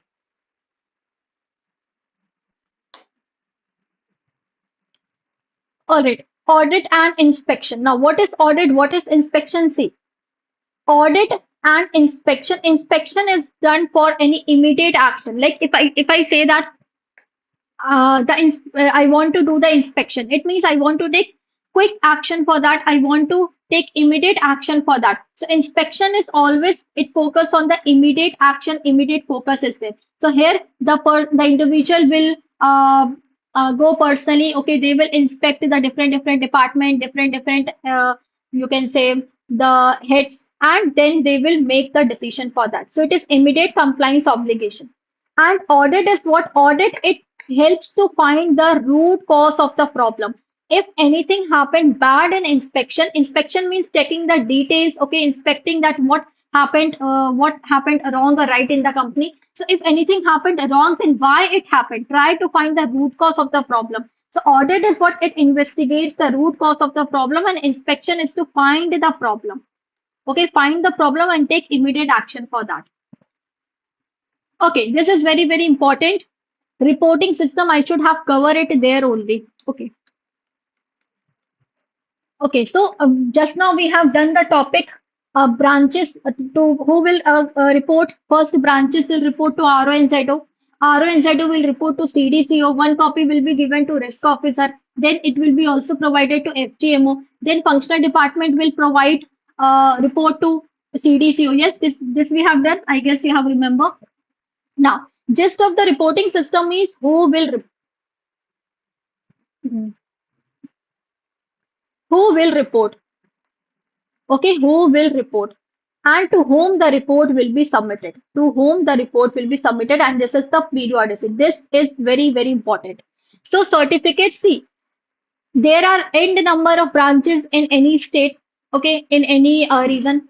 So it's impossible to go and collect from each and every branch. So the branch officer, the head of all the branches officer, they will collect the consolidated certificates.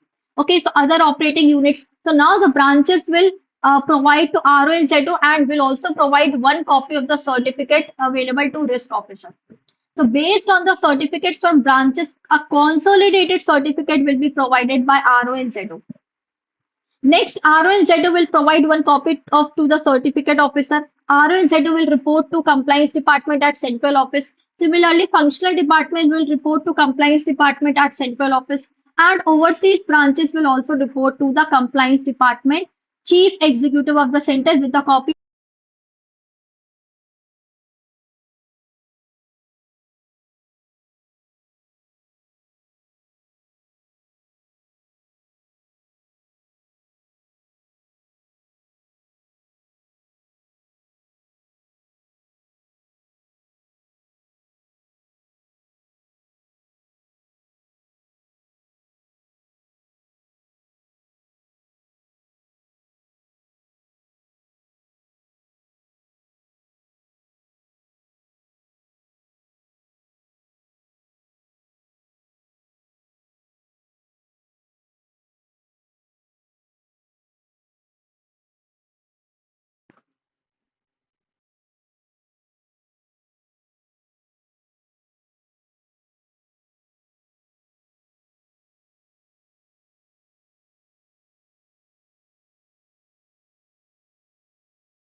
All right, now confirm me. Am I audible?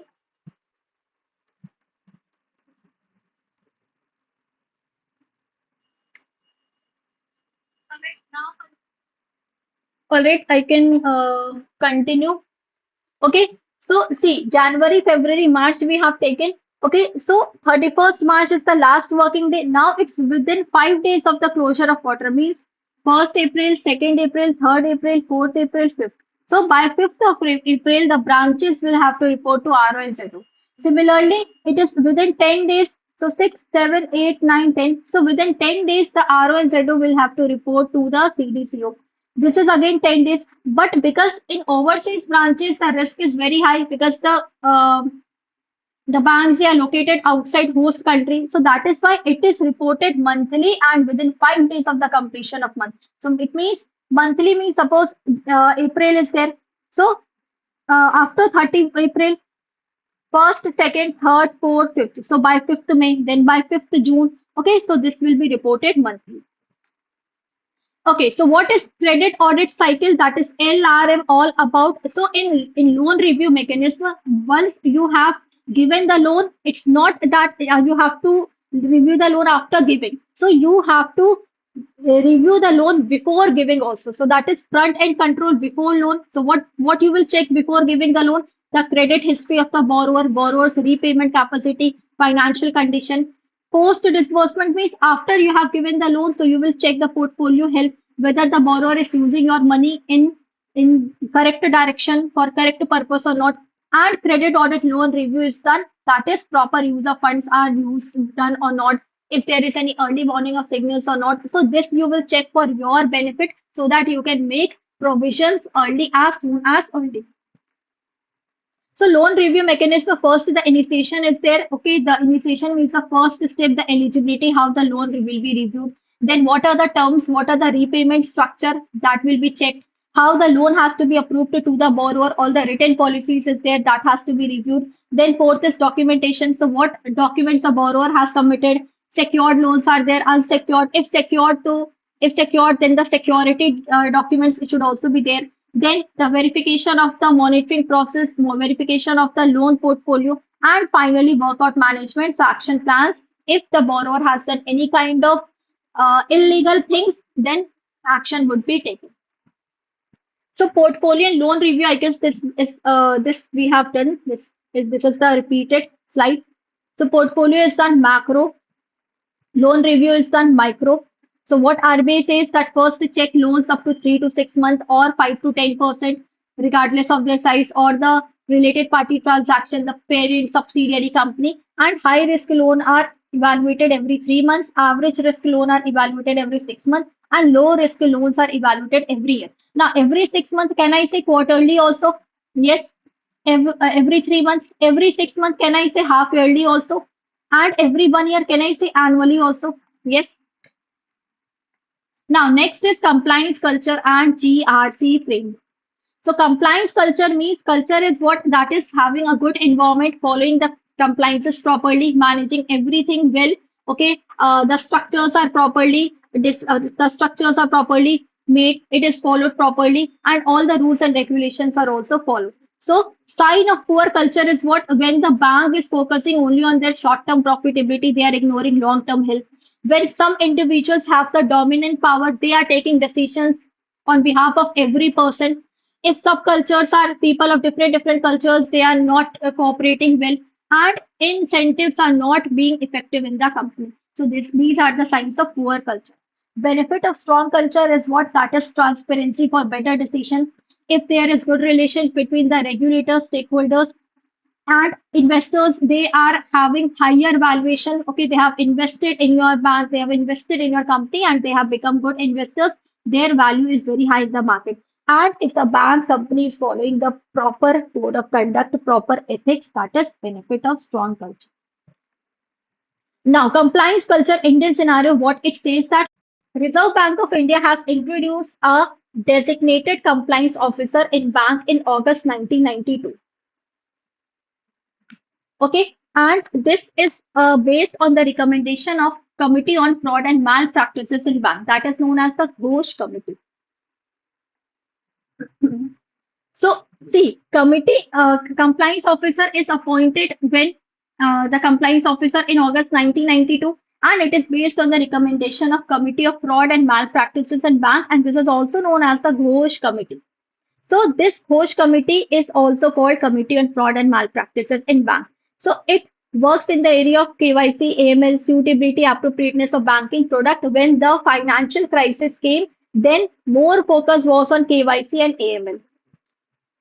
Then GRC integration framework is what GRC stands for governance, risk and compliance. So governance, what it includes the framework. Framework, what rules and regulations should be there. Compliance is all about following those rules and regulations. Following rules and regulation is compliances. And risk is what risk is. It is the uncertainties that arises in the bank.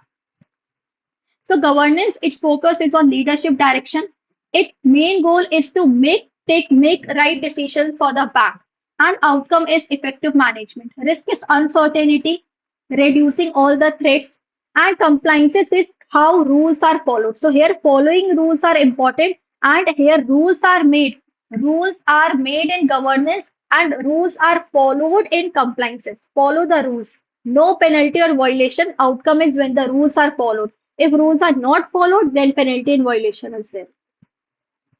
All right. So GRC framework, one integrated framework it came. Integrated means web-based tech through web-based technology, all the things will be integrated in this GRC. So if anyone wants to find anything, they don't have to look separate each and every department. So in GRC integrated framework, you can get incident management if you want to look anything about what incident took place previously, how to control risk, what are the key risk indicators from which you can protect your company, you can anticipate risk earlier, what are the issues and plan, how to manage compliances well, government or governance audit management, and all the types of report. So in this integrated and web-based technology, web-based platform, all the things will be provided at once. So it is the holistic review.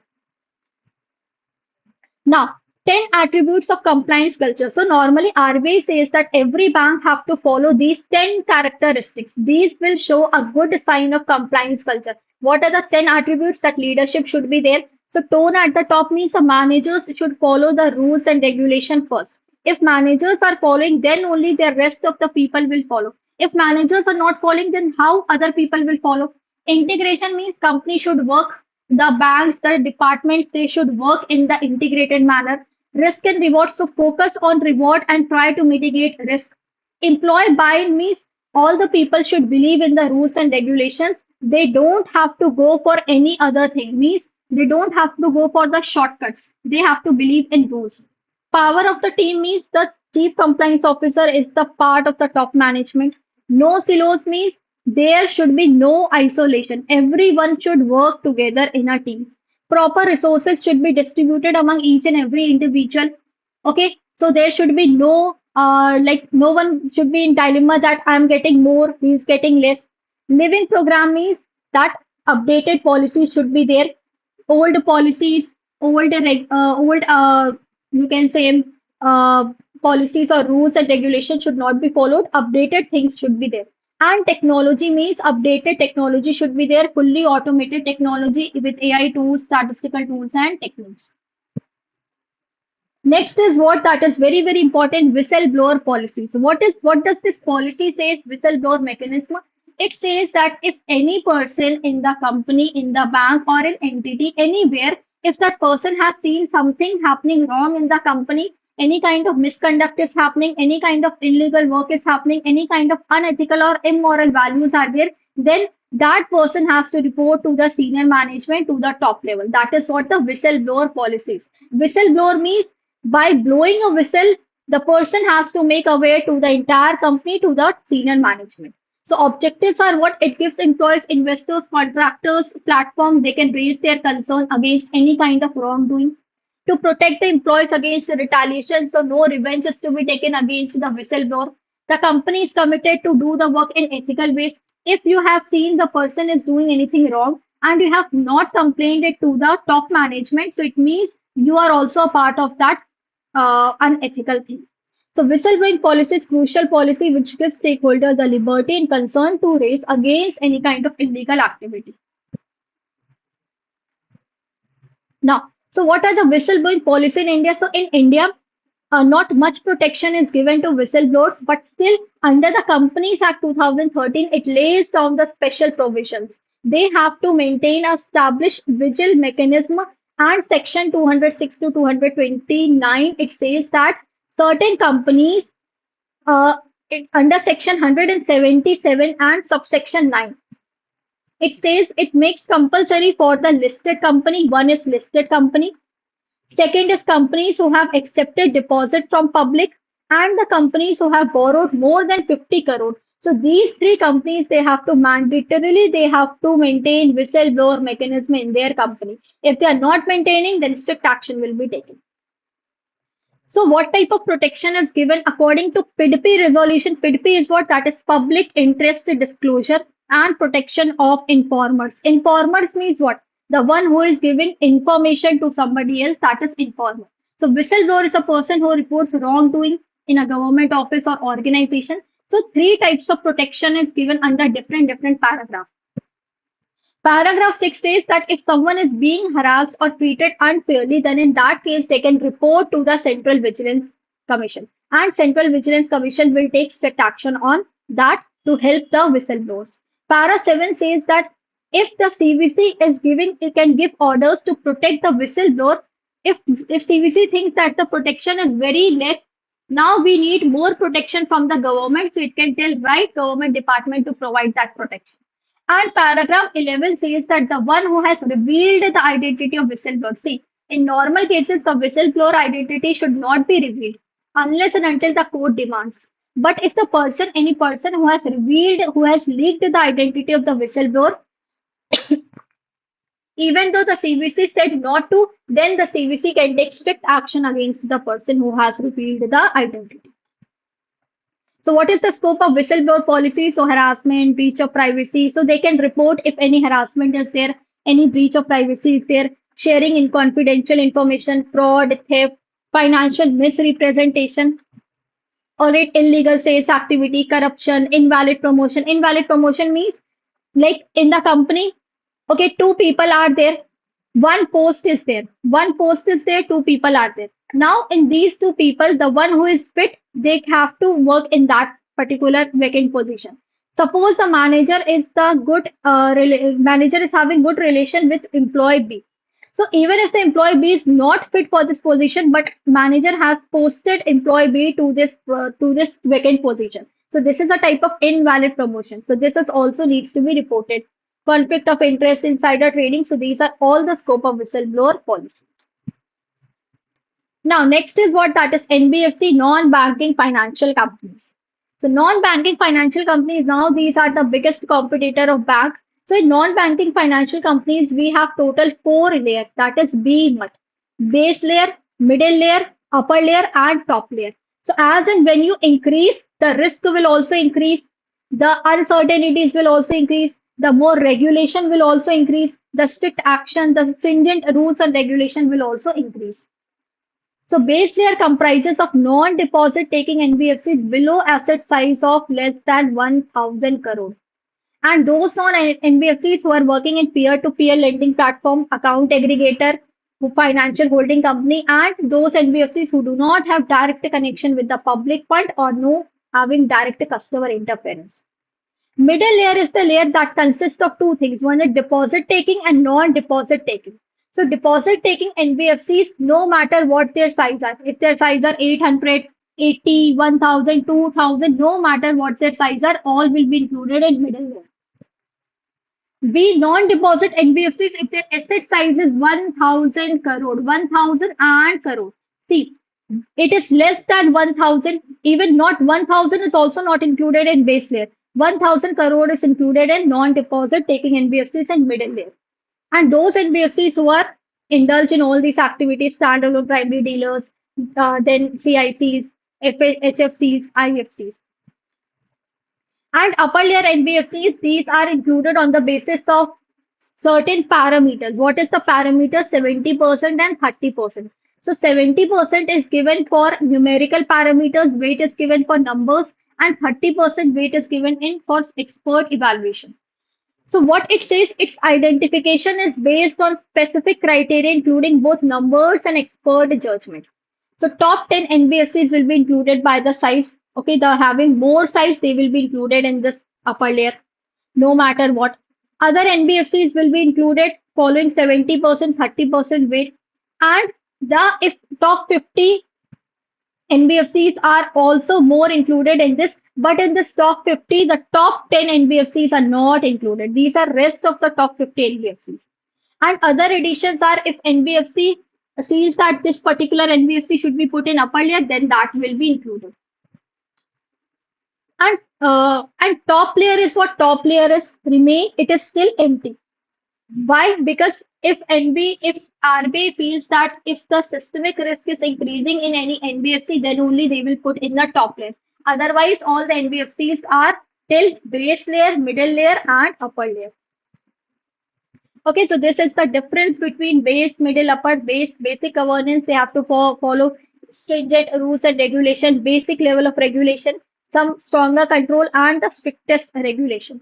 So it requires the risk management committee here, KMP rules are there, and the strict board policies are there. Okay, this is the important that see earlier the NBFCs their net owned funds were 2 crore, but RBI said that you have to increase from 2 crore to 10 crores. So there was one question NBFC they says that how I can increase suddenly from 2 crore to 10 crore. So RBI says that don't worry, I'm giving you the glide path. Glide path means the gradual increment. So you can increase this 10 crore but with a gradual way. So first you have to current means that was at the time 2023-24. So it was having 2 crore MFI 5 crore ICC investment core companies, okay, microfinancial institutions factor 5 crore, 5 crore, 2 crore in northeastern region.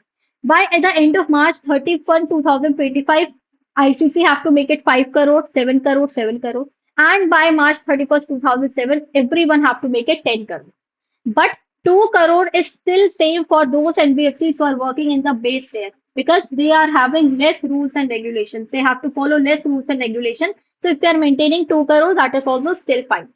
And those NBFCs who are not following these criteria at the stipulated within the stipulated period, they will not be eligible to hold the certificate of registration. Similarly, NP classification is also so previously the classification for NBFC in NP was 180 days and more. Then it became 150 days overdue by March 31st, 2004. Then 120 days overdue March 31st, 2025. And now it is just the same like bank. So bank they have to follow overdue for a period of 90 days and more. Then they will classify all assets as NPA. So this is same for the bank as well. For NBFCs also it is now same. Okay, ceiling on IPO funding. Okay, one thing, if I'm not audible, please do remind me instantly. All right. Ceiling on IPO funding. IPO funding ceiling means, see, if any borrower if any borrower wants to finance, okay, for the subscription for the IPO funding, then in that case, how much NBFC will lend? NBFC will lend 1 crore to one borrower. So this is the ceiling limit. Ceiling means the maximum limit. If NBFC wants, they can.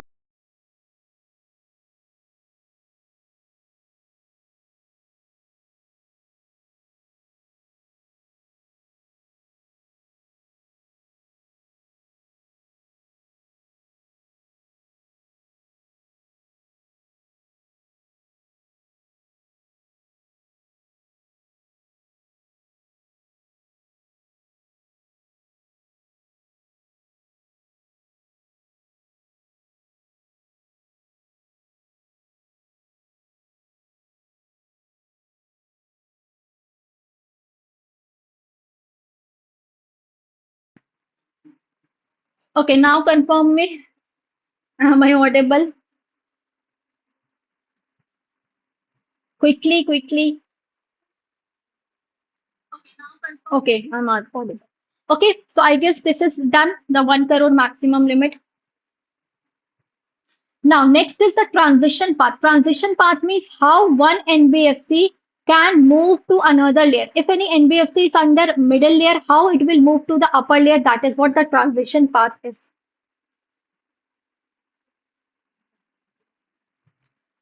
So a transition plan in NBFC, it is the step-by-step process designed by RBI to help NBFC so that they can move from old regulatory pattern to the new one. So see, if you are moving from base to middle, from middle to upper, it means you have to follow new regulation, new strictness is there, new categories are made. So everything is new. So that is why step-by-step pattern, step-by-step is time period is given so that you can follow the new regulatory pattern. So it gives NBFC time to adjust, ensure a stable and safe shift, and it focuses on better risk management. So what is the transition plan? So once any NBFC is identified to be included in upper layer category, then in that case, RBI will advise NBFC first. The time is given to prepare itself. That see, now you are moving in the upper layer, so I'm giving you time to prepare yourself. So within 3 months of being advised by RBI, when RBI has given the advice regarding the inclusion in the upper layer, the NBFC will have to put a board approved policy, and in that policy, everything will be discussed, written. The RBI will review that policy, and finally, the implementation plan is given to follow new regulation.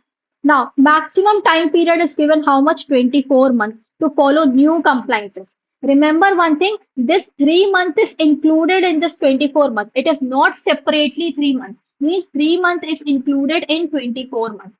All right. So it is subsumed within 24 months, this 3 months.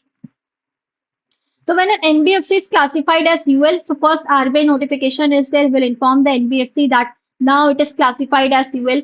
Planning time is given 3 months. Planning means preparation time, that NBFC will create a policy and step-by-step plan to follow the new strict rules and regulation within 3 months. So for preparation, 3 month time period is given, and to follow entire compliances, total 24 months time period is given. The implementation time. The NBFC must fully follow the new rules within 24 months. The 3 months used for planning is it is included in this 24 months. Remember, it is not separately. 3 months are included in 24 months. So altogether, how many months are there? 24 months. And then the NBFC will send the plan to RBI for further review. All right. So there must be one question. Suppose if NBFC has moved from middle layer to upper layer. Okay. Now, if NBFC wants to move back from middle layer, is it possible? Can it be happen? Yes, it can happen. But in which case, once an NBFC is in category in UL, it must follow the enhanced rule. It can only move back out. It can only move back to the middle layer or middle to base layer when it has not followed the rules up to 5 years. So it can only move out of 5 years if no longer meets the criteria. NBFC can take NBFC can move before 5 years also, but in certain condition. In that case, RBI says that you have to less down your operation, you have to reduce your size, you have to change your operation by choice. It's not that your business is not going good, the financial distress is there, or the lack of money is there, lack of funds are there. That is why you are shrinking. No, if you are doing it by your own, then only it is possible. So if it is voluntarily, you are reducing the size, you are reducing the risk, then you can move back to the middle layer, otherwise not. Now NBFC near the threshold means if any NBFC is on the edge of the middle layer or upper layer. So RBI will give the hint to that NBFC. See, you are on the edge of the upper layer. I'm giving you two options. Reduce your operation, reduce your size, reduce your risk, or get ready for the upper regulation, get ready for accepting the strict regulation under upper layer. So if an NBFC is close to being classified as UL, RBI will warn them in advance. This gives them a chance to adjust their operations. All right, and roles and responsibilities we have already done in our previous earlier chapters. And with this, we have completed our NBFC. So I hope till now you all have enrolled in the capsule batch and you have watched all the sessions. Only one last batch is left. So tomorrow 8 a.m. in the morning we are having session. We will be doing probability in that. Okay. Now what we will do tomorrow also 6 p.m. session will start. We will complete module A. All right. We will complete one more topic, that is fraud and vigilance in bank. Okay, last unit, unit number 32 of module D. And then we will be practicing MCQs as well. So we will be doing questions as well. So 30 questions will be there in all the modules. Means round about 120 to 150 questions we will be practicing. All right. So one request from you all, that do like the session, share it with others and subscribe the channel. If you feel session was helpful, do like the session. So tomorrow, let's meet at 6 p.m. in the evening, same time. All right. Okay. Chalo. So I'm ending the session. I hope you have a great session. Everything is clear to you so far. Let's meet tomorrow. Bye bye everyone. Good night. Don't forget to like, share and subscribe the channel.